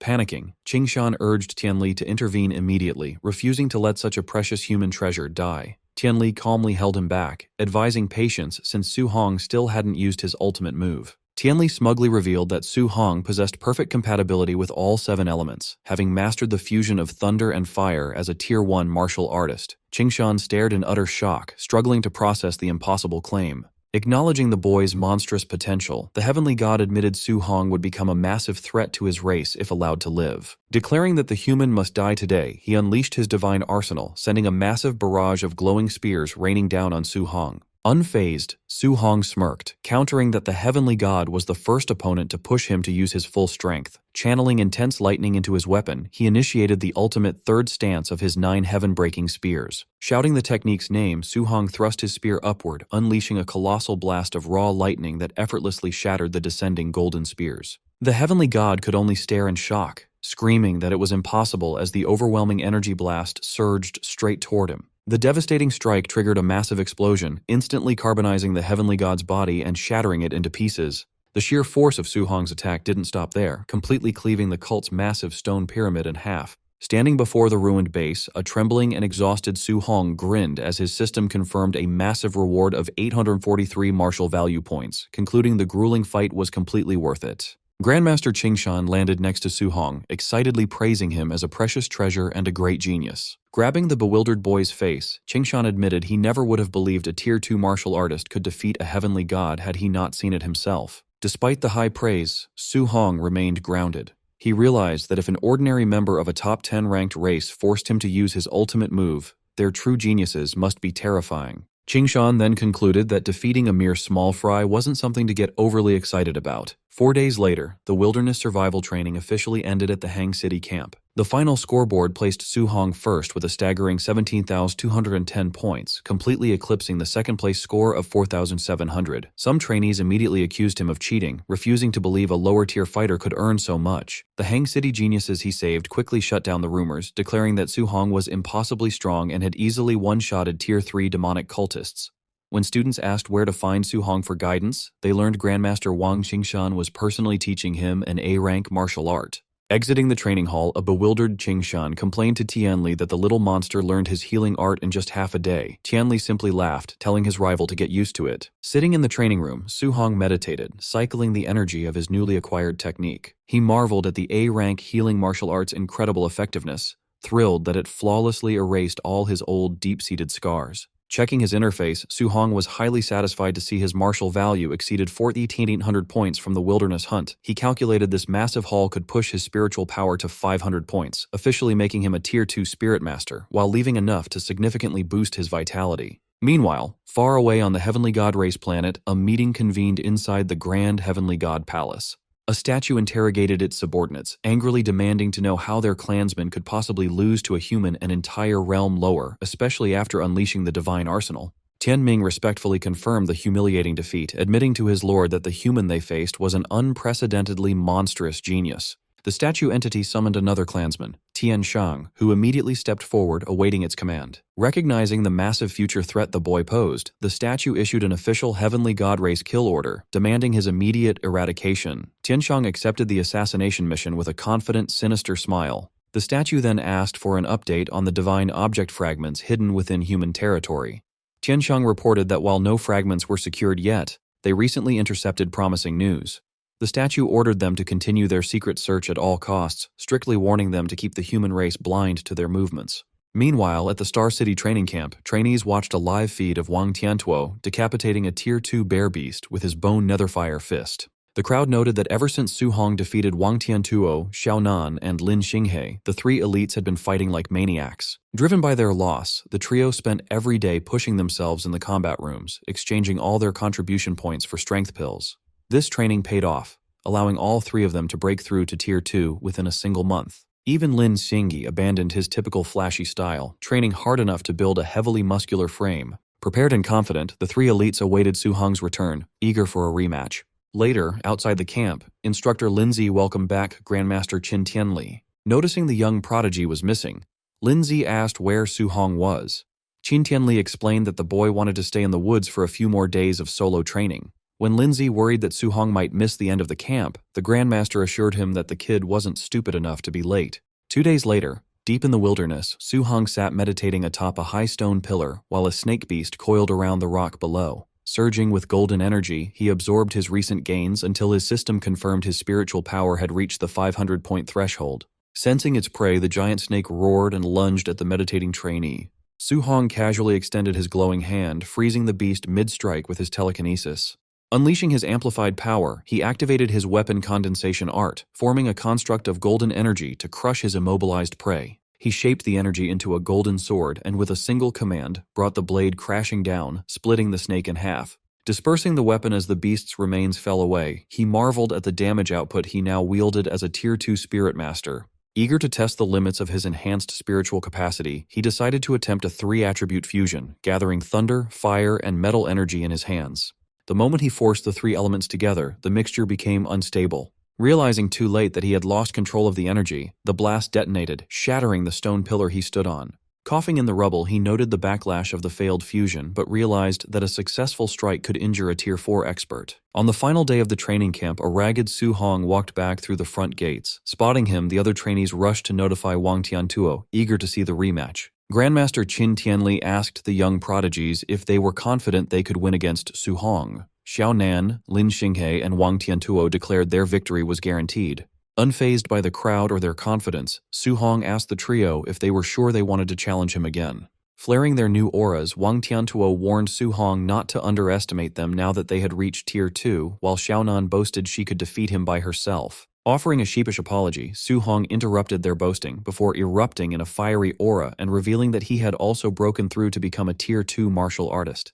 Despite her shock, Xiaonan ignited her power, declaring that her status as a Tier 1 spirit master meant she wasn't afraid of him. She then activated her weapon condensation art, summoning a giant golden sword from the sky. In response, Su Hong activated his weapon condensation art, summoning a giant golden sword of his own. The blade crushed Xiaonan's spiritual weapon, causing her to cough up blood before it even landed. Pointing his summoned sword at the trio, Su Hong apologized once more before revealing that he was a spirit master as well.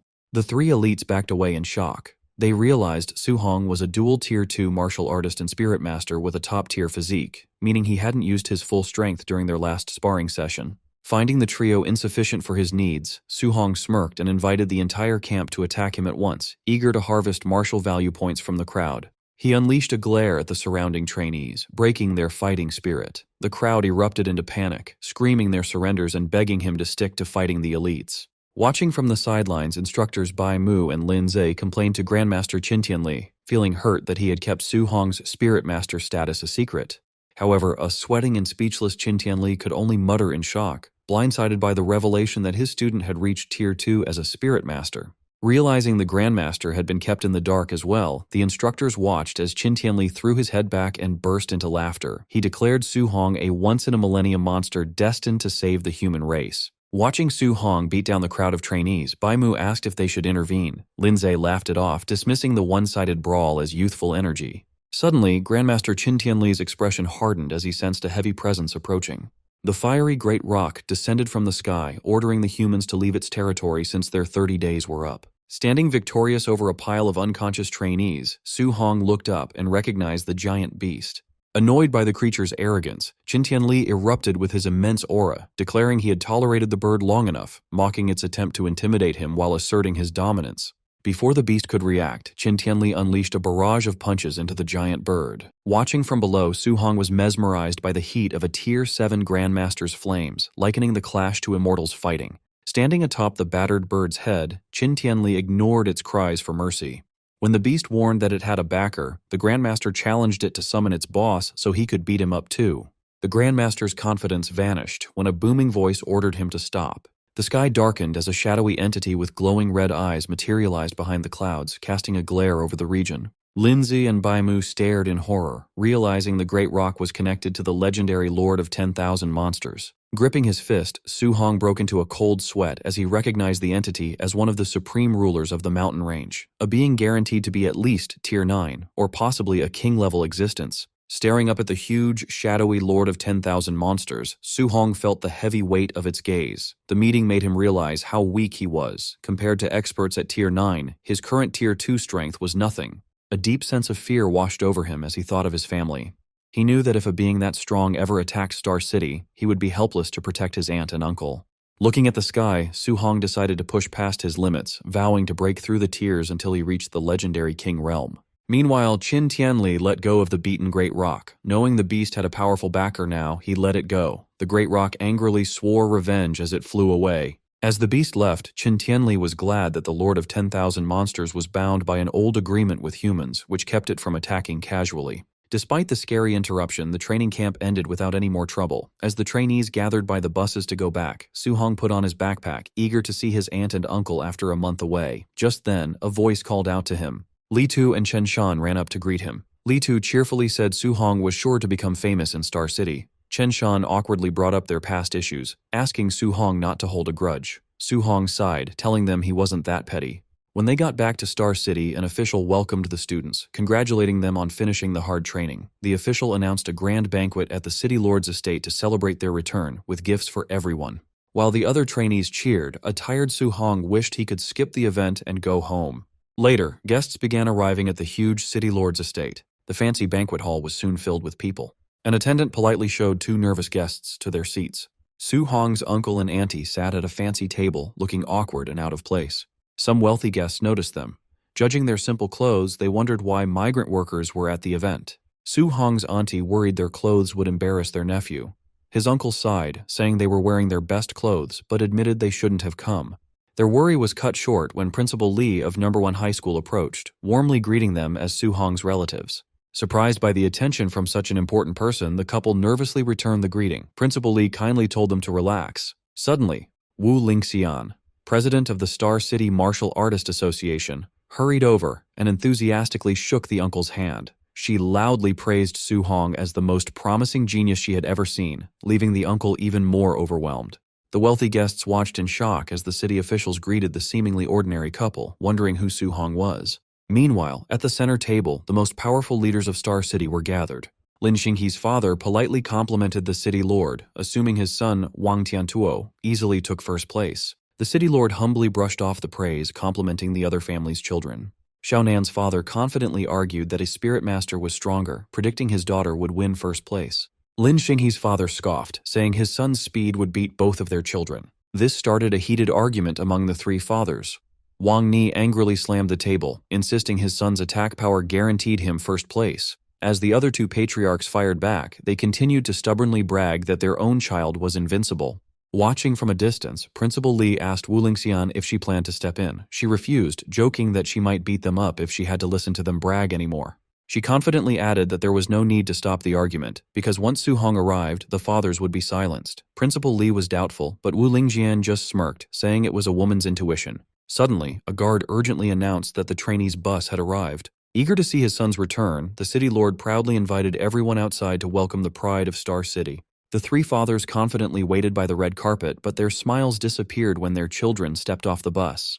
Instead of looking like champions, the three elites were covered in bandages and bruises. The horrified fathers rushed to their children. As the city lord panicked over his son's face, Lin Xinghe dryly said Wang Tiantuo got the worst of it by refusing to surrender. The fathers were stunned, demanding to know who could have defeated all their genius children at once.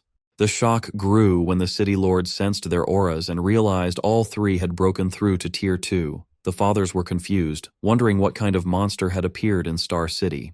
The three elites admitted defeat completely. Wang Tiantuo said his opponent's strength was far greater. Lin Xinghe confessed he was outmatched in speed, and Xiaonan revealed she had been easily beaten in spiritual power. Traumatized, the trio warned their fathers that the winner was an absolute monster and told them to look at the bus. As footsteps were heard, the rest of the returning trainees, all equally beaten up, quickly formed two neat rows outside the doors. Su Hong casually stepped onto the red carpet, holding his spear and looking completely unharmed. Feeling awkward about the display from the other trainees, he wished he could just go home. Spotting his aunt and uncle in the crowd, Su Hong immediately called out to them. The surrounding elites were stunned to see that the amazing genius was the child of commoners. As the crowd shifted, Su Hong's aunt tripped, but before she could fall, a soft glow of spiritual energy caught her. Su Hong rushed over, using his telekinesis to gently lower her to the ground. He quickly checked if they were hurt. Amazed, his uncle marveled at the technique, while his aunt said she was fine. Relieved, his uncle admitted they had been worried sick. Su Hong smiled and comforted them. Watching this display of power, the city lord and Xiaoyan's father were shocked. Realizing Su Hong was a Tier 2 spirit master, Xiaoyan's father finally understood why his daughter lost so badly. Nearby, Principal Li and President Wu Lingxian furiously pointed at each other, both accusing the other of hiding Su Hong's spirit master status. Then they realized neither of them knew. Recovering quickly, President Wu gloated that no one would challenge her now. Equally happy, Principal Li cheered that No. 1 high school would dominate the city. The news of Su Hong's true power caused a frenzy among the wealthy guests. Desperate to get on his good side, they scrambled on their phones to gather his information, order gifts, and call their daughters to the estate, hoping to secure him as a son-in-law. Seizing the moment, the city lord quickly had an attendant bring out a premium bank card and property deeds. Approaching Su Hong, he loudly praised him as a dragon among men and offered him a luxury villa and $3 million in cash, claiming it was the official reward for first place. The other fathers silently cursed the city lord for being a sly old fox, knowing he had just made up the reward to buy the boy's loyalty. Extending his hand, the city lord promised to fully support Su Hong in the future. Su Hong quickly thought about his options. He knew the city lord was trying to win him over in public. Refusing the gift would offend the powerful man, but accepting meant he would owe him and couldn't refuse his future requests. Su Hong decided that he could not afford to offend the city lord. He realized that accepting his protection would keep his family safe, letting him train in the wild without worry. With powerful allies like Grandmaster Qin, President Wu, and Principal Li backing him up, he knew the city lord could not force him into unfair situations in the future. Su Hong politely accepted the offer, shaking Wang Ni's hand and thanking him. Pleased by his acceptance, the city lord told Su Hong to speak up if he had other requests. Su Hong asked if the city lord could help find a cure for his aunt's rare illness. His aunt and uncle were moved to tears by their nephew's immediate selflessness and care for them. Wang Ni turned to his helper and ordered him to handle the matter personally, demanding that the best medical resources be secured to treat Su Hong's aunt. Eager to please the young genius, the city lord asked Su Hong to ask for anything else he wanted. Su Hong admitted that he could use a better, high-quality weapon. Laughing, Wang Ni invited Su Hong to follow him to his personal armory to choose any weapon he liked. While Su Hong thanked him, the city lord secretly gloated, knowing that accepting favors would make Su Hong more loyal to the Wang family. Before leaving, Su Hong asked his aunt and uncle to wait for him. At the same time, the city lord told his son, Wang Tiantuo, to host the banquet while they went to the armory. Wang Tiantuo politely led Su Hong's aunt and uncle to a comfortable area, while the crowd whispered in awe, amazed at how quickly Su Hong's humble family had gained high status. Wang Ni led Su Hong into the massive armory, explaining that weapons were sorted from C grade to B grade, with the best A grade alloy weapons stored at the very back. He told Su Hong to pick any A grade weapon that matched his element. Su Hong was amazed, knowing an A grade weapon was worth hundreds of millions. Instead of a normal weapon, Su Hong asked if the armory had any multi-attribute alloy weapons. This caught Wang Ni off guard, and he asked if Su Hong was actually a multi-attribute martial artist. Su Hong explained that because he trained in multiple elements, Grandmaster Qin valued him and advised him to look for a multi-attribute weapon. To prove it, Su Hong released his energy, creating 7 different elemental orbs of light around his body, leaving Wang Ni shocked. Since Su Hong had already accepted the city lord's backing, showing his huge talent would make the city lord value and protect him even more. Wang Ni asked how Su Hong's training speed could be so fast, since multi-attribute users usually progress slowly, with 7 elements making it hard to even reach Tier 2. Excited, the city lord realized he was looking at a rare genius, a Tier 2 7-element artist, a Tier 2 spirit master, and owner of a unique body better than the barbarian god body. Overjoyed, he felt a legendary star had truly come to Star City. With a sigh, Wang Ni said he felt useless as Su Hong's Uncle Wang. Su Hong asked the city lord what was wrong. Wang Ni explained that multi-attribute weapons were very rare and his armory only had a few dual-attribute pieces. He showed the only 3-attribute weapon in his collection, a B-grade dark gold meteorite iron spearhead. The city lord offered to break down an A-grade alloy shaft so Su Hong could temporarily make a whole weapon, but Su Hong declined, explaining that he could just attach the new spearhead to his Thunderfire spear. He noted that a 3-element spearhead was plenty for now. Handing over the prized spearhead, Wang Ni mentioned that strange phenomena had recently started near Star City, with rumors of multi-attribute beasts appearing. He promised to have his men keep an eye out for them, making Su Hong ask what had happened. The city lord explained that while trainees were at camp, strange phenomena began appearing globally, creating both multi-attribute beasts and rare treasures. He shared a report of an eyewitness who saw a lightning beast touch a strange fragment, gaining the power to spit both lightning and fire. Wang Ni warned that one of these beasts had been seen at Star Viewing Lake, located just outside Star City. However, he warned Su Hong that the lake was too dangerous, advising him not to risk his life since he could find better weapons at the Martial Dao University. Su Hong thanked the city lord for the advice. A few hours later, a sleek luxury car pulled up outside Su Hong's apartment, drawing a crowd. Recognizing the government license plate, the neighbors murmured in shock, wondering what brought such a powerful figure to their old neighborhood. Standing in the crowd was their landlady, Sister Hong, who jealously thought she could die happy if her own son ever got a luxury car like this. She resentfully remembered how she had threatened to raise the Su family's rent and evict them because Su Hong refused to give his training camp spot to her son, believing her own child deserved success more. The car door opened, and Su Hong, along with his aunt and his uncle, Su Guoming, stepped out. The neighbors realized Su Hong's success at camp had won him the city lord's favor, declaring the family rich, while Sister Hong stared in horror and disbelief. Su Guoming cheerfully walked over to greet Sister Hong, saying he had news. He announced that Su Hong took first place, and the city lord gave them a luxury villa, so they were moving tomorrow. Shocked, Sister Hong stammered. When Su Guoming asked for a refund of their remaining rent, his wife stopped him, saying they were rich now and should let Sister Hong keep the leftover rent as a parting gift. As they walked upstairs, Su Guoming asked if they should pack up their old tables and chairs. His wife scolded him for being stingy, warning him not to embarrass their nephew now that he was an important figure. Su Hong laughed, assuring them he did not care about looks and just wanted them happy. Later night, Su Hong stood alone on the rooftop of his old apartment, looking over the quiet city. He realized this would be his last time training here, feeling a quiet sense of nostalgia. He then reviewed his status screen, seeing his recent success at the camp left him with exactly 1,944 points after upgrading his spiritual power. His stats showed a vitality of 506.9, a spiritual power of 500, and his overlord body at 1.1% progress. Deciding to upgrade his core stats, Su Hong sat cross-legged and poured his remaining points directly into his vitality. Notifications flashed as his vitality rose to 701.3, triggering a wave of energy that expanded his muscles as he broke through to the mid-stage of Tier 2. As his body returned to normal, Su Hong took out his phone to search for more info on the global events in Starviewing Lake. But as he held the device, the screen cracked under his hand. He realized his body had not yet adapted to his mid-stage Tier 2 strength, but felt glad he did not break the phone completely. Sitting on the roof, Su Hong scrolled through global news, finding that a rare spiritual medicine found abroad had caused a bloody fight among Grandmaster-level experts. He also read about a flame beast that touched a strange fragment to gain thunder and earth attributes, noting with concern that every martial artist who saw it had died under mysterious circumstances. Locally, the Tier 2 multi-attribute beast at Starviewing Lake had attracted many Tier 3 and Tier 4 hunters. Though he could not beat a Tier 4 fighter in a direct fight, he felt sure his speed would let him escape easily, resolving to head to the lake right after moving tomorrow. The next day, Su Hong and his family moved into their massive new villa in the prestigious Star City area. Their new home was already filled with luxury gifts from wealthy neighbors. Overwhelmed by this high society lifestyle, Su Guoming and his wife promised never to embarrass their genius nephew. At the same time, a crowd of wealthy socialites eagerly invited Su Hong to their homes, offering rare treasures just to get on his good side.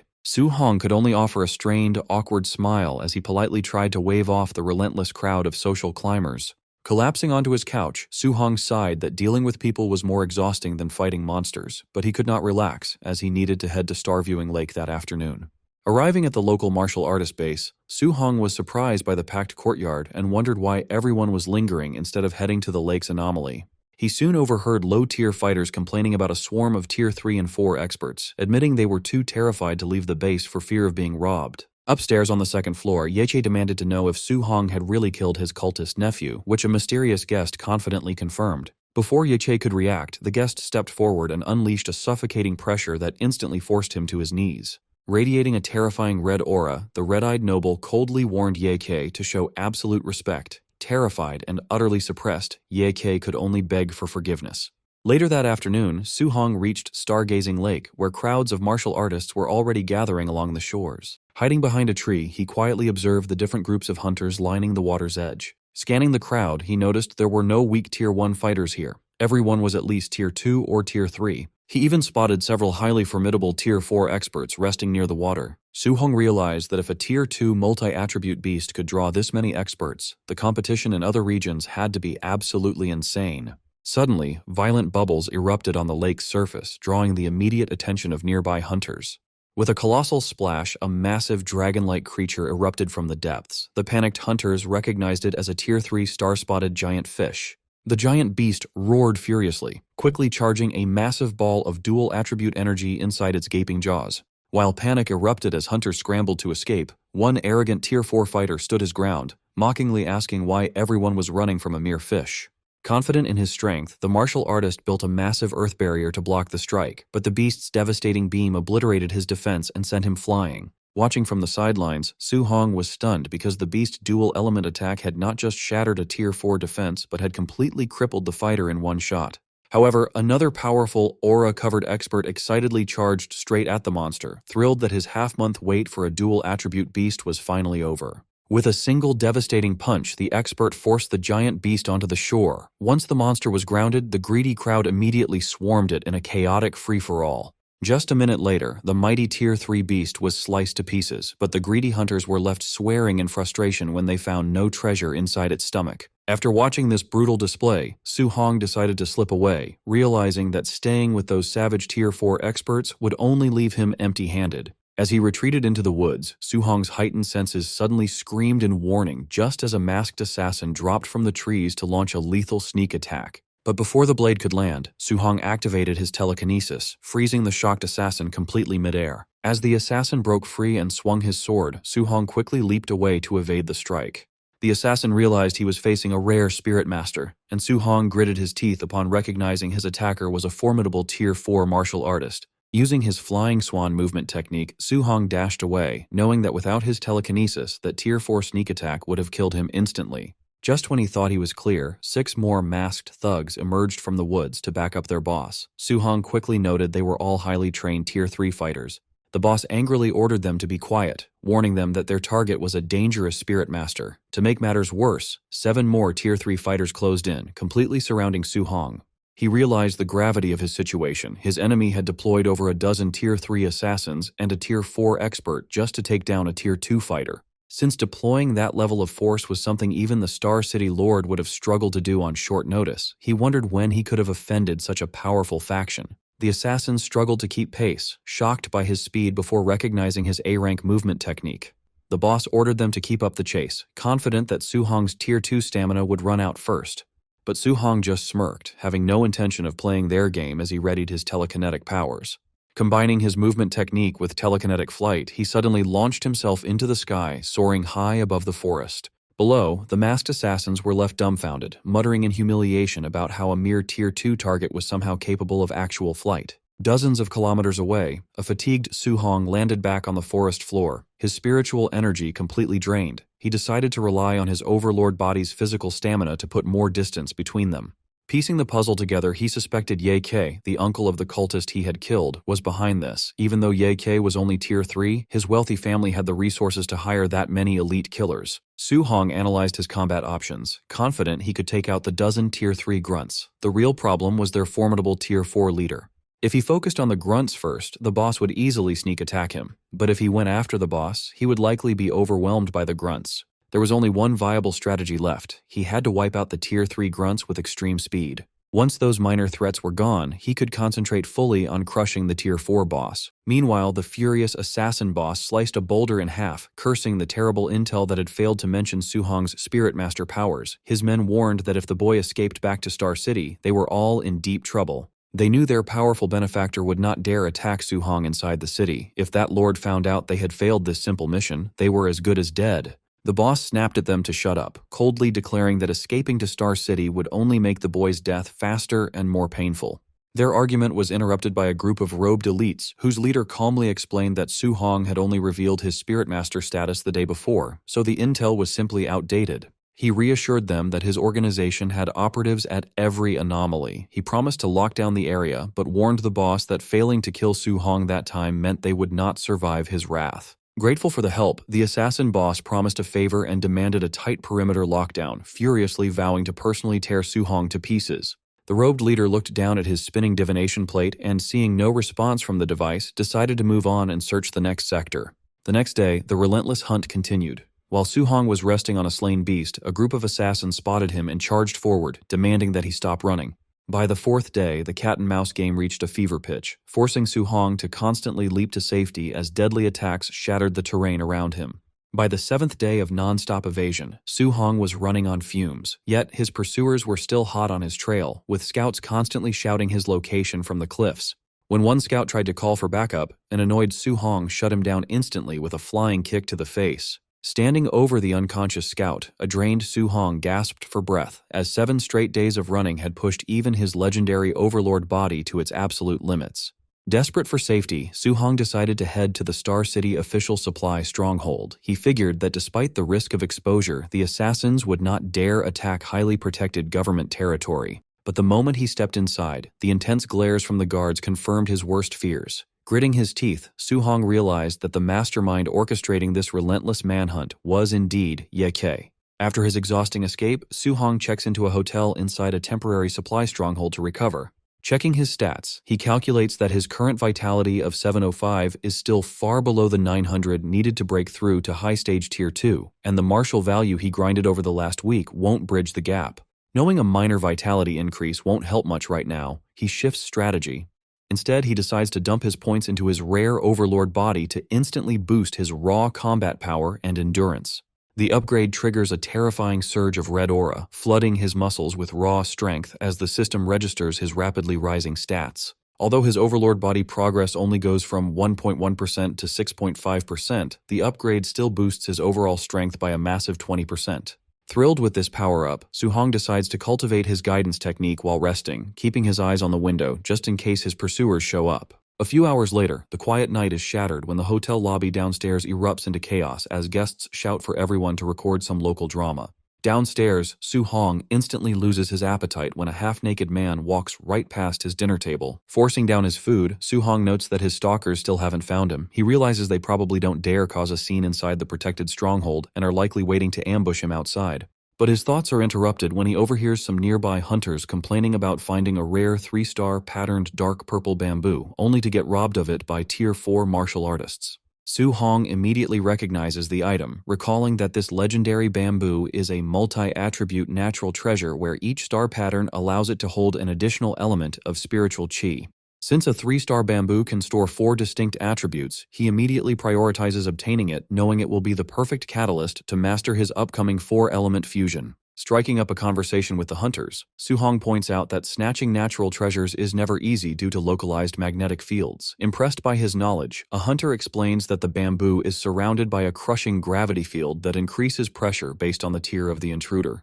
The hunter gleefully adds that the greedy Tier 4 thieves who robbed them were instantly crushed into meat paste the second they stepped into the field, leaving other patrons shivering in absolute terror. Instead of being intimidated, Su Hong realizes this scaling gravity rule set is actually a massive advantage, wondering if his overlord body is durable enough to withstand the pressure and bypass the Tier 4 experts. But before he can plan his next move, a massive destructive red energy slash shatters the stronghold's walls, catching everyone in the room completely off guard. The attack cleanly slices Su Hong's dining table in half, but he casually leans back with his food in hand, realizing his stalkers have finally arrived. The masked assassin boss and his squad of killers step through the smoking rubble, mockingly asking Su Hong why he has finally stopped running.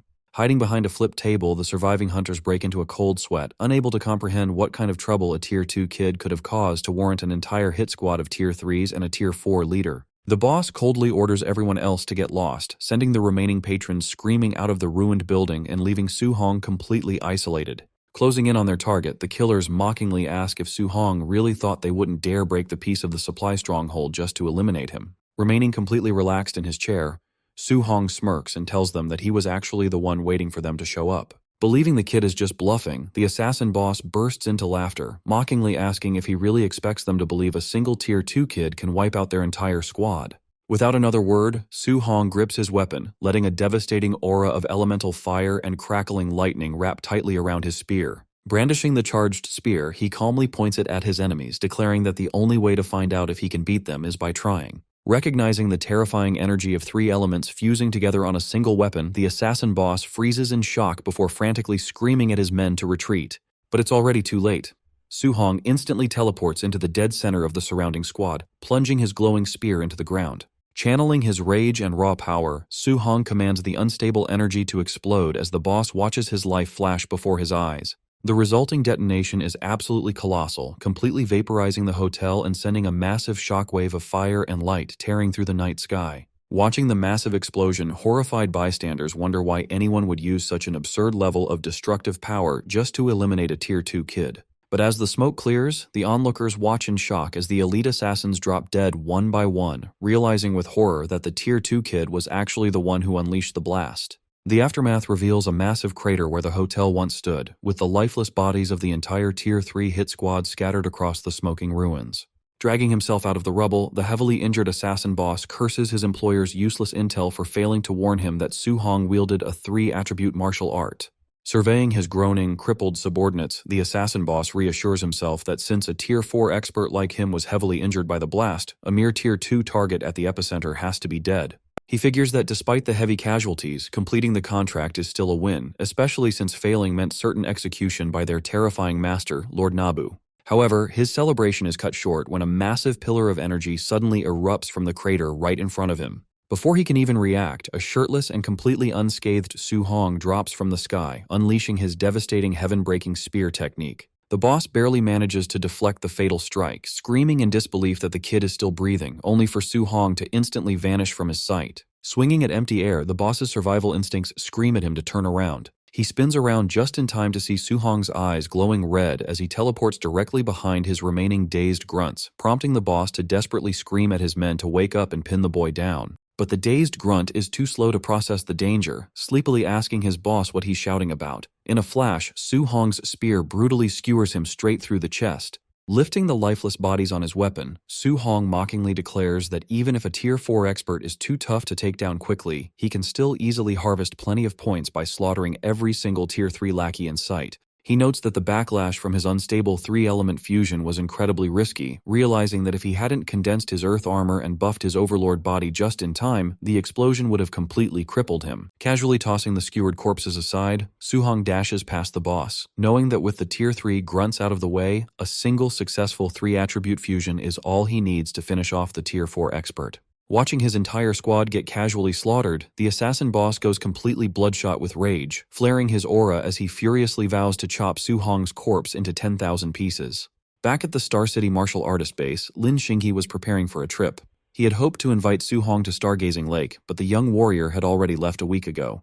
As Wang Tiantuo and Xiaonan joined the conversation, they noted that while they had rested for a full week, Su Hong had only taken a single day off before returning to his training. Agreeing that it was pointless to compare themselves to such a dedicated fighter, the trio headed out, hoping to catch up with him near the lake. Meanwhile, a furious Ye Kei was smashing teacups in his office. His hired assassins had made a huge mistake by locking down the lake and openly attacking Su Hong inside a secure government supply post. This reckless move had sent the Ye family's leader into a panic. If Su Hong died, everyone would suspect their family, and the city lord would gladly eliminate their entire clan to avenge his prized genius. Far from the city, a crushing purple dome called the Mysterious Gravity Field protected the dark purple bamboo forest, instantly flattening anyone who stepped inside. Hunters trying to reach the treasure were left groaning on the ground. One struggling fighter complained that after just 14 steps, the gravity multiplied 30 times, making it impossible to move forward. Nearby, onlookers calculated that at 30 times gravity, an average person had to endure over 2 tons of force, a pressure that easily crushed internal organs. Just then, the celestial cult envoy and his followers arrived. The envoy explained that the field's gravity scaled with power, meaning a Tier 4 expert like him would face a much stronger pull than a Tier 3. Recognizing that the bamboo was unreachable for now, the envoy shifted his focus back to tracking down a specific divine object. Suddenly, his division compass spun rapidly before locking onto a direction, signaling that he had finally found his target. The compass pointed the envoy directly toward the 3-star patterned dark purple bamboo. Cursing his luck, he realized the divine object was trapped inside the crushing gravity field, with no easy way to get it. Just as he was trying to find a solution, the envoy spotted Su Hong leaping through the trees. He wondered how a mere Tier 2 brat had survived a hunt by a Tier 4 assassin and a squad of Tier 3 fighters. Labeling the failed hit squad as useless, the envoy decided to handle it himself. He charged at Su Hong, eager to claim the massive rewards for bringing in the boy's head. Sensing a powerful new threat, Su Hong braced for the ambush. He barely had time to react before the envoy lunged at him with a spear. Knowing a simple dodge wouldn't be enough, Su Hong summoned his protective earth armor and counterattacked with a burst of explosive energy. As the dust cleared, both fighters stood their ground. Once his armor vanished, Su Hong caught his breath and praised the cultist for surviving his attack. The envoy declared that Su Hong must die, which immediately told Su Hong he was a demonic cultist. This confirmed Su Hong's worst fears. He was now being hunted by both Ye Kei and the demonic cult. Instead of wasting time, he channeled his elemental energy and charged, starting a massive weapon clash. The collision triggered a powerful explosion that echoed through the forest, sending the envoy flying back through the trees. Coughing up blood, the Tier 4 fighter was in disbelief, wondering how a Tier 2 opponent could have such monstrous power. Seeing Su Hong turn to target his subordinates, the envoy ordered his squad to block him. Su Hong found himself squeezed between the demonic cult grunts in front and a recovering Tier 4 expert behind. The grunts debated whether to transform to survive, but foolishly assumed Su Hong couldn't launch another high-tier attack so quickly. One grunt tried to rally the squad for a defense, but Su Hong instantly took his head off mid-sentence. Before the rest could react, he executed a single dash, piercing through their defensive line and skewering the entire group. The survivors were left terrified, cursing their dead comrade for underestimating Su Hong's energy. Refusing to back down, the cultists launched a coordinated charge, trying to overwhelm him with numbers. In response, Su Hong unleashed his sweeping treading sea technique, swinging his spear in a massive arc that incinerated the attackers. Seizing the moment, the celestial cult envoy leaped into the air, bringing down a massive strike meant to crush Su Hong. Instead of blocking the attack, Su Hong used his flying swan technique and intentionally leaped into the crushing gravity field to evade the blow. The onlookers were stunned as Su Hong effortlessly covered over 10 paces inside the field. They marveled at his physical strength, realizing his overlord body made the crushing gravity look easy. Furious, the envoy declared that the gravity wouldn't protect him and stepped into the field to chase him. However, the moment his foot touched down, he regretted it. Because the gravity scaled with power, his first step subjected him to nearly 30 times gravity, and he realized going any deeper would crush him. Safe from close-range attacks, Su Hong sprinted deeper into the field. The frustrated envoy hurled his spear at him, but the scaling gravity dragged the weapon down long before it could reach its target. Stranded at the border, the envoy could only scream threats, daring Su Hong to face him outside. Safely out of reach, Su Hong knew he had bought himself some time. He saw his goal, the 3-star patterned dark purple bamboo, standing right before him. However, the pressure continued to rise with every step, and he realized his injuries were pushing him to his limits. Since the cultists couldn't reach him, Su Hong decided to sit down and use his wood attribute healing technique to treat his wounds. This left the surrounding hunters stunned. They couldn't understand how a kid who had just been using thunder energy also had wood attribute healing powers, let alone how he was calmly resting so close to the prize.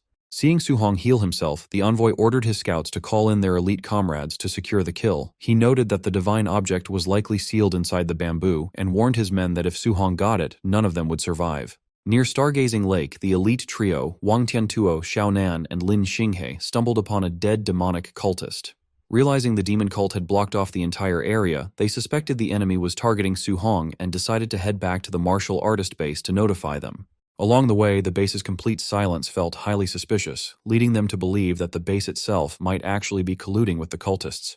Deciding not to take any chances, Wang Tiantuo quickly called his father, the Star City City Lord, urging him to send forces to take control of both the base and the lake immediately. At the City Lord's estate, Wang Ni received the alarming news. Deducing that the cultists were indeed hunting Su Hong, he immediately prepared to lead a rescue team to the lake. Meanwhile, at the edge of the crushing gravity field, the celestial cult envoy and his followers were left waiting when the battered and bruised masked assassin arrived, prompting the envoy to demand to know what had happened to his forces. The assassin explained that Su Hong's tricks had wiped out almost all of his Tier 3 men, but the envoy refused to believe a mere Tier 2 kid could easily wipe out over a dozen superior fighters. The furious assassin explained that Su Hong had unleashed a devastating 3-element fusion technique that hadn't been in their intel, though the envoy remained skeptical, insisting that fusing 3 elements was theoretically impossible.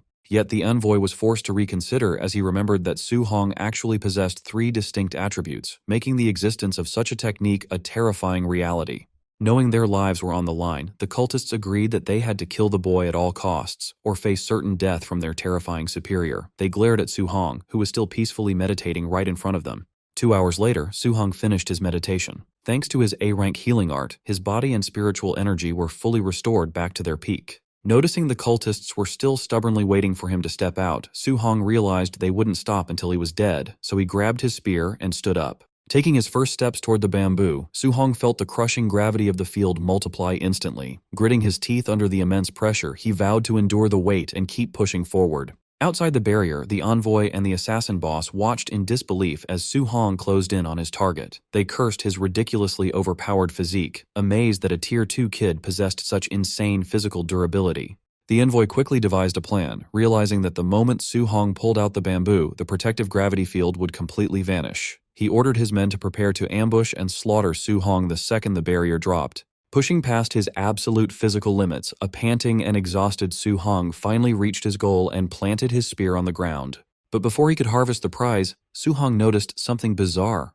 While the crushing gravity had pulverized the surrounding stone into dust, a strange black triangular fragment lay on the ground, completely undamaged. Intrigued by how such a tiny object could withstand this level of pressure, Su Hong realized it must be an incredibly rare treasure and decided to pick it up. He examined the mysterious fragment but could not identify the material.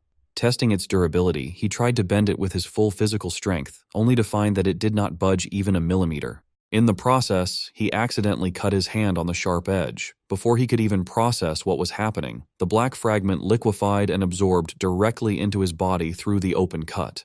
Instantly, a colossal surge of energy erupted within him, causing all 7 of his elemental attributes to skyrocket. Soon after, the system confirmed his incredible luck. He had officially obtained a legendary 7 Gods Cauldron fragment. Realizing this divine fragment was the ultimate shortcut to supercharge his cultivation, Su Hong immediately sat down to absorb the energy. Seeing this, the envoy and the assassin boss were completely baffled by why their target had suddenly started cultivating. The envoy panicked, realizing Su Hong must have picked up a legendary hidden treasure. Once the absorption was complete, Su Hong was stunned to find his 7 attributes had surged tenfold. He realized that instead of running dry after a few A-rank skills, he could now easily spam them dozens of times in a row.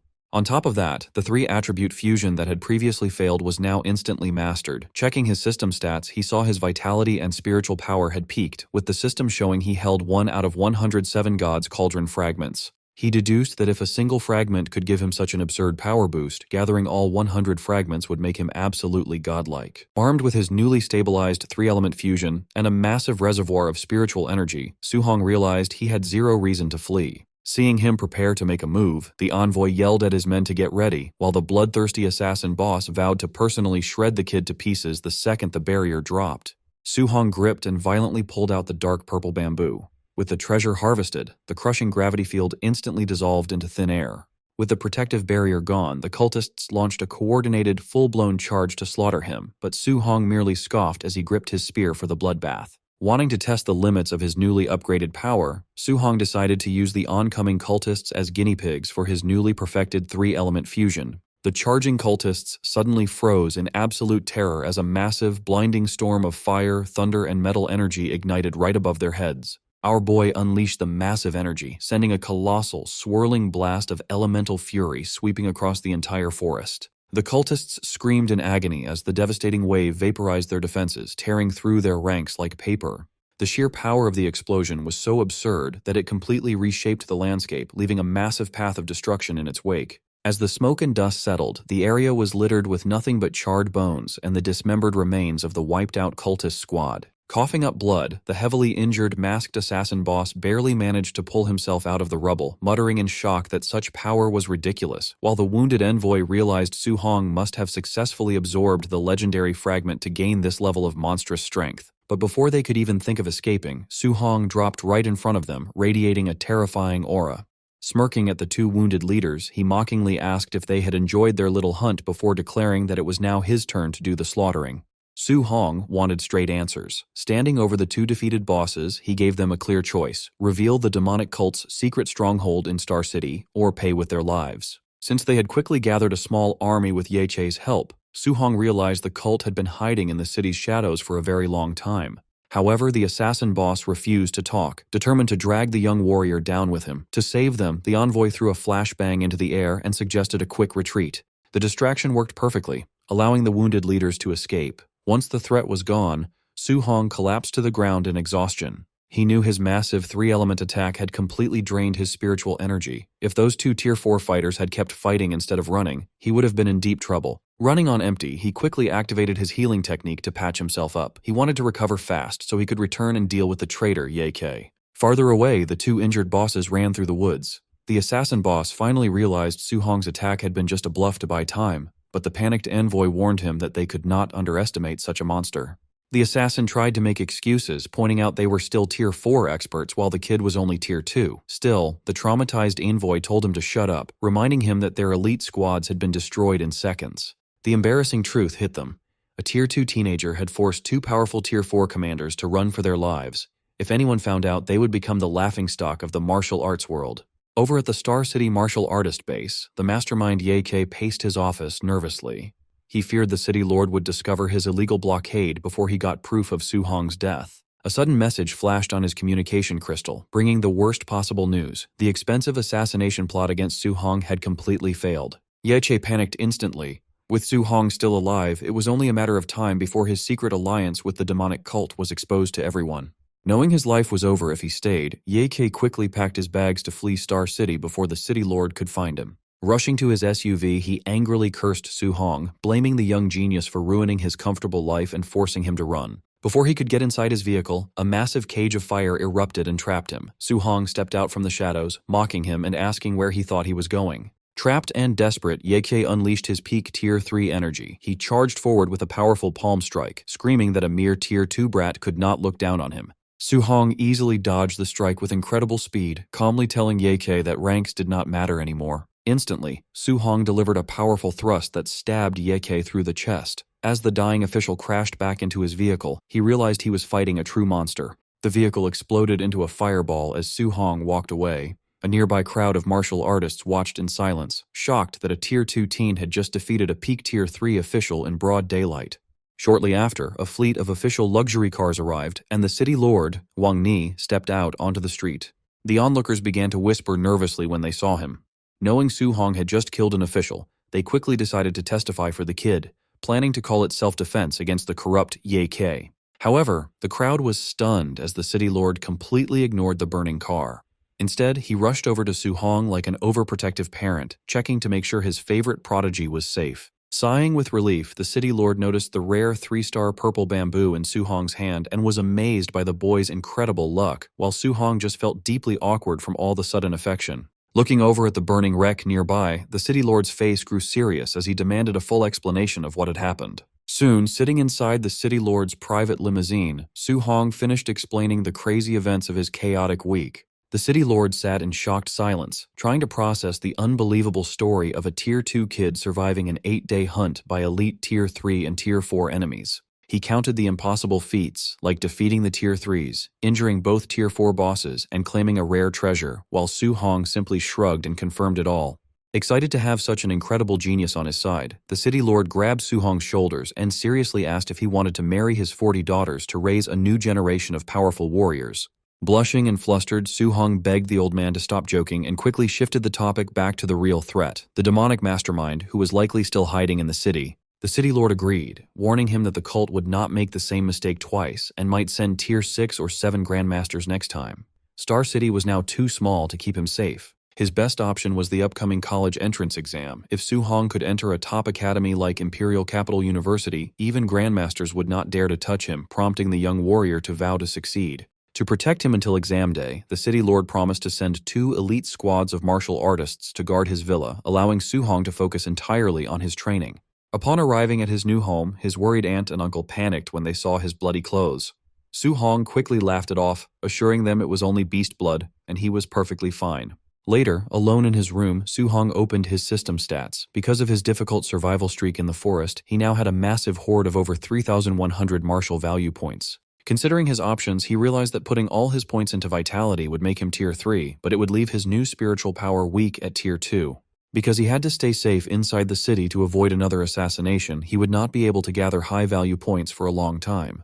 Deciding a balanced build was best for his survival, Su-hong played it smart and split his points to upgrade both his physical body and his spiritual power. Testing his upgraded telekinesis, he easily controlled a glass of water, making the liquid float around his room with perfect control. By the morning, rumors of Su-hong's incredible battle were already spreading rapidly through Star City No. 1 High School. Inside the classrooms, excited students gossiped about how Su-hong supposedly destroyed 100 cultists with a single swing of his spear. At the same time, Chen Shan and Li Tu acted as Su-hong's supporters, visiting classrooms to brag about his legendary deeds, though they got called out for crashing a class when it was not their turn.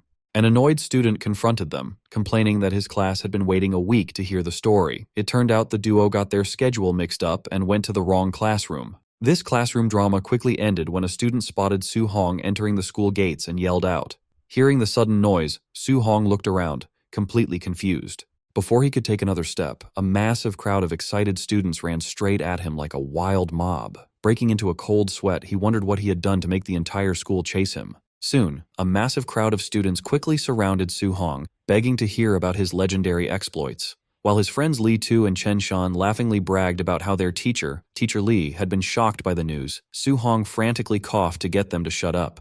However, the boys ignored the warning and kept laughing, mockingly asking if Su-hong had caught a cold, totally unaware that Teacher Li was standing right behind them. Teacher Li suddenly grabbed Chen Shan by the head, mockingly asking why he wasn't calling him Old Li anymore. After catching the trash talkers, the teacher told Su-hong that the principal wanted to see him, leaving Chen Shan desperately begging for help. When Su-hong knocked on the office door, Principal Li practically burst out of the room to enthusiastically welcome Star City's favorite prodigy with open arms. Once they sat down, the principal tried to slip him some valuable Tier 2 cultivation pills under the table as a private gift, insisting that Su-hong accept them. Su-hong politely declined though, casually revealing that the pills were useless because he had already reached Tier 2 high stage. This revelation completely blew the principal's mind, as he could not understand how the boy had leveled up so quickly. Su-hong then explained that a recent assassination attempt by elite cultists had actually done him a favor, providing the perfect opportunity to grind and harvest massive amounts of martial points.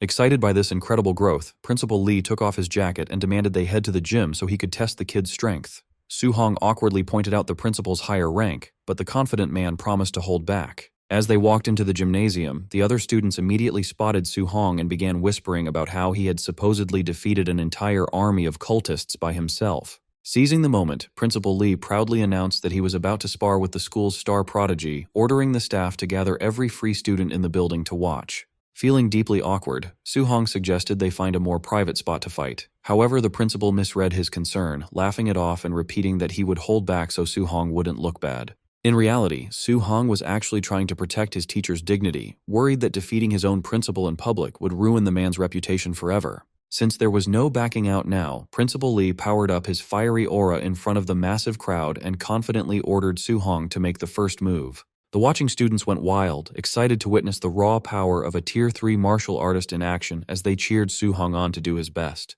To avoid hurting his principal, Su-hong decided to use a weaker but flashy skill to hide the fact that he was holding back, testing the waters with his B-rank cloud-hiding Gale fist. He charged across the court with swirling blue energy, launching an attack that startled the principal, who hadn't expected the kid to open the fight with a B-rank technique. Instantly realizing this weak opener actually rivaled the power of a Tier 3 expert, the principal quickly dropped his casual attitude and summoned a massive stone glove to counter with his giant rock fist. The two elemental strikes violently collided in the center of the court, unleashing a massive shockwave that nearly blew the watching students off their feet. They went toe-to-toe, rapidly exchanging a flurry of punches until the sheer force of the collision sent both fighters sliding back to opposite ends of the court. Principal Lee looked down in shock as his protective stone armor crumbled to pieces, realizing that the kid hadn't even used his full strength to shatter a Tier 3 defense. The students gasped in disbelief, unable to believe a Tier 2 fighter had pushed back a Tier 3 expert. To save face for the school, some assumed the principal was holding back, reasoning that losing to a student was impossible. Behind his calm expression, the principal was having a silent panic attack because he had already used 80% of his power and knew his reputation was dead if he lost. Sensing his mentor's panic, Su-hong suddenly dropped to one knee with a dramatic gasp, loudly admitting defeat while giving the principal a subtle wink to show he was throwing the match. The crowd easily fell for the act, cheering that there was no shame in losing to the principal. Once he recovered from his confusion, the principal realized Su-hong had just saved his career and felt deeply grateful. Playing along perfectly, the principal slapped Su-hong on the back and proudly told the crowd that the boy was a rare genius, even admitting he had to go all out to avoid losing. The gym erupted in cheers as the excited students celebrated Su-hong's impressive strength, convinced that Star City finally had a genius who could enter the legendary Magic Martial University. While helping him up, the principal quietly thanked Su-hong for saving him. Taking advantage of the moment, Su-hong brought up the upcoming college entrance exam, mentioning he needed a strong sparring partner to reach Tier 3.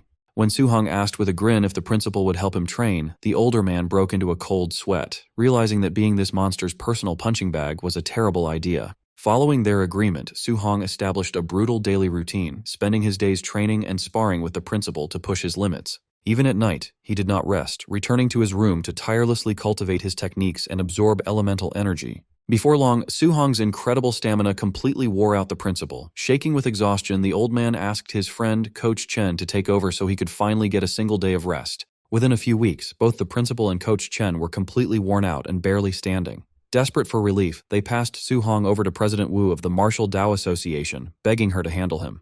Since she was a powerful Tier 5 martial artist, President Wu showed absolutely no mercy, ruthlessly training Su-hong and refusing to let him rest for even a second. With only 5 days left before the big exam, a bruised and battered Su-hong caught his breath and told President Wu that he was finally ready to break through. Suspecting he was just trying to slack off, President Wu grabbed him by the head, but the fiery aura radiating from Su-hong proved he was telling the truth. She was shocked to realize that after less than a month of her intense training, his vitality had skyrocketed from 900 to a peak level of 1,000. Recognizing his rapid progress, she quickly ordered an urgent delivery of Tier 3 advancement pills and left him alone in the training room to focus on his breakthrough.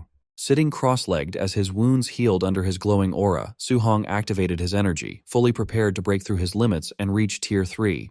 Inside the Martial Arts Association lobby, President Wu happily skipped down the hallway, leaving the nearby staff watching her in shock. She was completely lost in her own world, thrilled that Su-hong might become Star City's first Tier 3 candidate and bring them massive provincial resources.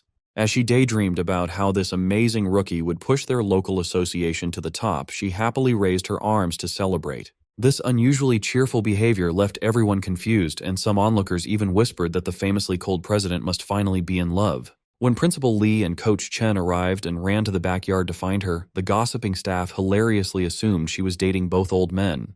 Meanwhile, deep inside the training room, Su Hong was busy training, releasing a fiery red aura to start his intense breakthrough.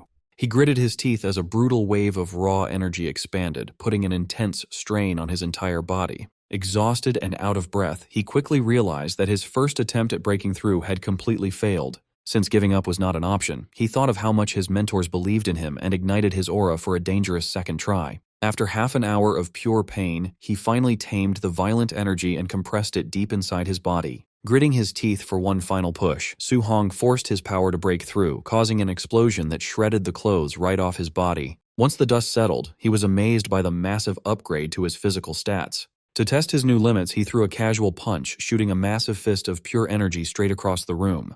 He realized that unlike weaker fighters who needed special techniques, a Tier 3 expert could project energy at will, as his system screen showed his vitality had reached 1,000. Excited by this crazy power-up, Su Hong prepared to leave and share the news with President Wu, completely forgetting that he was currently naked. But before he could even step out, the door opened, and President Wu asked if he was a professional flasher, while his other mentors took embarrassing photos. While a deeply embarrassed Su Hong curled up on the floor, President Wu called the city lord to share the news, joking that they needed a parent-teacher meeting. Meanwhile, over at the city lord's estate, Wang Tiantuo burst into his father's room, proudly bragging that he had reached mid-stage Tier 2. Expecting high praise, the boy was shocked when his father barely reacted, only telling him to keep up the good work. Before the boy could complain about this cold reaction, the city lord grabbed his coat and ran out, explaining that Su Hong had already reached Tier 3. Soon after, the city's top leaders gathered at the association, staring at an awkward Su Hong who was wearing a borrowed, incredibly tight cartoon crop top. Getting straight to business, the city lord handed him a secret folder, warning him to watch out for several dangerous martial artists who had recently snuck into Star City. Looking through the pages, Su Hong frowned as he read nearly 100 strong names from elite cities, realizing he did not recognize a single one. The city lord explained that even the human high command had traitors who wanted nothing more than to assassinate talented young geniuses. Su Hong realized the stakes had just gone up because while he was ready to fight monster invasions, he now had to watch his back for human traitors. President Wu told him not to panic, explaining that once he joined Magic Capital University, no assassin would dare touch him, though Su Hong wondered if Imperial Capital was unsafe. Wu explained that Imperial Capital was full of rich kids and descendants of powerful leaders, meaning they wouldn't prioritize or protect an ordinary student like him. The city lord and Principal Li agreed, admitting they had not thought things through when they first let him choose between the two schools. Wu added that Magic Capital only cared about raw talent and strength, so Su Hong happily decided to choose Magic Capital where his power could speak for itself. The city lord mentioned that Magic Capital was very chaotic, but their strong principal would protect him from any trouble, though Su Hong claimed he never started fights. His mentors stared at him blankly, asking who had killed the corrupt official Ye Qi and defeated dozens of elite cult assassins. Principal Li and Coach Chen joined in, pointing out that he had also trashed other cities' training camps and beaten his entire class, leaving him laughing nervously. Changing the subject, the city lord gently pointed out that as the city's top student, Su Hong's current outfit was a little strange. President Wu proudly spoke up, claiming her fashion taste was perfect and explaining she had lent him her own clothes since his had been destroyed. Not wanting to offend her, the city lord nervously lied and praised the outfit, while Su Hong awkwardly thanked them both. A few days later at the airport, the city lord welcomed the official college entrance exam examiner, a sharp Tier 5 martial artist named Wang Lindao. Shaking hands, the examiner sighed that his master had forced him to take this job, ordering him to put his pride aside to make friends with talented local students. He complained that as a Tier 5 expert, trying to impress high school kids was embarrassing, especially since Star City rarely produced even a single Tier 2 candidate. The city lord smugly asked if an 18-year-old Tier 3 genius was worth his time, making the shocked examiner throw away his pride and demand to see Su Hong immediately. At the Star City martial art exam venue, stadium officials were busy setting up the vitality and combat power testers to kick off the big day. President Wu Lingxian kept checking her phone, wondering why the designated examiner had not returned with their star student yet. Seeing her worry, City Lord Wang Ni pointed out into the stadium crowd to show her exactly where the guy was hiding. It turned out the examiner, Wang Lindao, had completely abandoned his professional dignity, throwing his arm around Su Hong to force a cute selfie and beg Star City's favorite genius for a smile. Watching this embarrassing display from the stage, Wu Lingxian and Wang Ni facepalmed and cursed the examiner's shameless behavior. Shortly after, the speakers blared to officially kick off the Martial Dao assessment, announcing that while lower-tier students tested locally, all Tier 2 and above examinees had to take a special train to the provincial capital for centralized testing. Su-hong grumbled that absolutely nobody had bothered to tell him about the travel requirement, prompting his three mentors to awkwardly laugh and admit they had completely forgotten. While they chatted, the elite trio of Lin Xinghe, Wang Tiantuo, and Xiaonan caught up, congratulating Wang Tiantuo on hitting Tier 2 middle stage while wondering if he had finally caught up to Su-hong. Soon, a massive crowd gathered around Su-hong's testing pod, gossiping and debating whether the city's legendary genius had managed to reach Tier 2 middle or high stage. Inside the capsule, Su-hong unleashed a massive, terrifying surge of red energy, instantly leaving Lin Xinghe and Xiaonan sweating in shock. The machine rang up a mind-blowing score of 1005, confirming Su-hong had already reached Tier 3. While his panicked rivals screamed in disbelief, Wang Tiantuo could only laugh and admit that they would never surpass him in this lifetime. The entire stadium erupted in chaos over Su-hong's mind-blowing 1005 vitality score, with the crowd gossiping that a Tier 3 examinee had never appeared in Star City's history and comparing his strength directly to the principal. Seizing the spotlight, Li Tu proudly bragged to the crowd that he was Su-hong's good bro and personal sparring partner, leaving the onlookers green with envy. Watching from the VIP room, the rival fathers lost their minds. Lin Xinghe's father hilariously lamented that his son wasn't a girl, while Xiao Nan's father immediately resolved to have his daughter dress up to secure the young monster as his son-in-law. Up on the main stage, City Lord Wang Ni and President Wu Lingxian traded smug congratulations, thrilled that Su-hong's rise would launch both the city and their association to unprecedented heights. Watching the crowd, examiner Wang Lindao noted that as a seasoned coordinator who had overseen exams across the province, he knew a low-ranked city like Star City normally struggled to produce even a single Tier 2 student. He thought about the massive resource gap between small and large cities, concluding that Su-hong reaching Tier 3 under these resource-starved conditions made him an absolutely terrifying anomaly. He realized that if Su-hong had had the elite training conditions of Magic City or the Imperial Capital, he would likely have been Tier 4 already, cementing the teen as the single greatest talent he had ever encountered. Back on the field, rabid fans started screaming their love and begging to have his babies, leaving an embarrassed Su-hong feeling highly uncomfortable under the sudden spotlight. With the local testing finalized, only Star City's top 4 elites, Su-hong and the Tier 2 trio of Wang Tiantuo, Xiaonan, and Lin Xinghe, prepared for the next phase.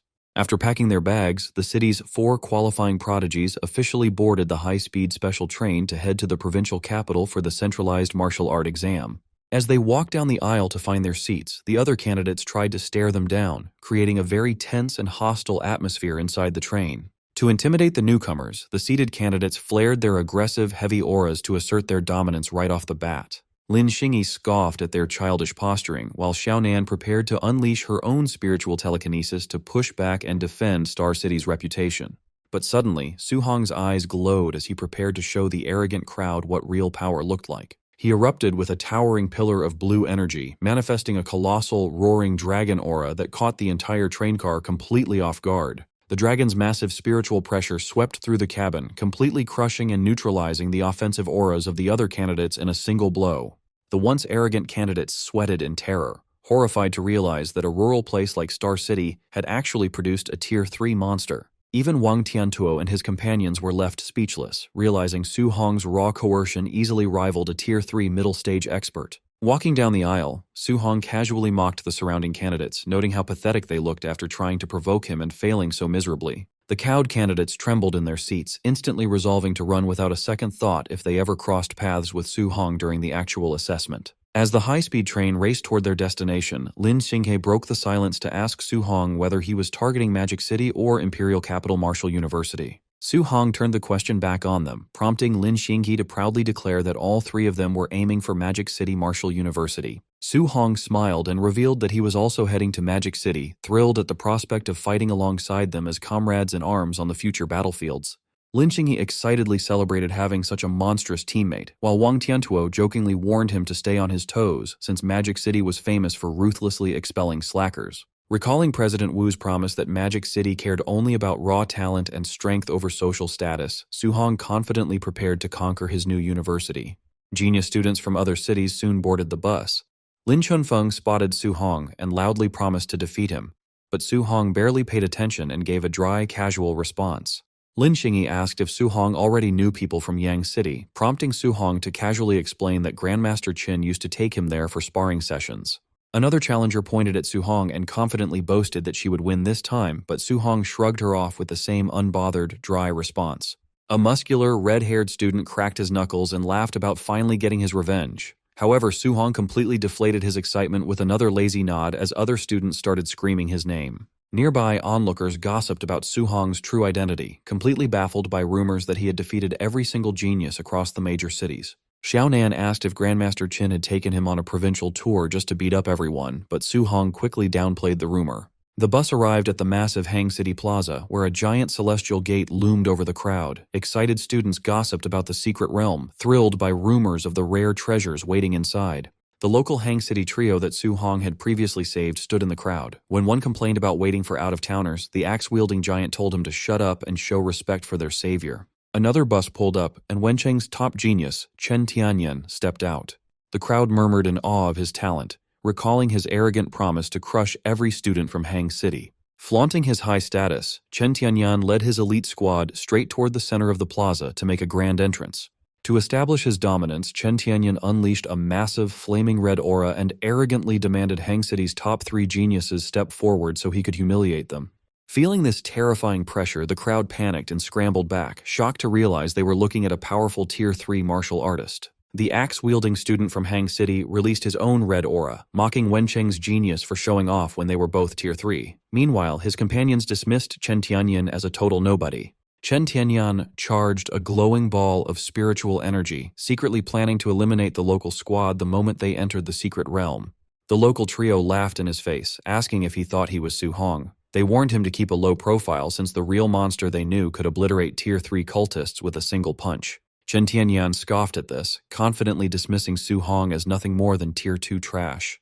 The local trio sarcastically agreed with his assessment before pointing out that the very person he was calling trash had just arrived. Su Hong calmly stepped off the bus holding his new spear, with his Star City companions following close behind. Wang Tiantuo noticed the intense glare and warned Su Hong that Wencheng's top genius was already staring him down. Standing in front of his disciplined followers, Chen Tianyan gave the Star City prodigy a smug, challenging smirk. Confused by the hostility, Wang Tiantuo and Lin Xingyi asked Su Hong if he had beaten this guy up too. However, a clueless Su Hong admitted he had no memory of him. Watching from high above, Lin Beiqing, the Tier 7 Grandmaster and Chief Exam Supervisor, peered down at Su Hong and noted that the boy looked completely average. Lin Beiqing complained to Qin Tianli that after all the insane hype, he had expected the kid to look like a legendary, multi-limbed demigod. Qin Tianli smugly fired back, bragging that while Su Hong lacked extra limbs, his 7-element compatibility was real, leaving the supervisor eager to see if the kid could deliver. As Lin Beiqing and Qin Tianli descended from the sky, the crowd murmured in anticipation, with some complaining about Chen Tianyan's arrogance while others just complained about being hungry. Demanding absolute silence, Lin Beiqing unleashed a suffocating wave of Grandmaster-level pressure. The immense spiritual weight instantly crushed the crowd's energy, and even Su Hong struggled to stand. Lin Beiqing announced that the assessment would last 7 days inside the Tianxing secret realm, where students had to hunt down beasts to earn points.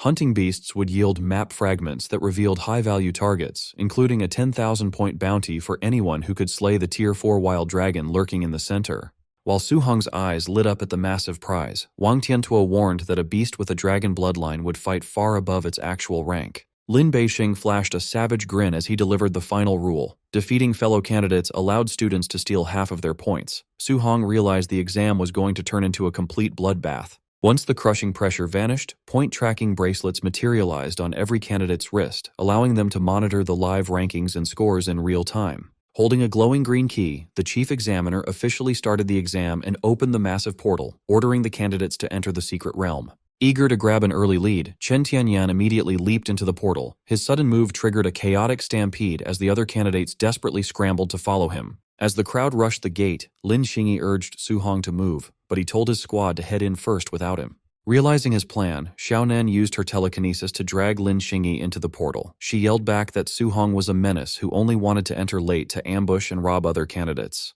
Left alone, Su Hong smugly waved them off, fully planning to let everyone else do the hard work before he casually beat them up to harvest their points.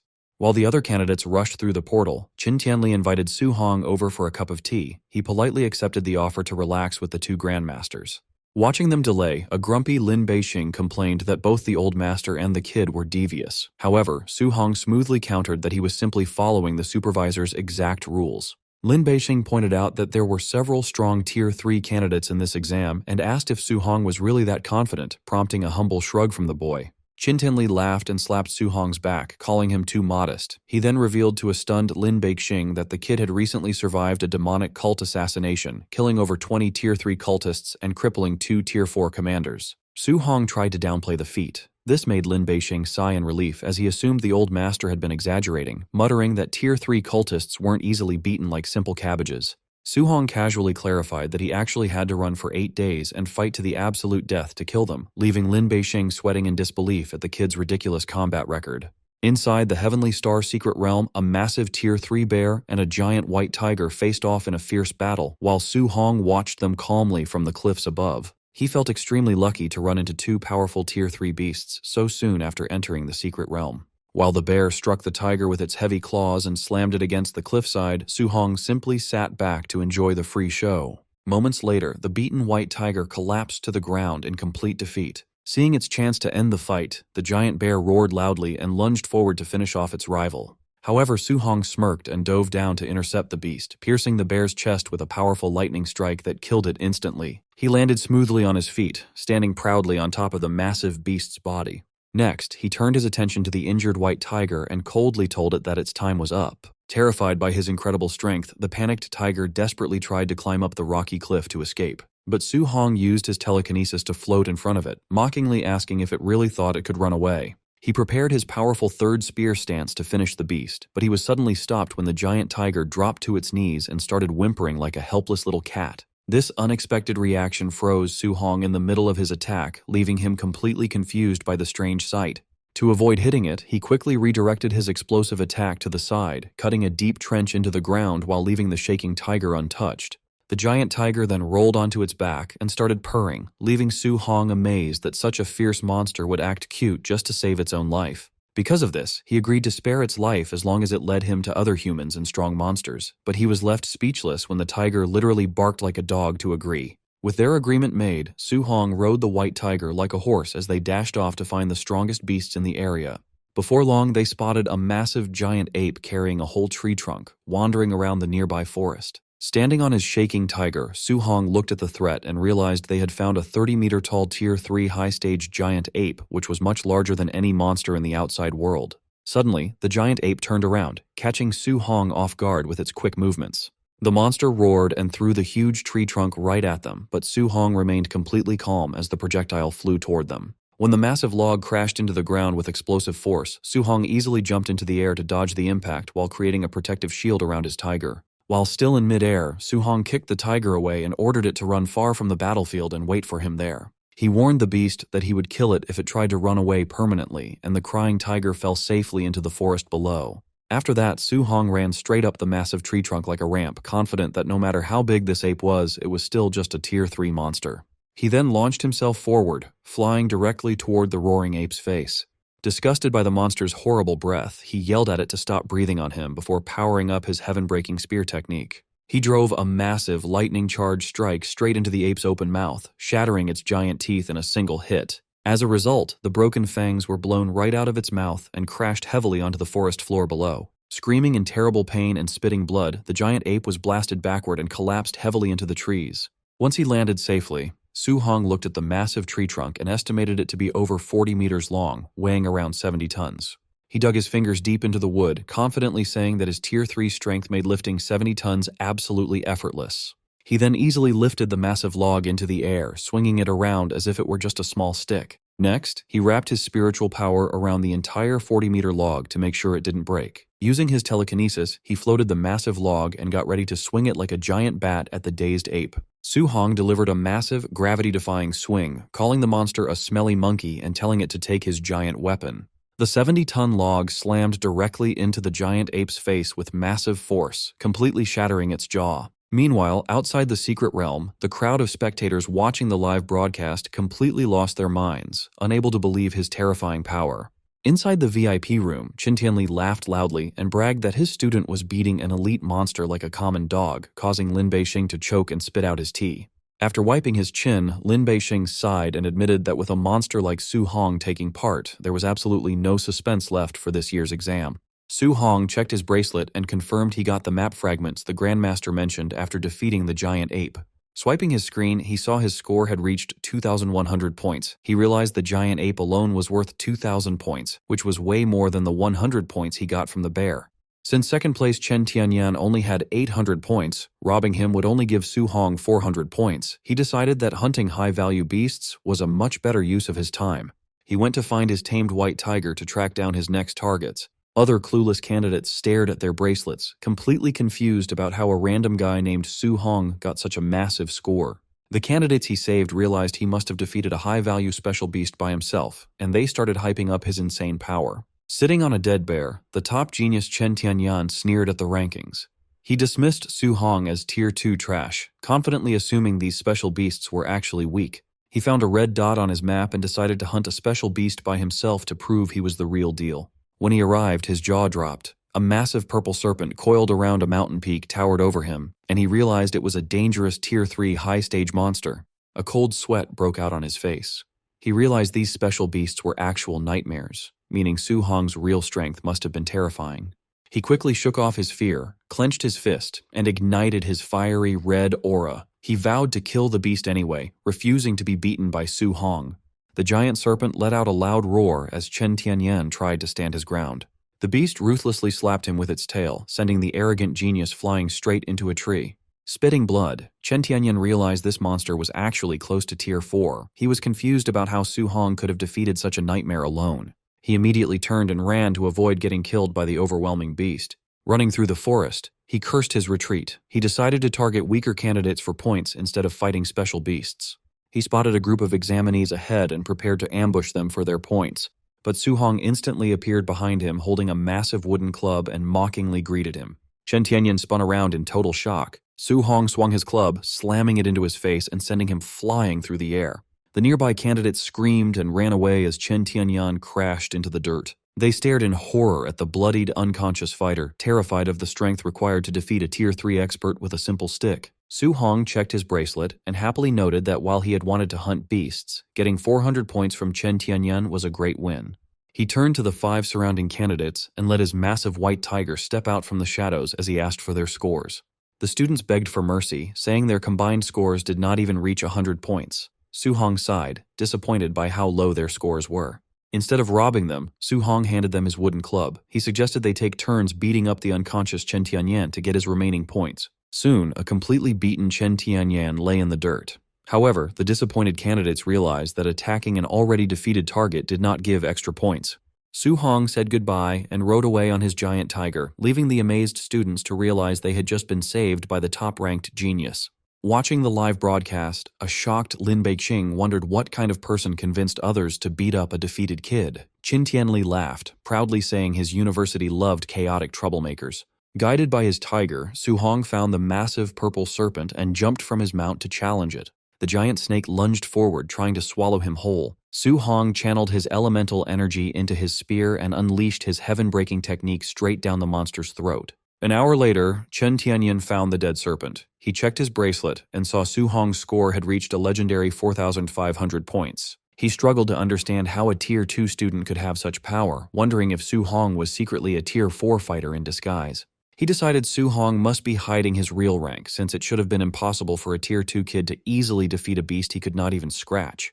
Deep in the forest, the 3 geniuses Su Hong had saved recovered next to a dead beast, marveling at how easily he hunted the monsters that had nearly wiped out their entire team. One of the students checked her tracker and yelled in shock as Su Hong's score reached 4,500 points.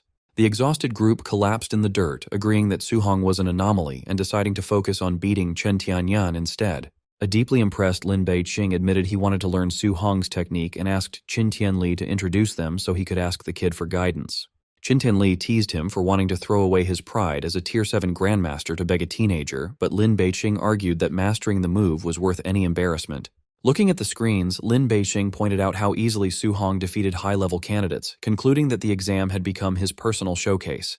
Believing the exam was over, Qin Tianli prepared to leave, but Lin Beixing stopped him in shock when he noticed Su Hong heading toward the wild dragon's territory.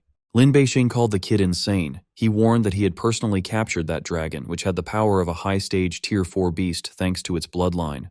He believed that even Su Hong's element fusion wouldn't scratch the dragon, declaring a beating from the beast would teach the kid some humility. Xin Tianli grew worried but hoped his student would retreat if things got too dangerous, confident that Su Hong's speed was enough to let him escape. Su Hong's white tiger was crying and shaking in terror. Su Hong called it a coward and promised he wouldn't make it fight the dragon as they reached a massive ravine. Telling the tiger to stay behind, Su Hong leaped into the dark abyss. He stabbed his spear into the cliffside to slow his descent and landed safely on the ground.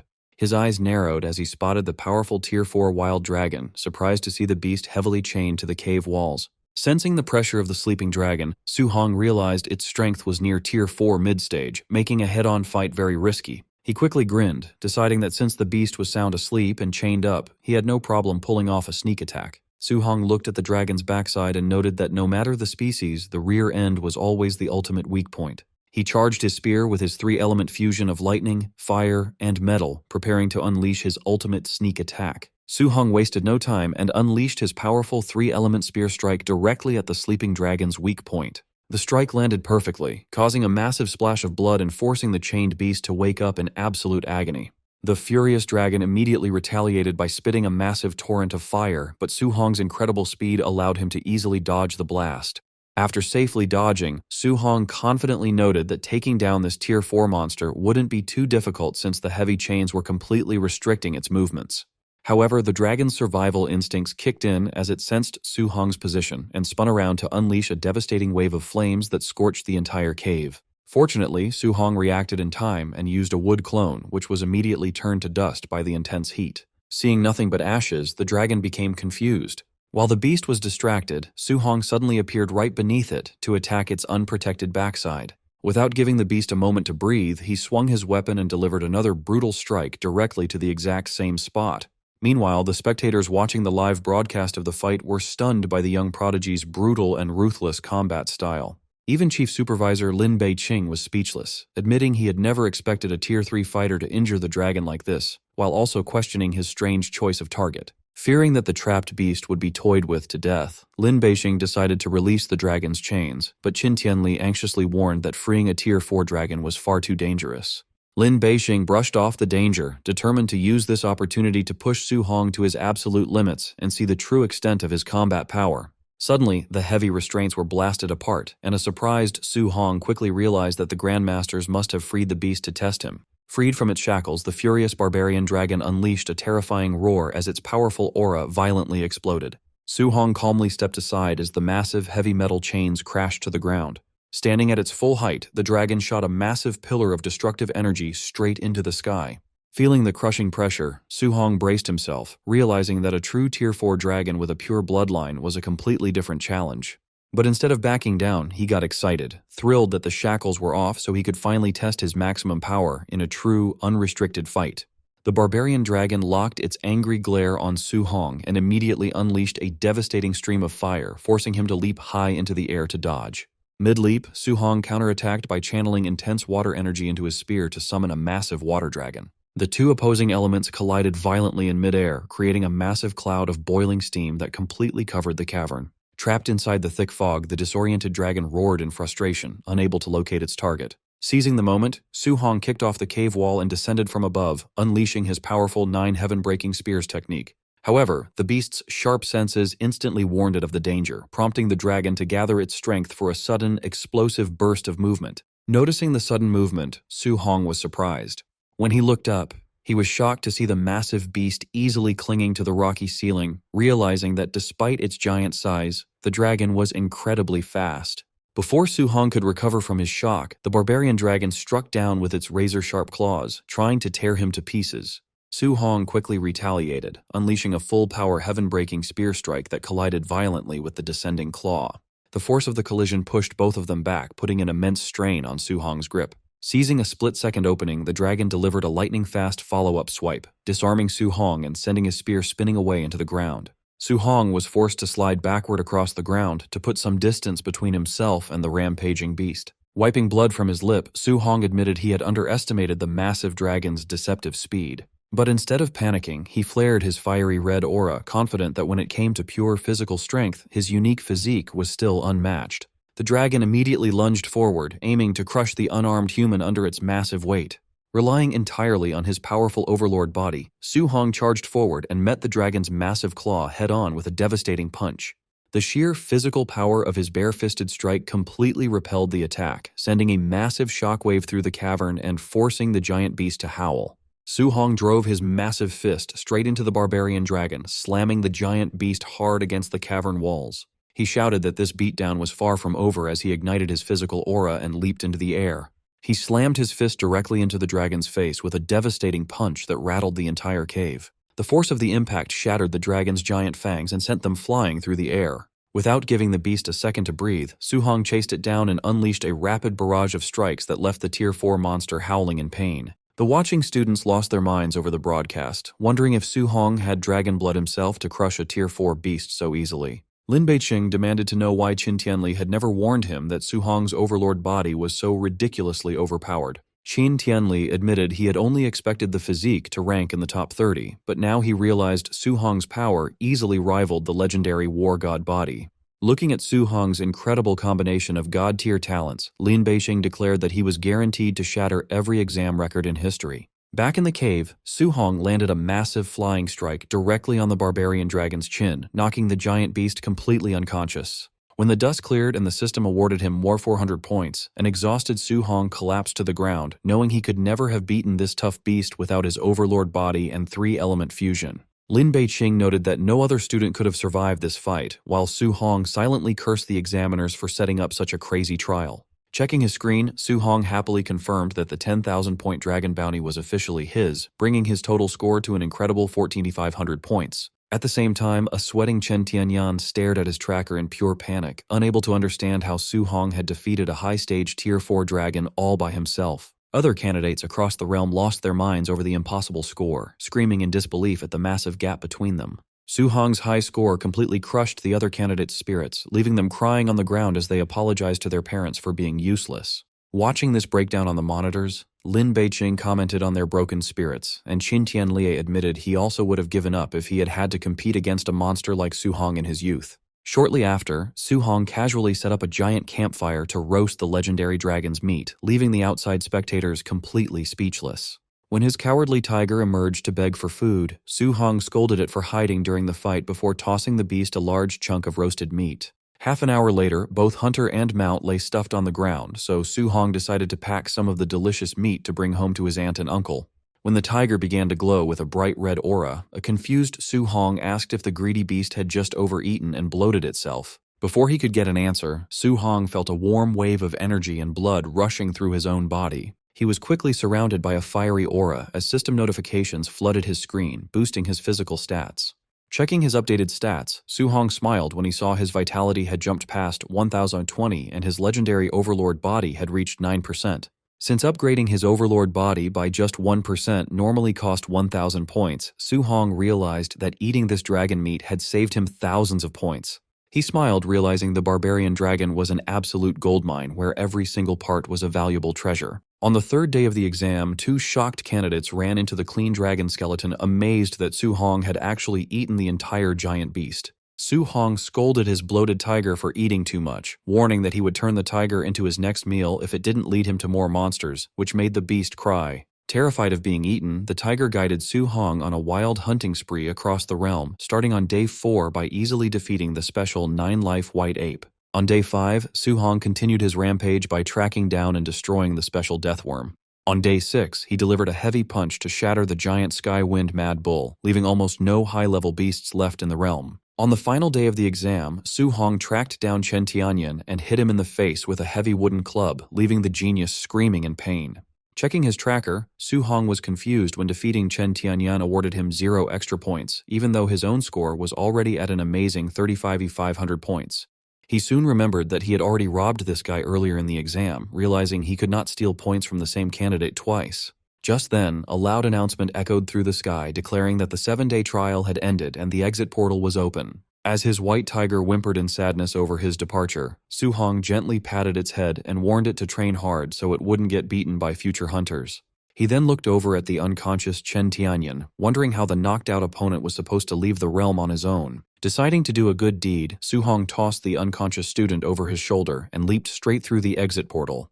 The moment he stepped back into the outside world, the massive crowd erupted into loud cheers, crowning him as the undisputed martial arts champion of Jiangnan Province. News of Su Hong breaking the provincial exam record went viral, making him an instant celebrity overnight. Outside the high school, Chen Shan took advantage of the hype, loudly bragging to reporters that the champion was his best friend. His aunt and uncle were also cornered by the press, proudly telling reporters how sensible and hardworking he had always been.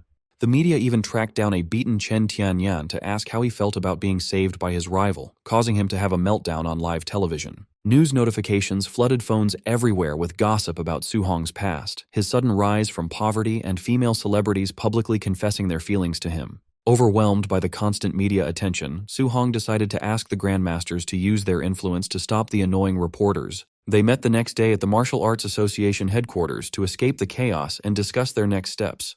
Lin Beixing promised to make the media back off so Su Hong's family could get some peace, then told Qin Tianli to focus on their actual business. The Grandmaster suddenly blushed and begged Su Hong to teach him his element fusion technique, catching the young man completely off guard. Remembering how supportive the old master had always been, Su Hong decided he could not turn down the request. He bowed respectfully and agreed to share his experience, asking the Grandmasters to guide him if he made any mistakes. Half an hour later, Su Hong demonstrated his element fusion technique while the two Tier 7 Grandmasters took notes like excited students. Lin Beixing was deeply touched by how selflessly Su Hong shared his secrets, realizing this historic discovery could change human civilization forever. Peeking into the room, Wu Lingxian was shocked to see two legendary Grandmasters taking lessons from a teenager, making her want to test her own wind compatibility. By 3 in the morning, Qin Tianli successfully triggered his own multi-element fusion and celebrated, claiming he could now defeat a Tier 8 martial artist. Lin Beixing was amazed by his colleague's fast mastery and praised his incredible talent. When Su Hong asked how he had obtained dual attributes, Qin Tianli revealed he had recently unlocked his second element thanks to a mysterious fragment. Hearing this, Su Hong immediately asked if the artifact was a fragment of the legendary 7 Divine Cauldrons. The two Grandmasters were shocked and demanded to know how he had learned that name, warning him that the cauldrons were a secret known only to the High Command. Su Hong explained that the cultists near the lake had been searching for them. He suggested keeping his own fragment a secret so he was not forced to hand it over. Lin Beixing agreed and explained that the cauldrons had originally been a single powerful weapon that shattered and scattered across the world. He warned Su Hong that enemy races had deployed large armies to find those fragments, and many had already fallen into hostile hands. Su Hong was confused, unable to understand what this legendary artifact had to do with him or why foreign races would target him. Qin Tianli warned him that since the fragments granted extra attributes, Su Hong's 7-element mastery would make everyone believe he was hoarding multiple fragments, making him a major target. Su Hong tried to argue that his talent was entirely natural, but Lin Beixing pointed out that nobody would ever believe that. To trick potential assassins, Lin Beixing suggested they claim Su Hong's multiple elements came from fragments he had already surrendered to the Grandmasters. Qin Tianli warned him to remain highly vigilant due to the human traitors hiding in the shadows, and Su Hong readily agreed to their plan. Lin Beixing reassured him that he would be safe at Magic Capital University, bragging that if anyone attacked him there, Principal Li would destroy them completely. Su Hong wondered if this famous Principal Li was actually a powerful Tier 9 martial artist. Lin Beixing confirmed his strength, revealing that Principal Li had once broken the leg of Imperial Capital's principal, leaving Su Hong glad to have such a powerful shield. Eager to win over his future protector, Su Hong asked about Principal Li's hobbies so he could plan how to get on his good side. Lin Beixing quickly warned him against bribery, noting that Principal Li despised flattery and might just break Su Hong's legs instead. Qin Tianli suggested that beating up the Magic Capital City Lord's son would easily catch the principal's attention, as long as Su Hong was in the right. When Su Hong acted innocent and claimed he never looked for trouble, Qin Tianli laughed and mockingly agreed that he was indeed a very good kid. Lin Beixing proposed a better idea, suggesting that beating the Imperial Capital Principal's relatives during the national tournament was the best way to win Principal Li's favor. The two Grandmasters schemed happily, telling Su Hong that if he defeated the rival principal's great-grandson and mocked their school, Principal Li would adopt him on the spot. Watching these dignified elders grin like villains, Su Hong broke into a cold sweat and decided not to let them corrupt him. Smiling innocently, Su Hong asked for a photo of the great-grandson, claiming he only wanted to make friends. However, the Grandmasters were not fooled at all. Meanwhile, at the Magic Capital admissions office, Director Wang Yang was reviewing candidates when he spotted a shocking score of 35,500 points. He ordered his staff to immediately pull up the combat recordings of this student named Su Hong. Minutes later, the staff huddled around the monitor in shock as they watched a high schooler defeat a Tier 4 barbarian dragon using a 3-element fusion. An assistant read the file aloud, revealing that Su Hong had perfect 100% compatibility across 7 different elements, leaving Wang Yang completely stunned. Terrified of losing such a genius, Wang Yang rushed to borrow a private jet, but Principal Li Chengdao stepped forward and declared he would meet the kid himself. Director Wang Yang was shocked to find out that Principal Li Chengdao already knew all about their amazing new recruit, Su Hong. Chengdao shoved a file into his hands, showing him the incredible news that more than 10 legendary grandmasters had recommended the boy to their school at the same time. Since his mind was made up, the principal told Wang Yang that they needed to go hunt down some targets before they traveled to Star City. Wang Yang begged him to let the school staff handle any personal problems, trying his best to stop his wild boss from causing another huge mess. Chengdao explained that they were only hunting demonic cultists who had set up a nearby base to attack Su Hong, which made Wang Yang feel relieved and quickly agree to the mission. Without warning, Chengdao grabbed the screaming director and flew straight into the sky like a shooting star. Deep inside the dark Tianfeng forest, about 50 kilometers east of the city, there was a hidden cave system. Inside this dark cave, the local cult leaders gathered around a stone table to plan a deadly trap for Su Hong before he could reach the university. The cult leader told everyone that the heavenly god race had promised them divine blood to turn them into gods if they killed the young genius, making the excited cultists celebrate wildly.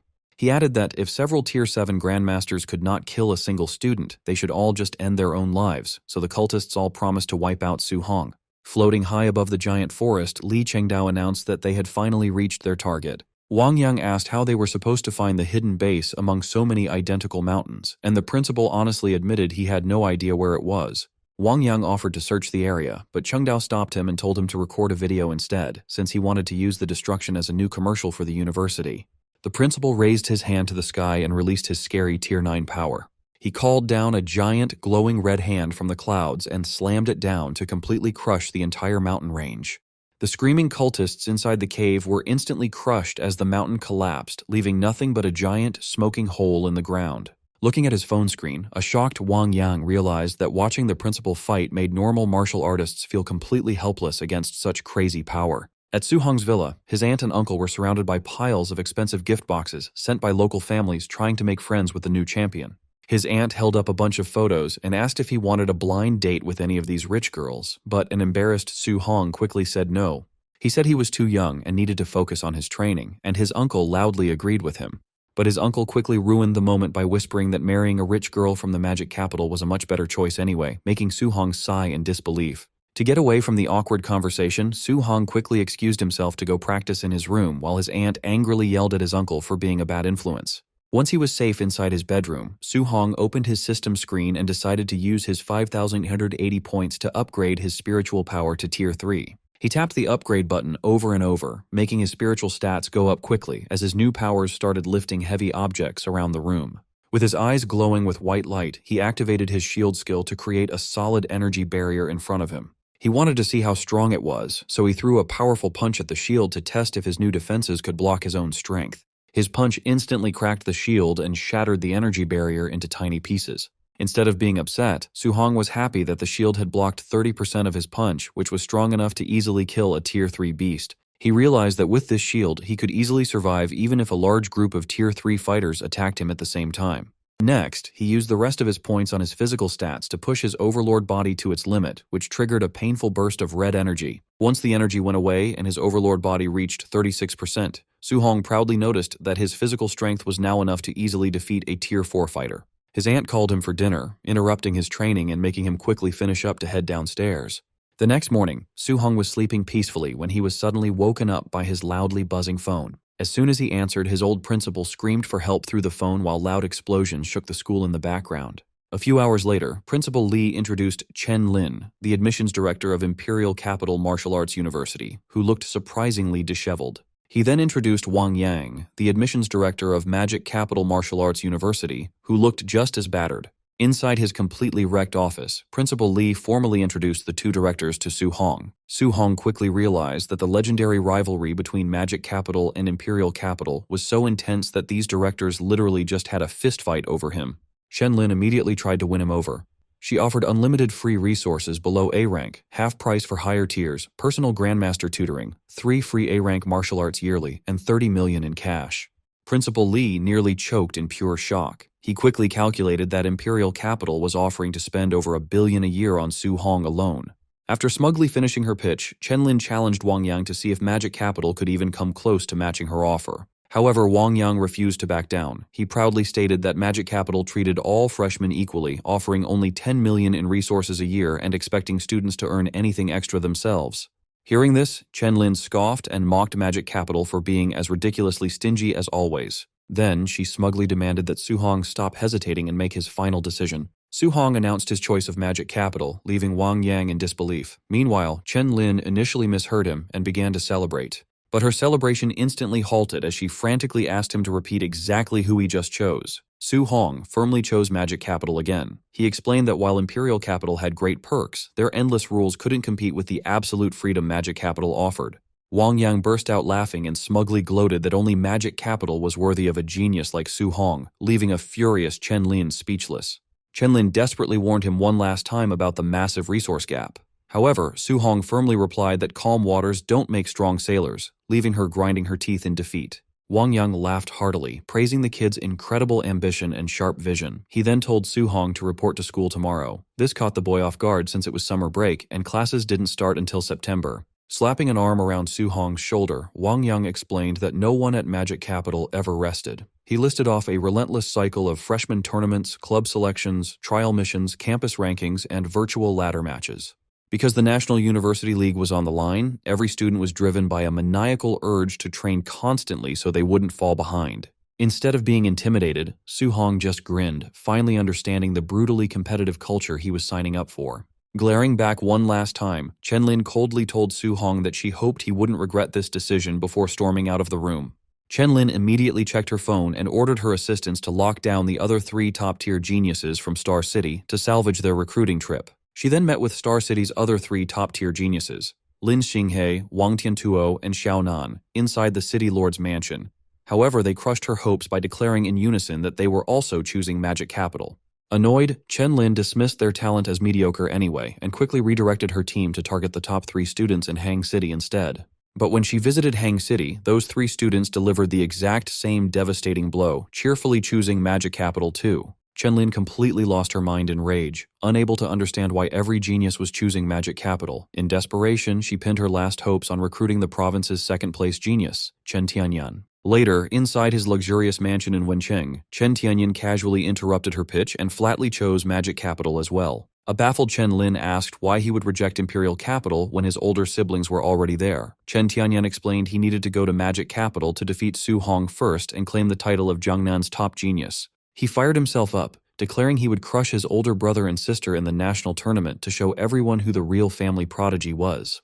Chen Lin could only sweat in pure disbelief, fully convinced that every single student in Jiangnan province had gone completely insane this year. Meanwhile, Su Hong arrived at the massive Magic Capital railway station, stepping off the train with his luggage in hand. Stepping into the world-class metropolis for the first time, a slightly nervous Su Hong scanned the station, hoping to spot the senior students sent to welcome the new arrivals. Soon, he spotted the Magic Capital welcoming signs in the crowd, though he couldn't help but notice that the handwriting on them was hilariously ugly. The junior students holding the signs complained about how embarrassing it was. They muttered that they would never volunteer again if Senior Bai was in charge. Hearing this, the white-haired senior, Bai Chengsheng, defended his honor by claiming the calligraphy club highly praised his writing.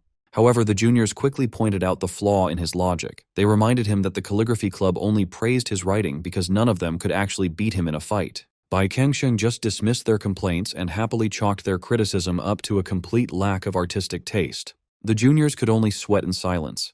They knew nobody was stupid enough to get beaten up just to tell a top-tier fighter his handwriting was garbage. Su Hong finally walked up to the group and politely introduced himself as a new freshman. Bai Chengsheng's eyes lit up as he enthusiastically shook his hand, thrilled to welcome Jiangnan's legendary top scorer to the university. The other seniors stared in absolute shock. They whispered in disbelief that this average-looking kid was the absolute monster who killed a Tier 4 dragon and cleared out the entire exam realm. Ignoring their whispering, Bai Chengsheng cheerfully offered to guide him through the enrollment process and show him around the campus, which Su Hong happily accepted. They soon arrived at the front gate of Magic Capital Martial Arts University. Su Hong was completely blown away by how grand and majestic the entrance looked. Bai Chengsheng warned him not to get any ideas just because the school plaque was made of precious A-rank alloy. He chuckled, mentioning that while students tried to steal it every year, the gatekeeper grandpa always broke their legs. Moving on, Su-hong lined up at the registration booth to officially enroll, receiving his freshman handbook and point-tracking bracelet from the staff. His registration was suddenly interrupted by swooning girls screaming loudly as Bai Kangsheng casually waved back to his adoring fanbase.